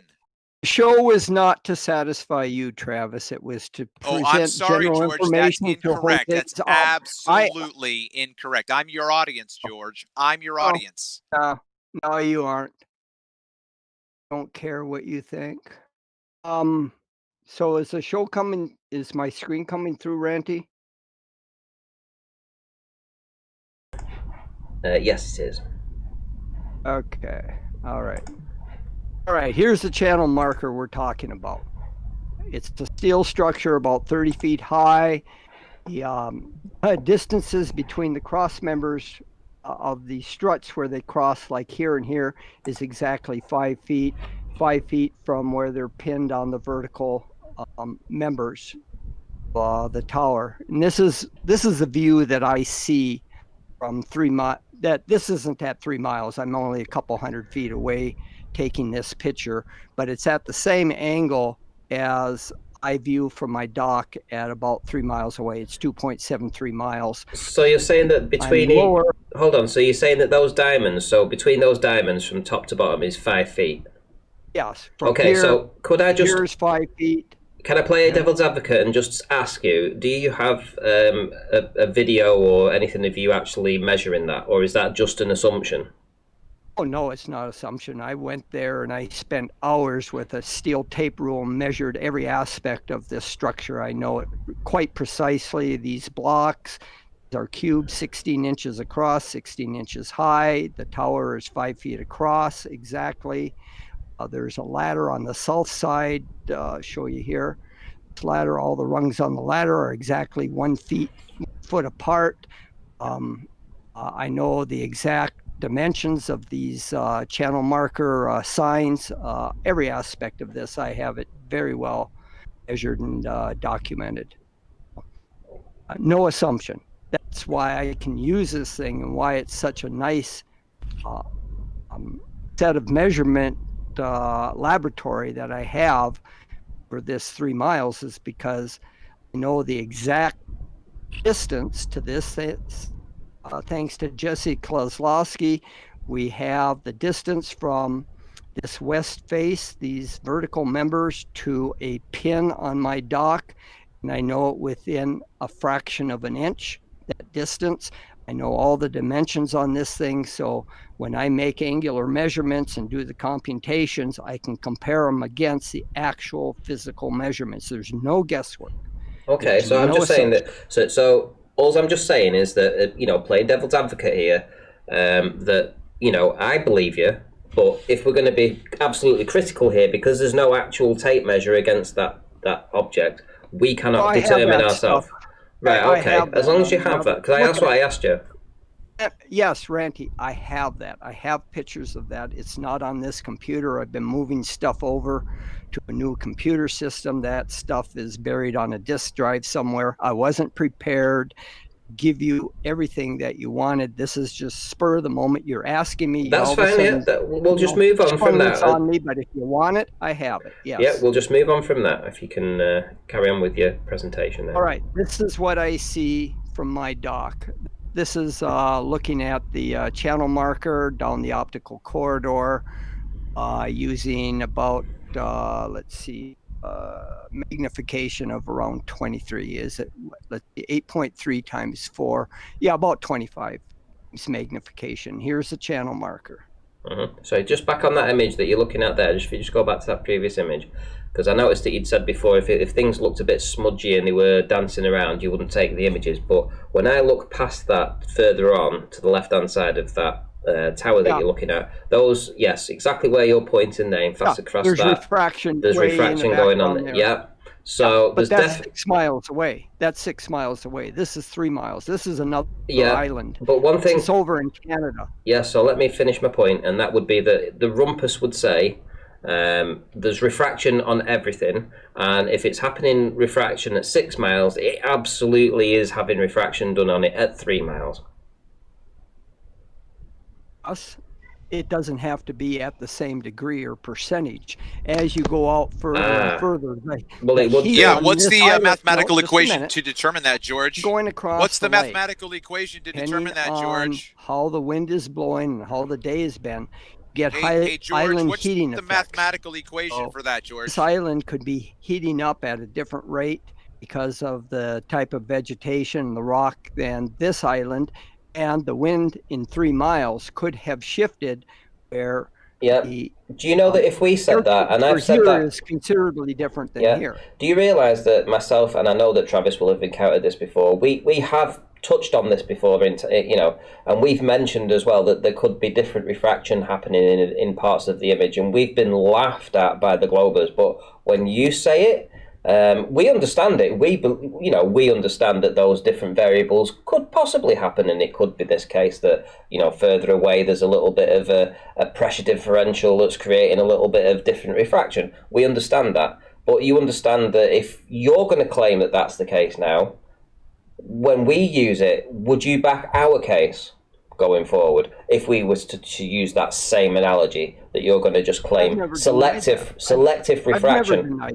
I've never denied that. I've measured different refractive effects going down the lake. I have places on the lake where I can go over 20 miles and it's loaded with islands, and I can use the islands as distance markers, and I can observe different effects with different distances. Okay. It just depends on the day. So is there a calculation that we can use for selective refraction? Oh, you'd have to know the air temperature with distance in order to do that. There would be no one number or one calculation that you could make, because the equations are only good for the parameters that you put in. So say, for example, in the first 3 miles, you might know you have some sort of a temperature gradient, but the temperature gradient could be different, say 10 miles out. So you'd have to recalculate using the equation with different numbers in it. I mean, there isn't any necessarily one set of numbers that's going to describe everything going on over the water over 10 miles. But here's another thing. So even though we may have tried to argue this case in the past, proving it is going to be incredibly difficult, don't you think? Because let's be honest, right? It might be for you, but it isn't for me. Well, no, it's definitely it's definitely not going to be for you. Let me back up, Ranty, please. I didn't make it. It may have sounded like I can do it, but you can't because I know more than you. No, that's not what I meant. I have a rather unique lake here. This lake has hundreds of islands on it. There are places where I get optical corridors or have unobstructed view with islands side, and I can look down 22 miles. And there are islands that are on either side of that optical corridor at different distances. And I know exactly where those are from topographical maps and stuff. So I look down my optical corridor and I see a certain effect near a certain island. I can estimate, how far out it is. For you, it's rather difficult to do when you're looking over an ocean. I can travel in the wintertime anywhere on this lake because it freezes over. It gives me a good meter of ice. I can drive my truck anywhere on this lake and make these measurements. See when we press you. See when we press you for this kind of information. And on the other side of the coin, when we get pressed, right? So there's two sides of a coin here. When we press you, we listen and we understand exactly what you're saying, and we understand the nature of things, and we understand that water isn't flat, and I mean that as in it's always moving. Doesn't matter. You're never going to have a stationary body of water ever. It's never going to happen, right? So it's always going to be unflat. It's never going to be flat. But the globers want us to believe it's completely flat, right? So we have different things and variables that go on. Whenever we discuss them, we get mocked, we get laughed at, we get called insane, we get called flirfs, we get called, add it to the list of the 100 different reasons why we're getting obstruction.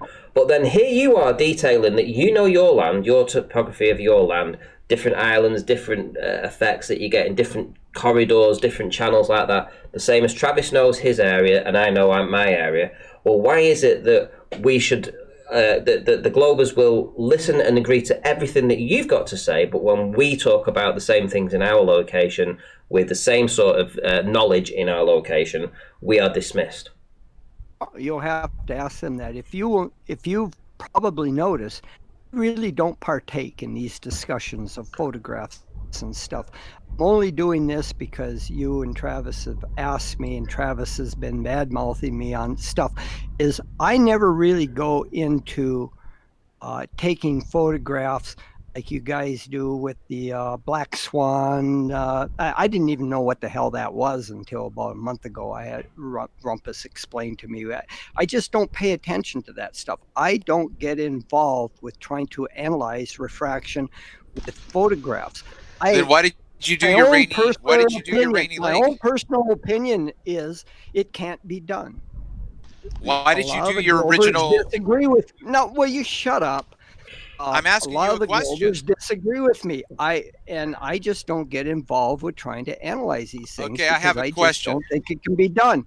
Okay, one sec, Travis. Let him finish his point, and then I'll let you get in.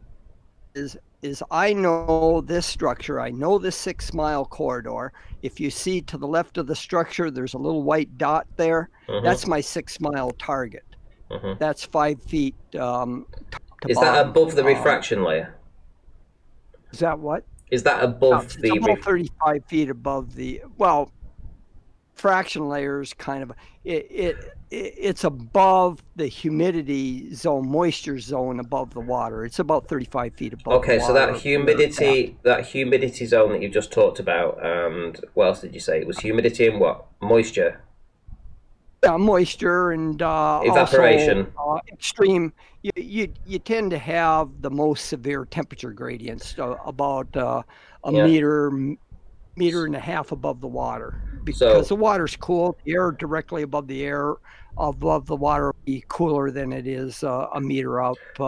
You know. Yeah. So when in the past, when on the flat Earth debates and stuff, when I was a member of, well, not a member, but when I was partaking in those flat Earth debates, it was a case that when we talked about this area, we used to call it all kinds of different things. Nathan Oakley used to call it the circle of confusion. Travis talks about his ether band and other things like that. Maybe it's not the same thing, but we're still talking about this area of what we would call evaporation, water. Pete Shea would call it the mirrored water layer. You know, that over a period of a long stretch of water, that evaporation will create a more solid body of water that could be a water mirrored layer or mirrored water layer. So when we talk about that, you're now talking, this is what I'm saying, you're now talking about the things that we've talked about for the longest time. It's mirroring for you. Yeah, and we're not talking. Yeah, not talking about mirroring. Talking about the mirrored water layer, which is the evaporation that happens above the water. That if it's on a really heavy evaporation day, it's going to, as you're optically looking through it, it will create a mirrored water layer, but not on the actual water. It will be higher up than that. So all I'm saying is the things that you are bringing up now are things that has been dismissed to us as flat earthers in the past and laughed at and scoffed at. Do you understand where we're coming from? I didn't participate in those, so I have really no comment on that. I Okay. never really paid any attention to any of that went on with the Isle of Man or That's not the point. any of that stuff. Blackpool, I never paid any attention to that. That's not the point. Okay, Travis, go ahead. Thank you, Ranty. Thank you. So you said that you don't get involved in these pictures and blah, blah, blah. So my question is, why did you make your initial rainy lake observation? I was studying refraction. I wasn't participating in these discussions. This was something for my own. Okay, great. So my criticism that you should have learned from, I suppose, if you go, yeah, you're just going to make excuses. I gave you very detailed questions on those videos, and I paid attention to them, George, and I made the same criticisms. You did not give us any demonstrable evidence of how you determined by measurement your ability to evaluate what a level of refraction allows. Okay, now you just mentioned your white 6-mile marker, correct? Yes? Yes. Okay, great. You also mentioned the fact that you seem to have knowledge of the level of moisture and humidity. Yes? And from I have the target up so that I know from my readings and what others have observed that directly above the water tends to be very chaotic and is not. If you want to determine some good measurements, you need to be up above a meter and a half above the water at a minimum in order to get out of this chaotic atmosphere directly above the water that can cause a lot of distortion. Okay, great. So where are your measurements to show that you had a gauge as to whether or not you fell within those parameters?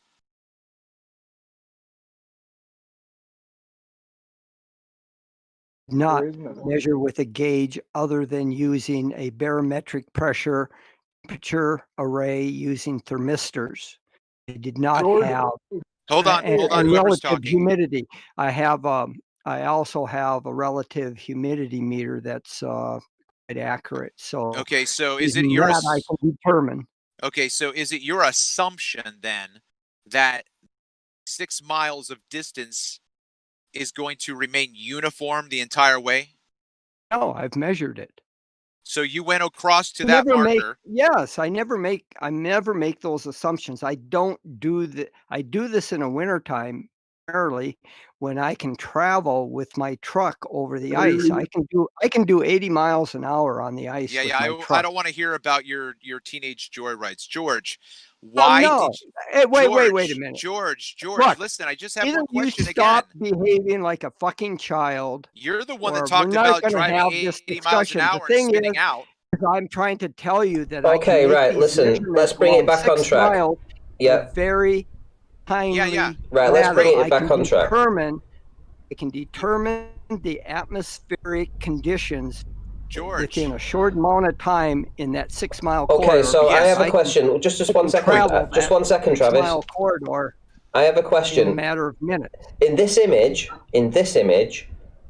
it's not frozen over. The lake isn't frozen over. So when you assumed that I did not make any assumptions. I have a boat. I can go between my dock and this island and make measurements. Okay, so you know in the back when you had that bit of refraction in the back that you said, did you see, did you get on your boat and measure it on that day, or did you just assume from what you told me that... I went to this island. I did not go, I was not interested in what was going on at Home Island 6 miles away. That was not my interest. My interest was the channel marker.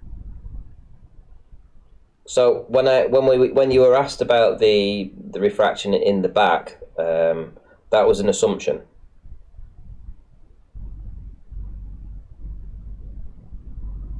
You mean, hang on, I'll bring it back up here. You're talking about this area here? Yes. Yeah. If you look at it closely, that really isn't a distorted refractive image.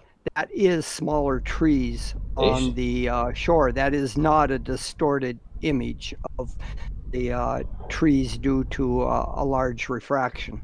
Can you zoom in on the horizon? Maybe right there by the tip of the small island and to the left.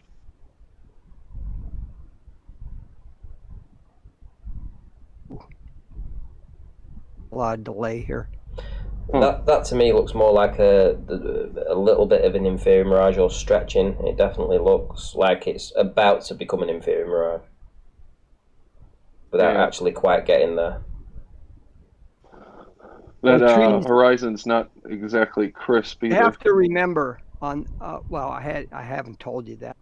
On this island, it's a very steep edge.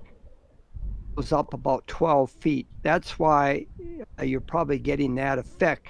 The trees here, the base of these trees, are about 12 to 15 feet higher than the base of these trees. And these trees, of course, you're not going to agree with it. You can't see the base of these trees because they're being hidden by this water. By refraction. Oh, by the water. By refraction. Oh, okay. Go with it. George, that's could called you zoom in called maybe proximate even a little bit looming. more? Pardon? It's called Could you proximate zoom in looming. maybe a little bit more? If you guys would quit talking at the same time, Okay, I'd be so able to can you understand. zoom in, and then Travis, can you make your comment as well, please? Could you just zoom in a little bit more, and then Travis, could you make your comment? Actually, I'll let Brandon make his comment. I don't want to overstep Brandon. No, I'm just looking at this horizon here because when I screenshotted and zoomed in, it looked like there was bleeding between the horizon of the water and the trees. And it does look pretty heavily refracted at that horizon, but maybe it's immaterial to what you're talking about. Okay, thanks, George. Okay, I do have something to add to this, okay? Now, I would beg your pardon, George, okay? In the meantime, I would beg your pardon because, as I have said in my show, what I'm about to suggest to you is not classified the way I'm going to classify it, okay? I have made hundreds of these observations over the Chesapeake Bay, which is going to be giving, very similar observations to what I'm seeing here, okay? Could you go back to that image, please?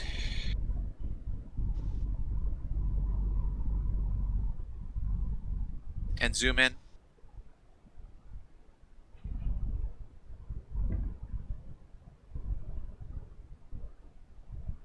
Can you zoom in, please? I'm trying. Okay, I didn't hear anything. Okay.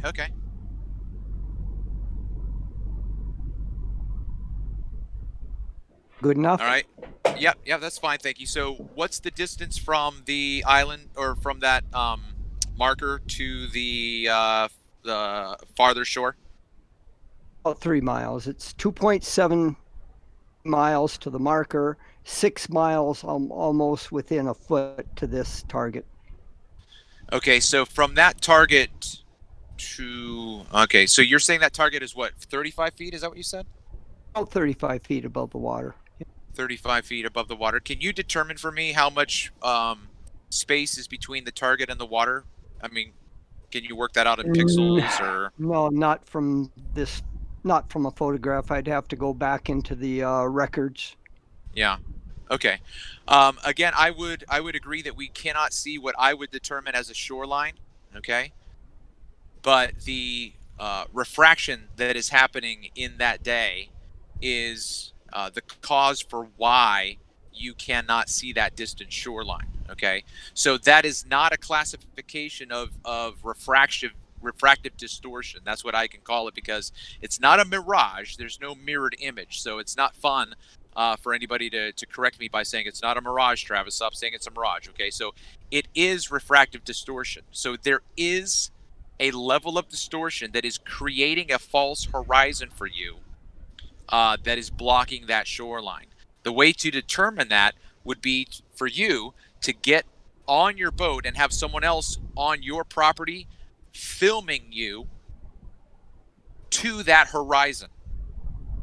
Because I'm going to tell you, that horizon that you've got in that image, I'm going to predict that it is not lined up with that channel marker. If that makes sense to you. Oh, I didn't quite get that. I just want to show Ranty something here. Or somebody earlier was asking how I would know whether or not I have bad conditions. This is bad conditions. You can see the shimmering in the background. You can see the channel marker tower. Yeah, this looks a lot different, but is it focused like the other one? Or is The picture that you're posting with the George? What?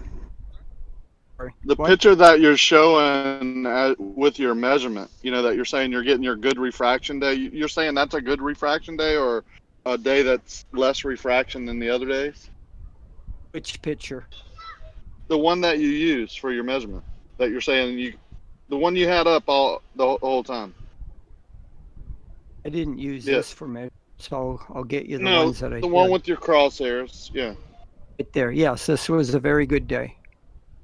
Okay, can you show us the pictures that you showed me, that you said the crosshairs were in the same horizontal position, same viewer height, and one was a good refraction day and one was a bad refraction day? Can you show us those two pictures? Oh God, I'd have to go hunt for the one.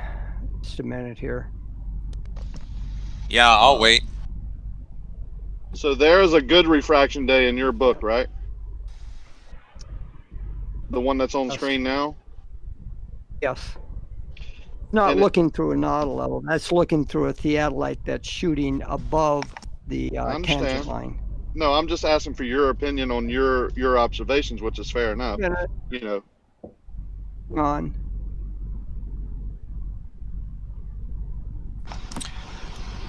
One of the things that I would ask, can you hear me? Yes, we can hear you. Yeah. Okay, thanks.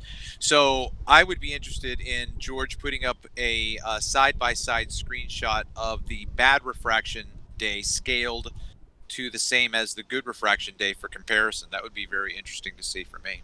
Yeah, that would be for me as well, to be honest, I have to say. It's something that I've done quite a lot of.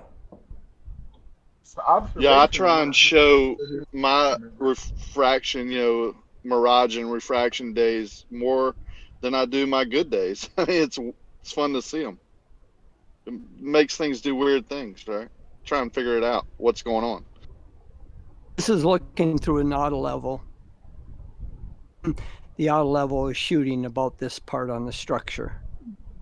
And you would call that a good refraction day, like something you label as a low refraction day? Yes. Okay, so now show us a bad refraction day, or maybe the worst refraction day. Just give the extreme. But the same, the same scale. The same viewer height, yeah, the same horizontal where you set your auto level up. You're going to have to give me some time to do. I can't do that like right now. I suspect they're going to be in exactly the same place. That's what I suspect. I have very few images. I've been cleaning this computer off, and all my previous images and stuff are off this computer now. I think that the only thing that you see when you see the little shimmering, that's a bit of Fermat's principle. I think that it doesn't change the relative heights of it. I think if you use your auto level on that, it will be exactly the same. What do you think, Travis? I'm not going to make a claim on that. There's just no way. It's not a claim. It's what I suspect. I mean, we can all make assumptions. It's just, for me, I would say there's too much too much dynamism going on. I don't know. I can say from my observations, I don't ever expect them to be in the same place at the same scale. If you, I don't know about getting them side by side, but let's see here. I'll hang up. Hold on. I'll get it set up so I can do a between two images. I can't put them side by side. I just don't have. No, just take your time. Either way. Yeah, and take your time, George. Take your time. These are two images of the same, where it's the same height, right? The same horizontal line from the same theodolite set up in the same position. Theodolite, auto level. Oh, auto level, but set up in the same position, right? On your pier. Yes, on the dock. And what, yes. Okay. Here you go. What is that? What is that height? What is the viewer? What is the height of the auto level set at 75 inches, 75 and an eighth inch to the center of the optics. 75 inches. Okay. Of the water. Okay, so you got you got two images that are the same. Okay. So were they from taking exactly the same observer height? Yes. So this is low refraction. Whoops. Fraction, and then this was a different day. You can see the crosshairs in the center of the diamond here. At the previous image, the crosshair was sitting here, which is about 30 inches above where this one is sighting on the tower. Remember, it's about 60 inches from here to here, or across the diamond. So if so I have a question. Diamond,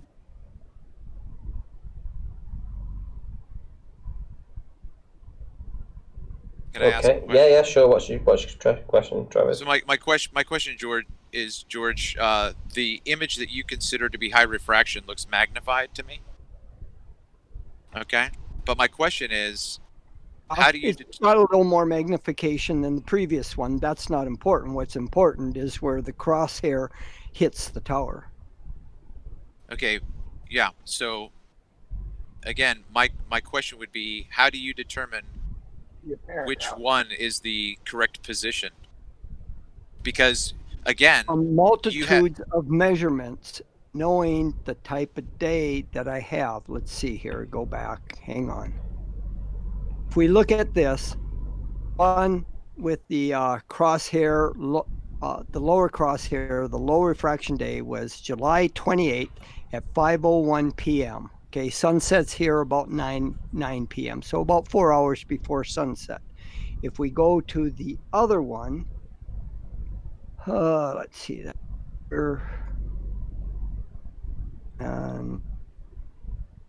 So while you're doing that, if I can just ask a question, maybe I don't want to distract you, but I just want to ask the question. So, do you have your theodolite set up all the time, or is it hard to set it back up? Or okay, because I don't want it to be weathered. Sure. But I leave the tripod set out. Got it. So I guess my question and my request, and I would certainly do this if anybody asked me, if you have another day where you have those same temperatures, would you mind jumping back out there and taking a quick picture again, please? Oh, well, that's what I've been doing. This is an ongoing investigation for me on refraction. When I get I consider good days, yeah, I run out with my equipment if time permits and start making Have you done that measurements. since this? No. I'm sorry, did you Weather say doesn't no? always permit. I mean, I know that. I know. I was just asking.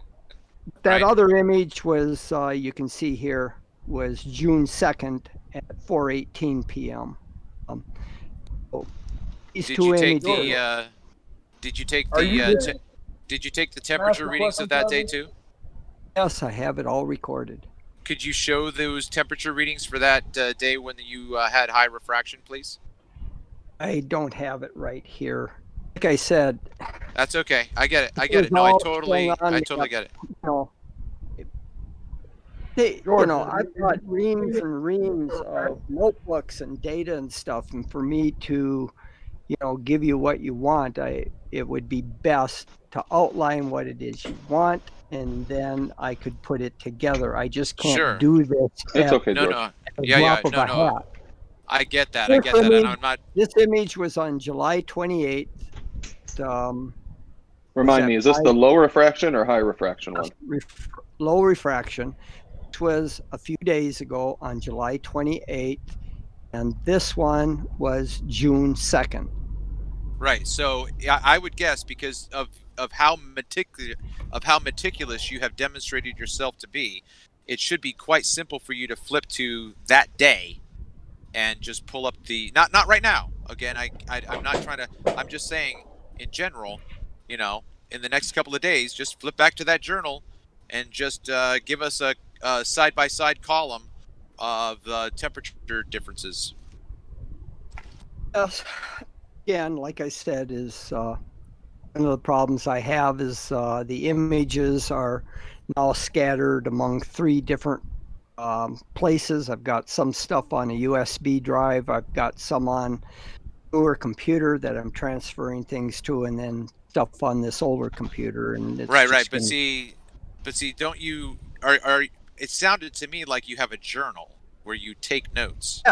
yes, if all you want is the temperature data and that, I Right. dig out So the, you've got this picture right here that you're showing us. This picture, I'm sure that you can just go to your journal for 4:02 on that day, and what was your temperature reading, your barometric pressure, all the same stuff. That's all I'm asking. Yeah, no, that's fine. That's fair. Like I said, is can't do it right offhand here because that stuff I have taken over, moving my business into a new building, and I've trying to unload the house here, and I've got all that stuff now. Trying to organize it over at my place of business. It's about 3 miles away, so it's all in filing cabinets now over at my business because I'm trying to get my house back. How much would you like for me to pay you to go get that within the next couple days? I don't demand money of anybody. I know you don't. I want the information. How much would it cost?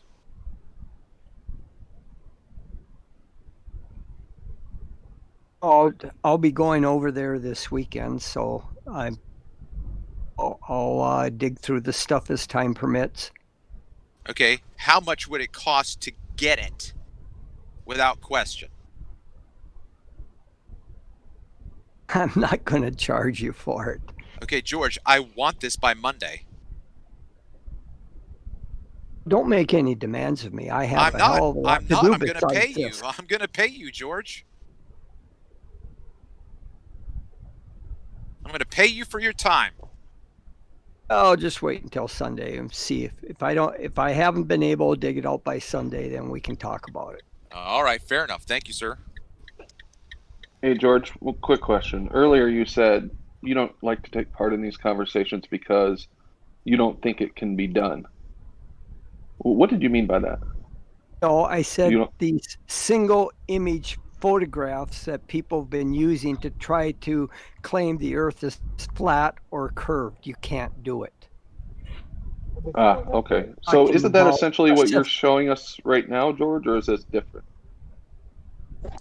All of what I've been doing is trying to get a good feel for refractive effects and correlating index of refraction to what I see on the images. I'm trying to the point where I can quantify what's being seen by using the temperature data in the optical corridor, the conditions to predict analytically exactly what it is I'm seeing. I'm not interested in these things about these debates of Earth versus flat Earth, or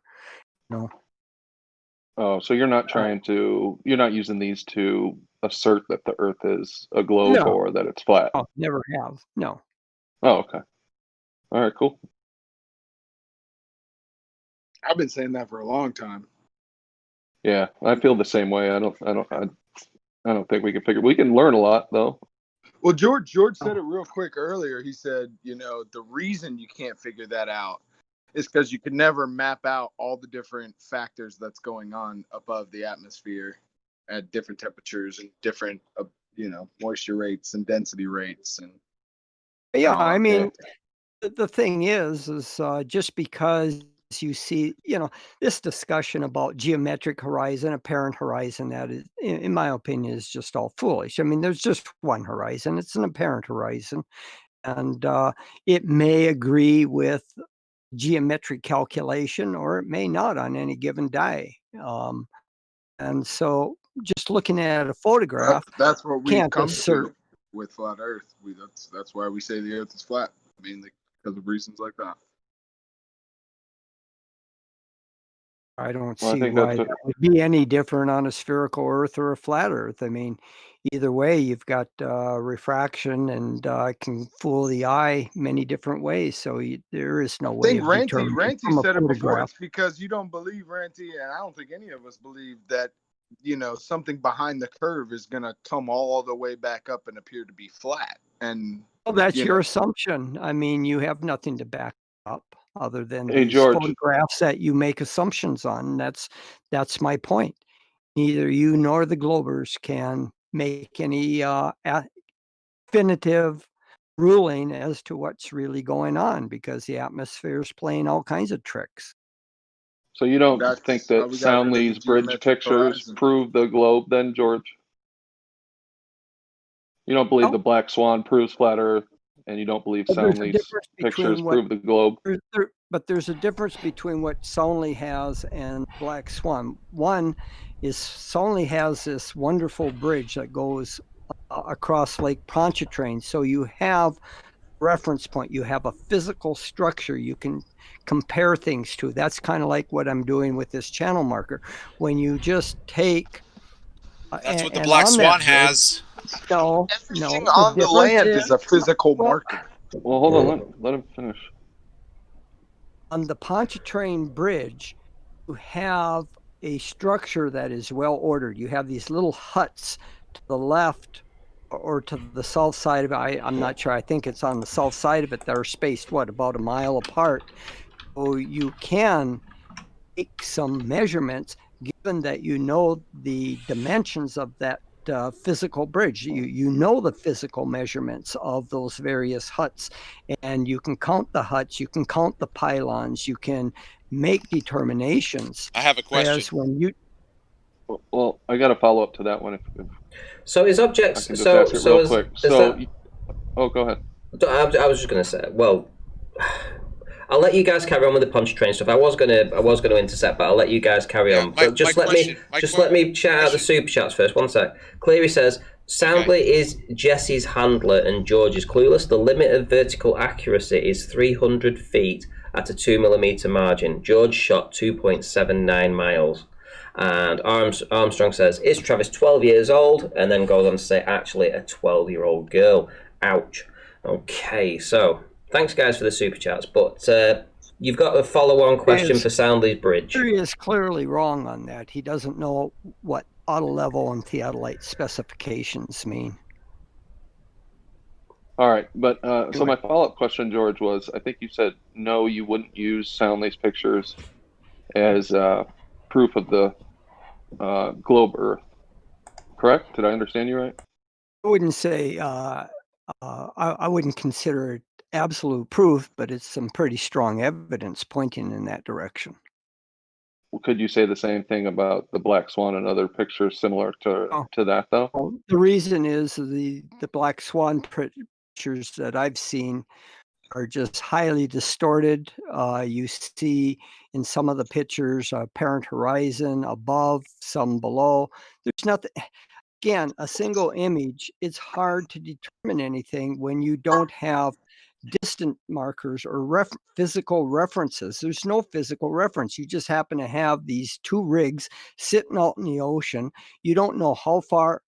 I have no idea how to estimate the distance out those rigs, whereas on Soundly's Pontchartrain Bridge, you can make an estimate. We know the exact distance to those rigs, though, George. Yeah, they're physical markers. Yeah, we have. Yeah. All of this stuff you're spewing is absolutely spurious. Okay. Now, Well, listen, like I said, I haven't been involved with this stuff, so I don't know what you Yeah, but guys you know have a or pretty don't strong know. opinion. So you shouldn't be asking me questions about this stuff You have because I really you have have a pretty no strong opinion opinion. on it. Yeah, you do. Let me go back to the Pontchartrain. Yeah, my strong opinion is that with a single photograph, you can't really determine whether the Earth is Great. flat or round. You can't do that. How many photographs did Stanley provide for his image as a contrast, George? Excuse me. I don't know. I hadn't paid much attention to any Okay, of that's that fine. stuff. Okay, great. So, in the Pontchartrain photo, you did mention certain markers, right? You said can you name just a couple of those? Because I want to go back because my question is dependent on the kinds of markers you labeled. Oh, from what I remember on seeing the Pontchartrain photographs, there's the pylons that are sticking up out of the water, and then you also have these huts that hang out on the edge of the bridge that are evenly spaced, and then you also have places on the roadway where Okay, great. they I have a rise up question. and down. Okay, great. So those huts, is it possible that refraction can skew the scale of distance between those huts? Ooh.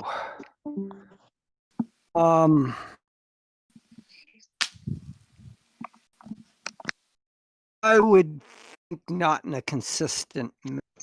There are so many huts there. I don't see that would be a likely thing to happen. Okay, but so then that would mean that you would have to measure each and every one of those huts to justify your assessment right now, right? I'm saying I don't have to measure them. I know from the engineering drawings what their spacing I'm not is. asking. No. I'm not asking about the geometry. Okay, don't misdirect. I'm Not asking you. misdirecting. That's the way I interpreted what you asked Okay, me.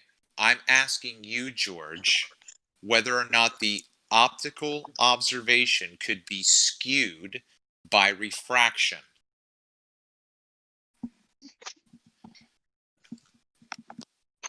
Of course, refraction can play all kinds of games. Thank you. Welcome to Flat Earth. That's why I don't try to get involved with this stuff because Okay, then get out of here. Again, without George, we appreciate all the evidence of Flat Earth. Thank you, sir. Yeah, all of the evidence of flat Earth.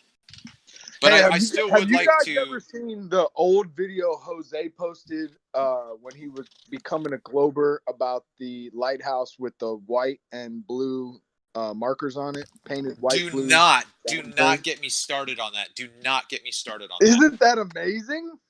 It's When a he beautiful Flat Earth video. When The he minute- puts the side by side of the tower next to it when it's far away.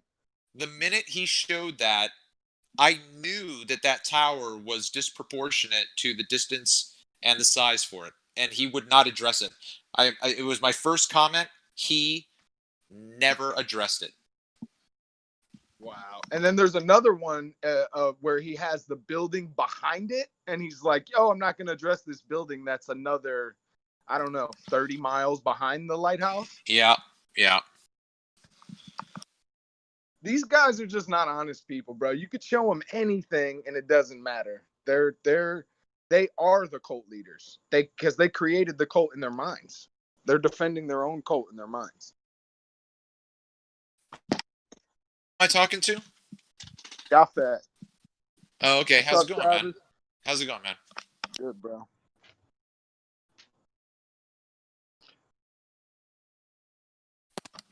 George, are you still here?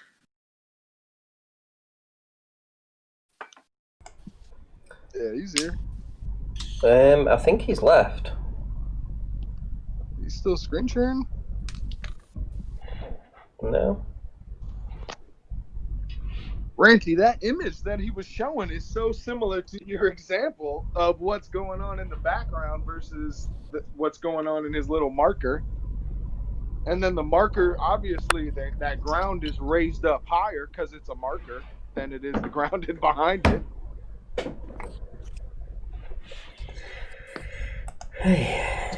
Definitely interesting, and I think Travis is on point when he's asked Judge to go and get the data that he's after. That would be interesting. I don't know if he's actually got it, so I can't make a speculation whether or not you're going to receive that data, Travis. But I would suspect it would be unlikely. I think George said Listen, that the I only put thing money that out causes refraction is temperature, right?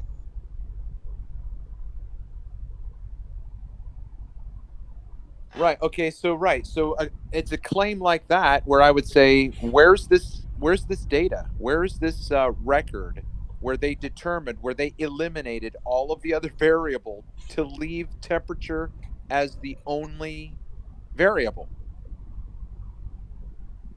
Yeah, it's crazy. And then he admits to, oh yeah, refraction does crazy stuff, but we don't know.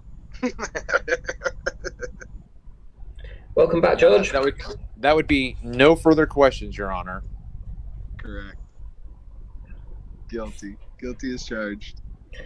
Right, guys. Well, I'm going to do 15 more minutes, and then I'm going to round up, guys. So just so you heads up. Is there anything you guys want to get into? Is there anything that you've got? Can I ask George something? Yeah, go I ahead. just posted the two pictures that you showed me, George, because maybe I'm not, maybe I'm wrong. Because you told me these two pictures were taken by the same horizontal, like the same setup, but we're on 2 different days. One was what you call a good refraction day, and one was on a afternoon where you would say it was heavily refracted.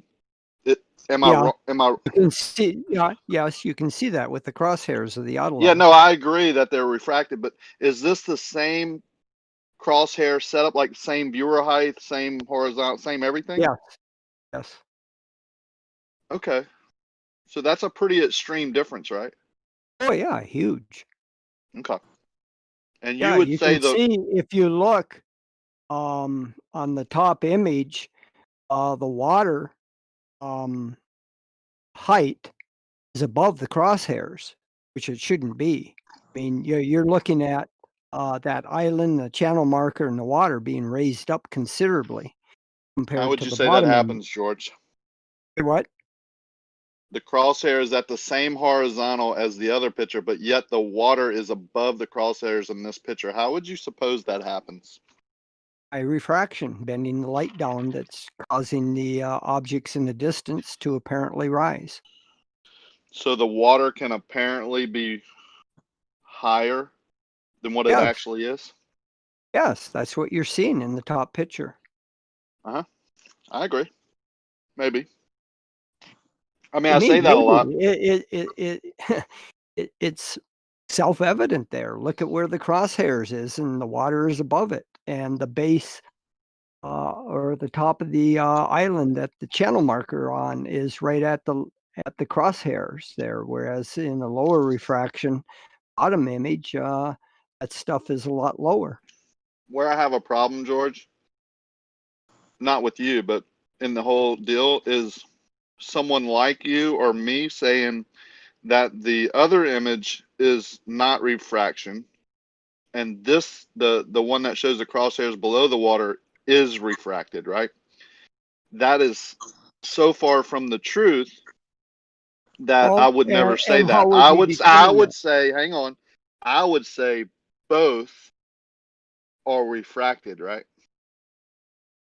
It's the level, the degree of refraction. Now, the thing that you're not seeing in the top photograph is the sequence of that day. Earlier in the day, the crosshair was like the bottom photograph. It's just as we started approaching sunset, objects start rising up. In fact, I can see in a matter of minutes measurable difference of where the crosshair is setting on that tower.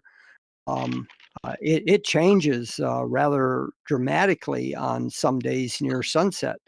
And that's what you're seeing there is earlier, maybe a couple hours earlier, that crosshair would have looked more like the bottom image. And then as we approach sunset, you see the island and the water level rising up towards the crosshair. And in this case, it went over the crosshairs.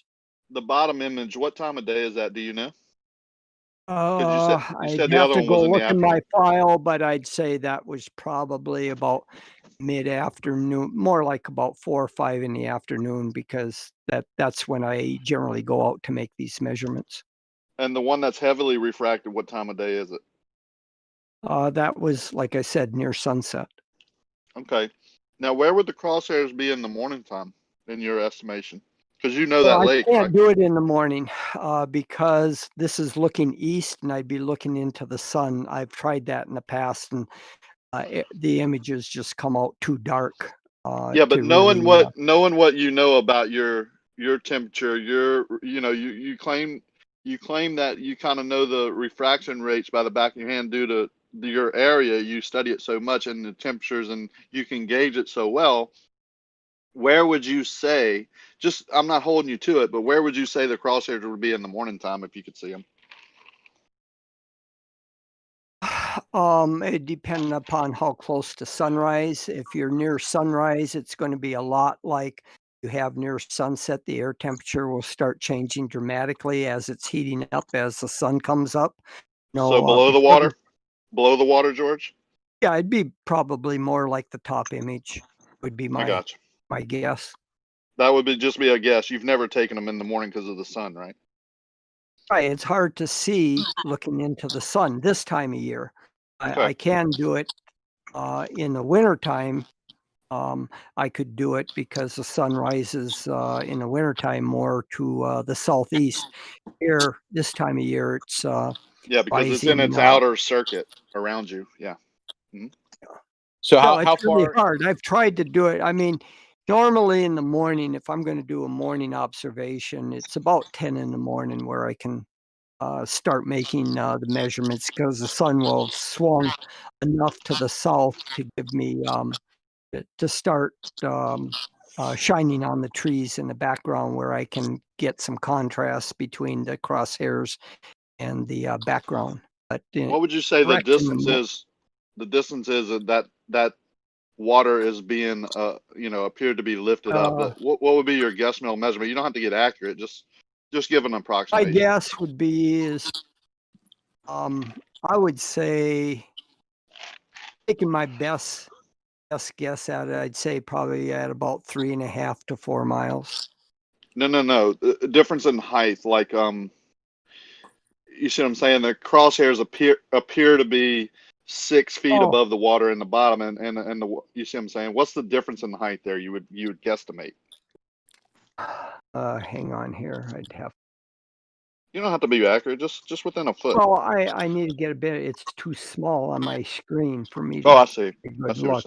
I need to maybe bring up the original. And these are 2 separate days, right? Can you read for me in the upper left corner? I can't, buddy. I'm on my phone. I can't and see my eyes anything. are. What are you showing? These are 2 separate days, though, right?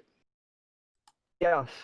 What I want to do is if I could get that photo number, then I can go into my original files and dig it out and then put it full But screen. close in time, right? You're saying mid-afternoon on the good refraction and late afternoon on the heavy refracted, right? So within hours, but 2 separate days.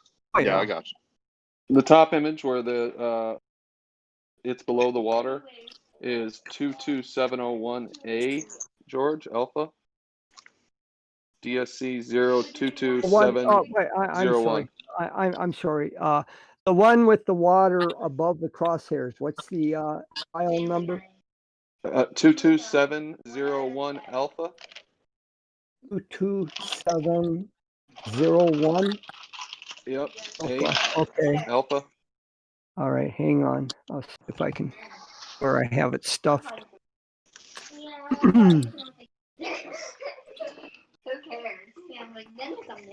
See, I've known for years this happens, right? But I couldn't get anybody to get on my side on it, and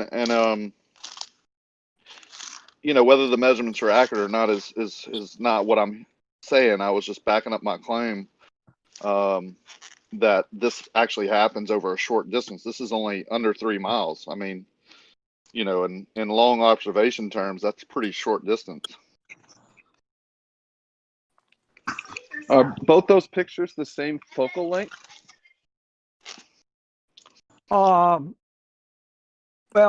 it depends. The auto level has fixed magnification. You can't change that. What changes is how I zoom in with my camera into the eyepiece. Okay. You think that might be distorting it? That's not distorting it in any way, huh, George?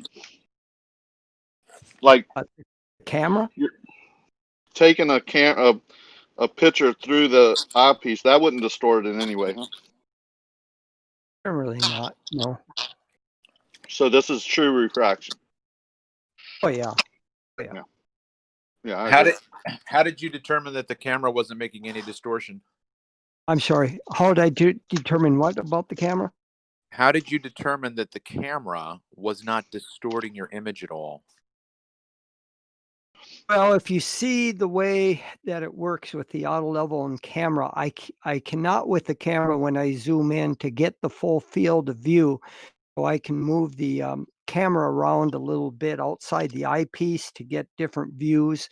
And you'd expect that if the camera was distorting anything, that the relative positions would change according to how I have the camera positioned looking into the eyepiece, and that doesn't change at all.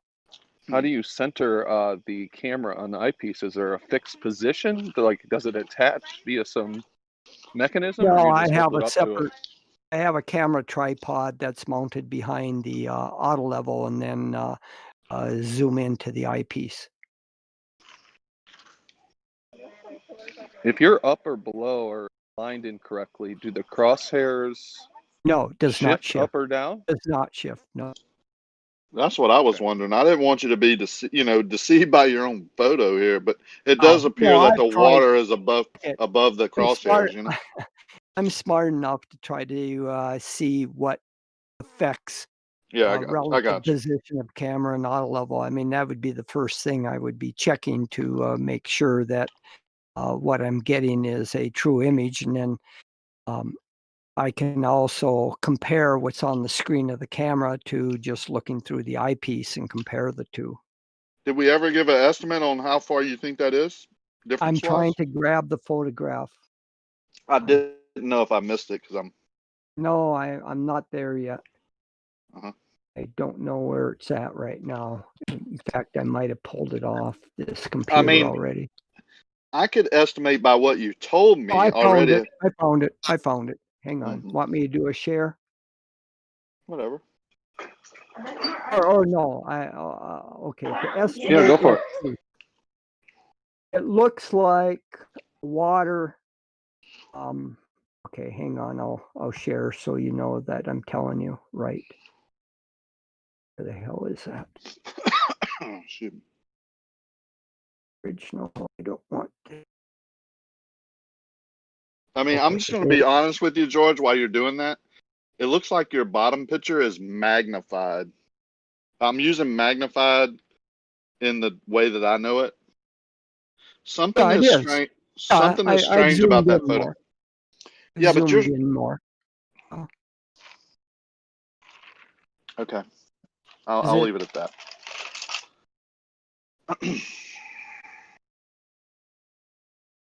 Tell me when you've got the screen.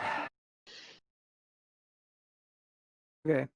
Here's the one that you're asking about. So if you look, you can see that the auto level crosshair looks like it's about almost halfway. It's a little bit below halfway bottom of the base. If you look in here, you can kind of see a little red. That's these 16-inch cubes. The base of the cubes is right there. If you look between the bottom of the base of these cubes to the apparent water level, it looks like the crosshair is about a little bit below halfway. So from the bottom of the cube, the surface of the water is around 95 inches. Oh, let's just say, 47 to halfway. Let's just say this is 40 inches. Here to here is about the same as from here to here.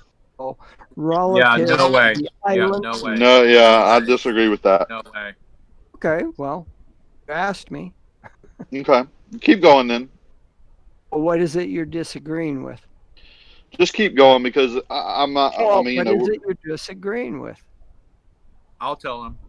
Go ahead.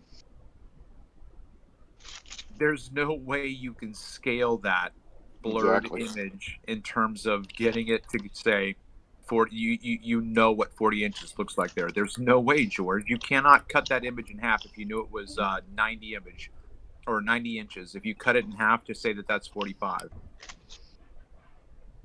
Well, fine. You're saying that the image is has been taken in a nonlinear manner. Then what does that mean?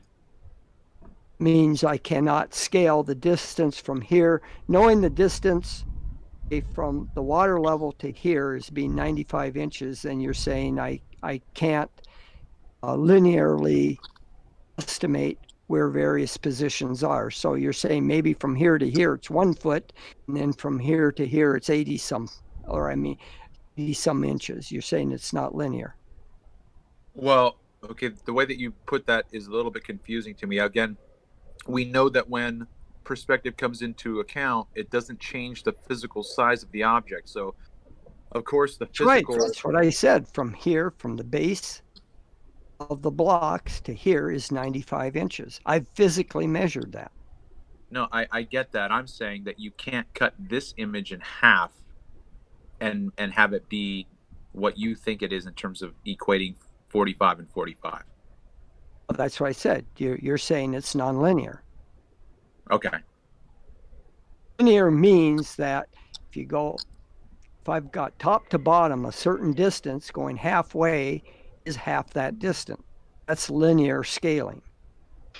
Okay, so let's keep going on the measurement though. Wait. I'm sorry. I have one more thing because this is something that I brought up in the stream last night.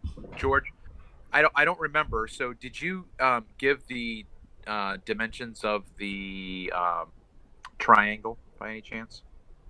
No, I haven't given that to you. Do you know what it is?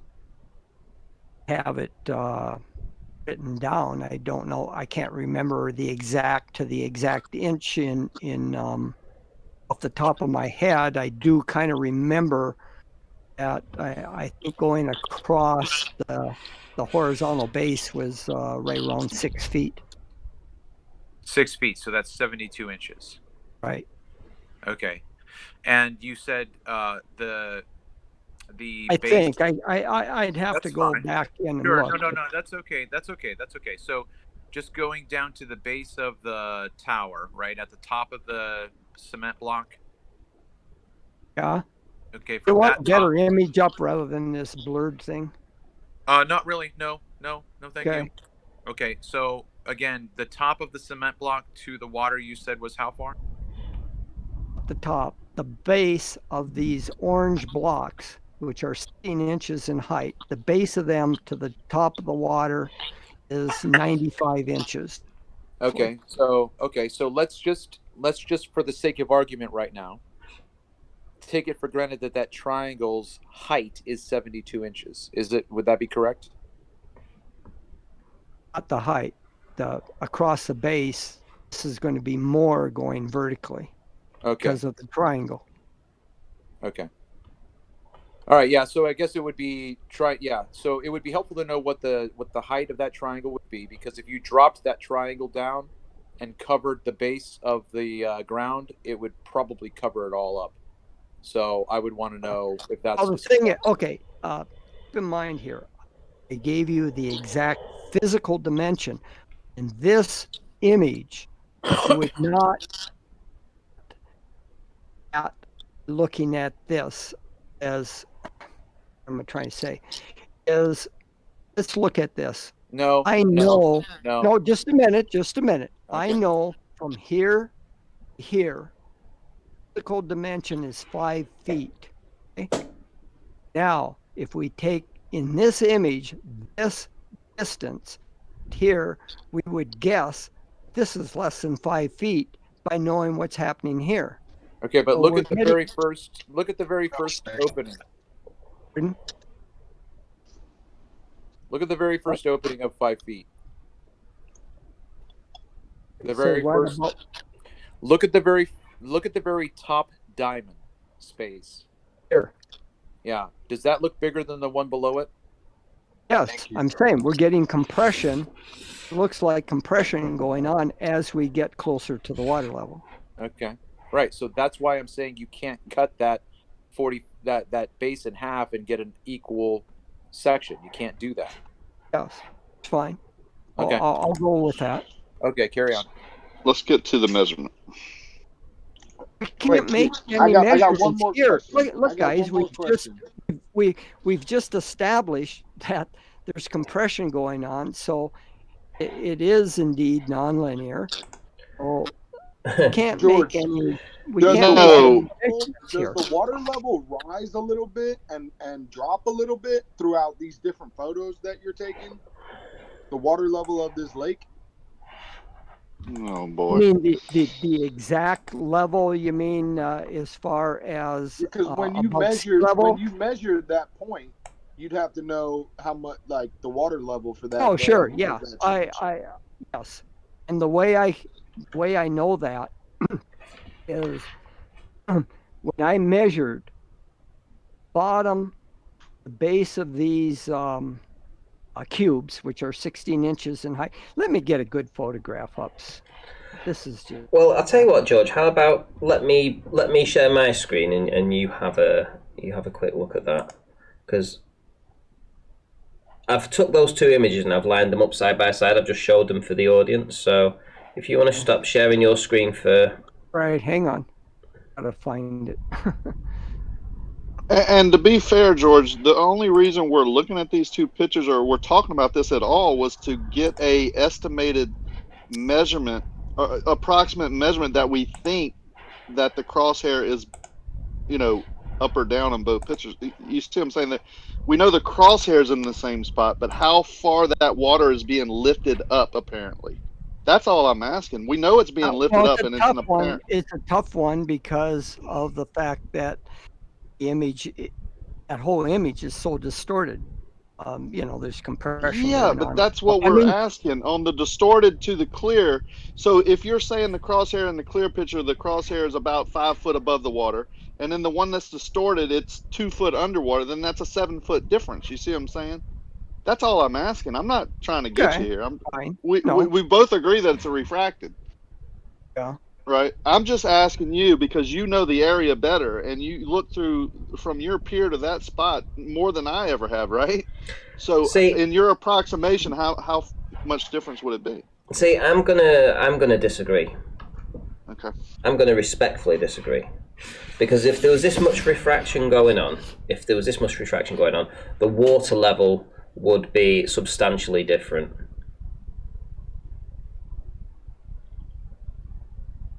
And I know what you're saying. It looks to me like it's the.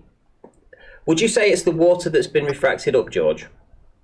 Or would you say it's the bill? Or would you say I'd say everything's been refracted up in that blurry image. Not only the water, the land, everything, the channel marker, everything's been lifted up. So Yeah, you're, but you're look at the. You're assuming lumen. You're assuming lumen here. So you're going for the lumen side of things, and you're saying that it's been loomed up, right? So what's been loomed up? Everything.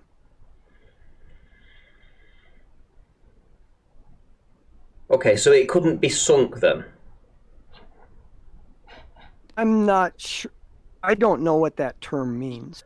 Well, there isn't. You wouldn't necessarily ascribe sinking then to the tower. Well, and that's what I'm the. saying. I don't understand this term sinking. I've heard you guys just talking about it the last few days, and Well, I it's haven't the really opposite paid of much looming. attention. It behaves the opposite of looming. If things were getting sunk, and the channel marker would be below the crosshair, the auto level crosshair, normally is at the cross of the first set of struts. Right now, we can see it way above the crosshair. If you're having sinking as you just described it, that point would be below the crosshair. So, is it possible that you set that your auto level was wrong?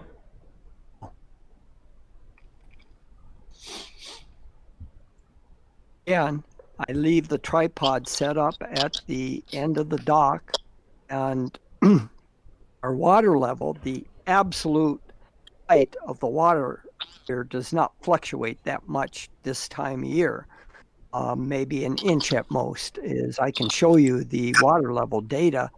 I have points marked on my shore where I've drilled holes into the bedrock, and knowing the exact elevation they are above sea level, and I can measure the surface of the water compared to that. So I know on any given day whether the surface of the lake has changed in an absolute sense between my measurements, and I can, count and adjust for that accordingly. We were trying to help you out there, George, by saying you might have set your auto level up. No. Ranty? Yes. Do you remember earlier on the show when I told you that based on in the past week, I've come to a new assessment, and that is what looming looks like? You'll have to. Well, earlier on, when a couple hours ago, I made the statement that there's a certain appearance that an observation will present to you when looming happens. What George has in the right image is that condition. Now, looming in my world is simply seeing farther over the horizontal. Okay, it's not looming up from behind the curve. It's due to refraction, you're seeing farther than you would normally be able to see. And everything in this picture has the telltale signs and characteristics of that. If you go to the... I would agree, yeah. So what's the observation height, George? Hello, George? Does anybody know what the observational height is that George was taking these images from? 57 inches, he said. No, it was 75. 75 inches. Yeah. 75 inches, so he's 7 feet. So he's 7 feet up, and it's only 3 miles to this island, yeah? 2.7 something. 2.7. So even on their model, the should only be like 5 foot hidden. Sorry, there should have been 5 foot missing, but because he's like 7 feet above, he should have clearance. So he should see the water behind it anyway. In his model, he should see. But if he should see that. Right, Anyway, but if you notice in the left image, the horizon, the water level horizon, is lower than the base of the platform, or sorry, the tower. But in the right image, it's higher and up to that higher base. Yeah. Well, in front of it, it's low. It's a little bit low, and then it rises as it goes into the distance. You see that? At the base of the land, it's at one level, and as you go further into the distance, the water keeps rising and rising and rising in appearance. Right. I'd need to look at these more, to be honest. Do you want to round up, Travis, with your appraisal of this, because I'm falling asleep here, to be honest. So if you want to do your roundup, yeah. Hey, Rakia Live, Can he measure elevation changes at 2.79 miles, or does he need to be at 300 feet?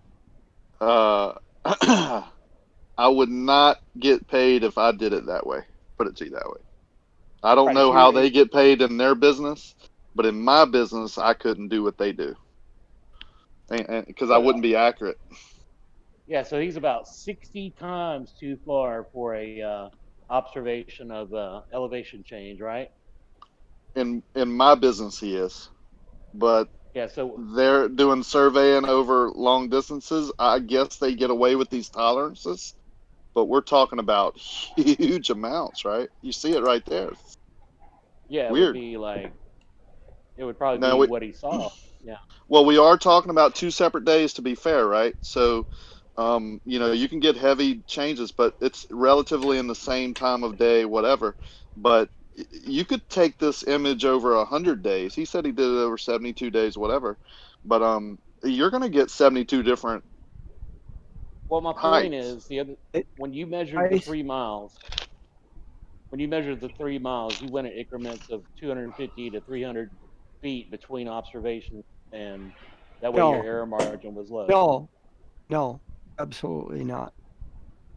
Okay, so if you're going to survey a piece of land to determine elevation change, you would be shooting 2.7 miles. I think you guys are rather No, fusion I'm not here. conflating. No, just a minute. Let me explain something. We're not trying to be ugly, George. We're not complaining. You need to calm down. Let me explain something, and then you will I know, but you got to calm down. questions to ask. Let me say this You one know what thing. questions to ask We are once not. I explain. Okay, We've so been let totally Cleary. So civil hold with you, on. So George. let Cleary ask his Yes, I question. am. Won't you let me explain? Okay, well let Cleary ask his We're question not- then, please. We are not conflating a horizontal measurement with a vertical measurement. Okay, when you set up your auto level, that created a level plane. Now, if you're going to determine elevation changes, you would need to be going at increments of around 250 to 300. I am not determining elevation changes with the auto level. This is where you're wrong. You're not all trying to the determine image- whether there's drop. All You're I'm trying to see showing if there's you- curve, right? No, this is a study of refraction. It has nothing to do with trying to determine if the Earth is flat or curved. So you're just monitoring refraction. Yes. That's it. Yes. Okay. All right. You can play with it that way because you're not really doing anything with it. You're just using it like a The thing camera. that you need to understand here is I have a tripod set up at the end of my dock. The dock cannot physically move. It is built on rock pylons in cribs that are 8 feet across, filled with rock. There's probably a 12 you ton set of up your rock auto in level- each one. Okay. Yeah, when Now, you set up your auto level, all it's the level. no, will you shut up and let me explain? I'm Thing agreeing is, with you. I'm the agreeing auto with you. What's the level, problem? the auto level will never change height Right. with respect to that island that channel marker is on. They are Right. both fixed into the bedrock of the Earth. Right. Any shift that you see is due to the image Optical. relative to the Optical. crosshair. It's an optical change. Yep. Okay. No curvature. Thank you. Yep. Good to go. Welcome to Flat Earth, George. I've never made claims that I was trying to determine whether the Earth was flat or Yes, curved. you did, George. It's Yes, a you set did. of measurements. Your measurements, you said, All the matched- image on the right was taken. I never George, made calm any down. measurements. It's using- okay. okay. I'm just trying to tell you, I never made any measurements with the image on the right. That image was taken to demonstrate what can happen with high refraction. And what you're telling me is over a No 3-mile observation, measurements you never were made. George, No I curve. will say this again, No curve. George. George, I will say this again. You have not given us any justification or verification to demonstrate that you know beyond a subjective assessment of your own eyes what minimal to low refraction is. So until you do that, you have no place in Do this you think discussion. the image on the right is a better image than the one on the left? I mean, you can. That is a subjective No, it's not. assessment. No, it's not. George, That is a are you ridiculous sticking a, statement. George, the image Can I on ask the a right question? has high distortion. Look at George. the George. base of the island. Can I ask a quick The question? water is fuzzy. But you can You're see more in sticking the a image camera- on the right. You can see more in sticking your your, frame of view. Aren't you sticking your camera in your optic and taking a picture that way? Yes.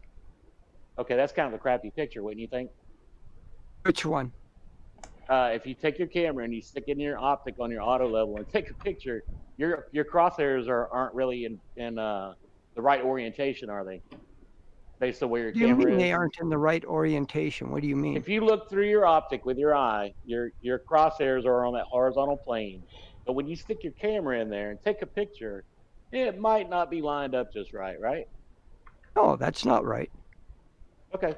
In that earlier, you can move the camera around with respect to the center of the image in the eyepiece, and the relative position of the crosshairs and the images do not shift. But George, in these pictures you've shown us, sometimes, like the one on the right, you have the crosshair down at the bottom left. In the one on the left, you have it more up towards the middle.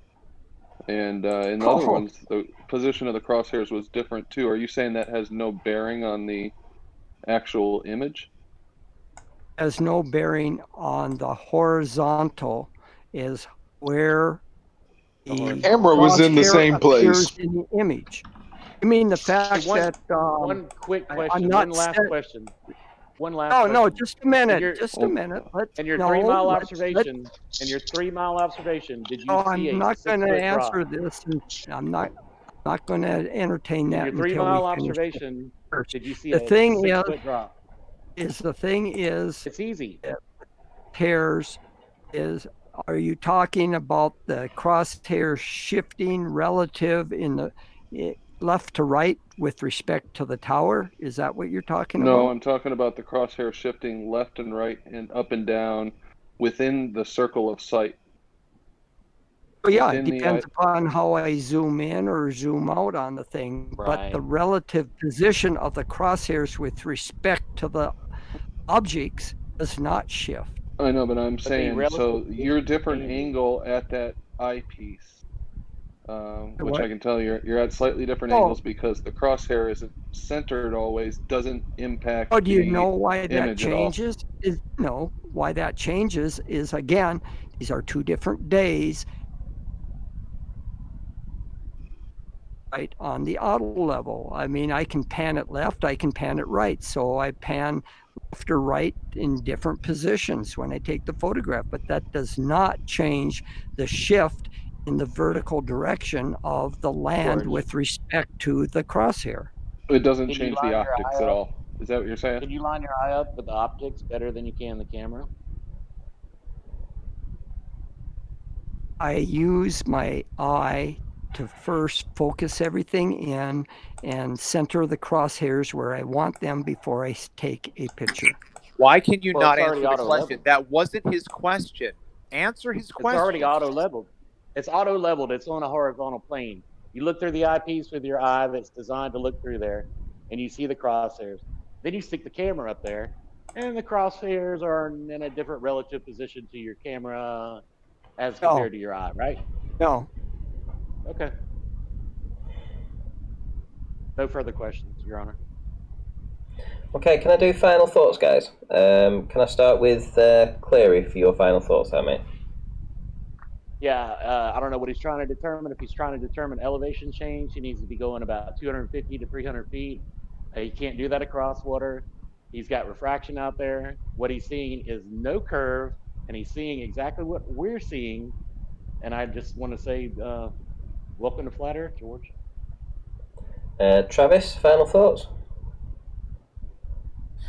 George, again, I know how much work that you have put into this. Okay, so I am not disparaging at all the amount of time. I know. Oh, I know. Okay, I get it. My critique again and again is that you have not shown the maths for you to tell us that you can determine beyond your own subjectivity what minimal to low refraction looks like. So if you do this again, sir, please show the work so that we can we could verify your math with the measurement of your observation from the water's level to the eyepiece. You show us the numbers. Okay, we can look at that. Okay, we can verify that by math, right? So please, following that, I would really appreciate it if you would take the time. And again, I don't mind. I'll pay you to get it done because I want this information because you've got it. The temperatures and all of the measurements again from that day that you have of the high refraction, and then I would just like those two put side by side so that I can see how different they are.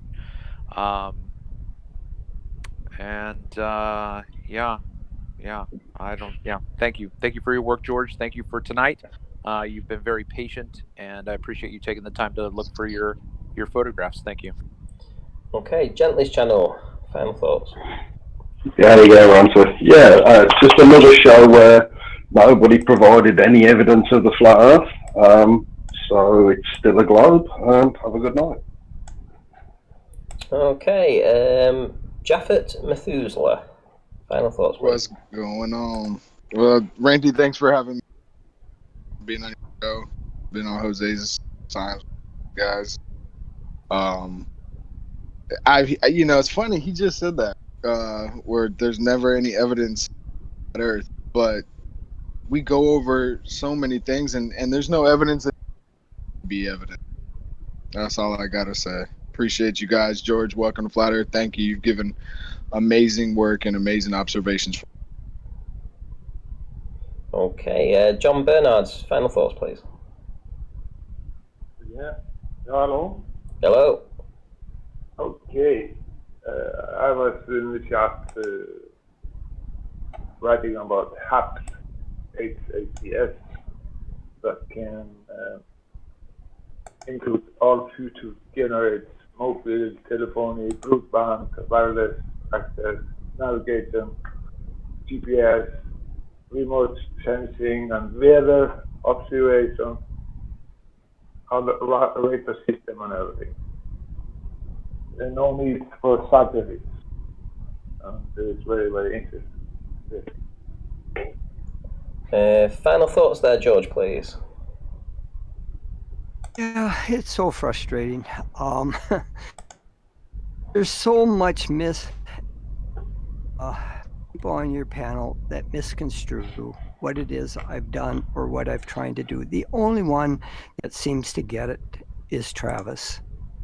Interested in refraction. I'm interested in refraction. And that's all I've been dealing with. For people to come on here and their final thoughts and say, welcome to Flat Earth, somehow thinking that I'm trying to prove with these photographs whether or not the Earth is curved or flat. That is not the purpose. I have never claimed that to be the purpose. I haven't used these for that purpose. The thing is I'm interested in refraction and understanding refractive effects, and that's what I've been studying for the past couple years. Just like Travis, he's the only one that gets it. For you guys to come and take my photographs and say this proves flat Earth, or others taking them and say it proves curved Earth, is wrong. You're misusing my information and my photographs, and I wish you would stop doing it. Thank you. Final thoughts there, Rakia Life.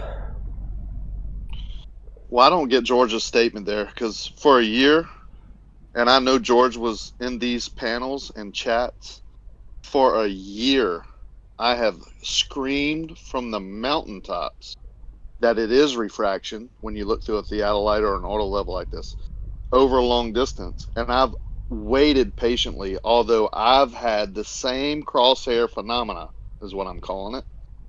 I've told people that this is happening, and no one including George, spoke up and took my side and said, yes, George could have easily, if he wanted to talk about refraction, come in on his own side, but agree with me and say, no, this is a low refraction, this is heavy refraction, this is what happens to the crosshairs. No one, not one single person on their side agree with me. They all fought me for a year. I waited so patiently to get one of their own. I was hoping to get Jesse to show his pictures. He still won't agree that he gets these pictures like this. And I know he's not telling the truth, because no one that looks through a crosshair over distance has never seen this. Like, it happens on a daily basis, an hourly basis. So I know he's not being, upfront with everyone. And for George to say that all he wants to do is talk about refraction, that's all I've been doing. I didn't mention Earth curve one time tonight. I talked about how it's refracted. So I don't get what he's saying, but it is a lot of work. I do commend him. I've told him, several times that I realize, because even just to go set up a camera for an hour, it's a lot of work. It's a lot of time. So he did more than I've ever done or ever will do. But this is how refraction is. This is how it affects the crosshairs over long distances. That's why you can't use it. And that's what I've been saying for a year. I just wish he would have come up with these pictures sooner. Thanks. Akia, I truly ask you, as before, quit saying, do not involve me with others that you have had discussions. I did not know of you until about 2 months ago. And you to continually say that you've requested of me over a year or wanted me over the past year to jump in, defend you or not defend you is wrong. What about the last 2 months, George? Okay. How many times over the last 2 months have you heard me say that you can't use theodolites over long distance because of refraction? How many times, George? Yes, and I've tried to correct you on that statement. You are correct wrong me. on that. You can correct for refractive effects, get accurate measurements. I've pointed this out to you. Yes, things shift. You can allow for those. You can correct for those shifts. Showing your I don't pictures, know sir. what you. I don't know if you. I'm on the using same your page pictures as to me show. when it comes to talking about making accurate measurements, but we do this all the time. I because never Well, said forget you can't make an accurate measurement. I said when you use them over these distances, the crosshairs can be up or down, just like I've shown with your own pictures. That's all I've said. You never agree you've with me. said You more never than showed that. You anybody. have said that it's not accurate, that you can't use it, and Well, that's my that's where feeling. I disagree with I you. didn't say you're not accurate. I said I don't think you can be accurate. I think I'm showing it with your own crosshairs. And why earlier when I asked you to show pictures of a heavily refracted day and a day that you say is not refracted, you didn't post these two pictures? Because these Yes, are the I ones did. you. I gave you those pictures over a week ago. No, earlier in the chat, you posted a blurry picture and one that was clear. You didn't post two pictures that had the crosshairs in a different position. Again, I had you to make guys you do it. blindsided me today. I Yeah, never. okay. We I were wasn't totally nice prepared to you, for George. this. Okay, no, well, I can I have to get- go looking for this stuff. I've I got want to get thousands some. of photographs, thousands of different folders to I want to go get look through. Brandon Toy's final thoughts first before you guys carry on. Yeah. Good show, Ranty. Thanks, man. Thanks for hosting. George, I'm happy to hear that you've embraced this philosophy that Chinese and the black swan and these optical long-distance measurements cannot be used to determine the shape of the Earth. I do remember a time you telling me that your experiments across the lake proved that there was curvature. So I see that you've had a change of heart over this, whatever amount of time. I have not. No, I have not. You are misconstruing. I'm saying from a single photograph, you cannot determine shape of the Earth. However, there was another experiment that I've done separate of this where I set up targets at different distances and aligned them with a tangent. From that, you can determine whether or not the Earth is flat or curved. That's a totally different issue. That one I did do. Yes. Well, we'll have to go into the details of that some other night. But appreciate it. Good show, guys. No worries. Right, guys, if you want to stay in the chat after I round up, that's all right. I'll leave the server open, obviously, and you guys can I carry say on. one more thing, real quick? Sure. Hey, George, I would love to interview you on my channel if you want to come by. Is this? Cleary. It's Cleary. No, thanks. I'll be nice to you, I promise. No, thanks. Alrighty. Okay. Right, guys. That was a long show. Didn't expect it to be quite that long. I guess I'm gonna have a few days off, guys. I've given you quite a lot of of time over the past week and a half or so. So I'm definitely gonna have 3 or 4 days off, I think. Recharge the batteries and come back refreshed. Give you guys a break as well, because obviously, you know, you need to have a rest as well. So staying up late and listening to me and listening to the show, you know, watch a bit of telly instead, you know. Right. Thank you everybody that stayed in the chat and made the show possible. Thank you everybody that listened to everything, supported the show with the super chats. Really do appreciate it. And of course, channel members as well. You're all ace as well. You look green in the chat. Wonderful. Right. I'll see you all in the next one, guys. And take care and have a great weekend.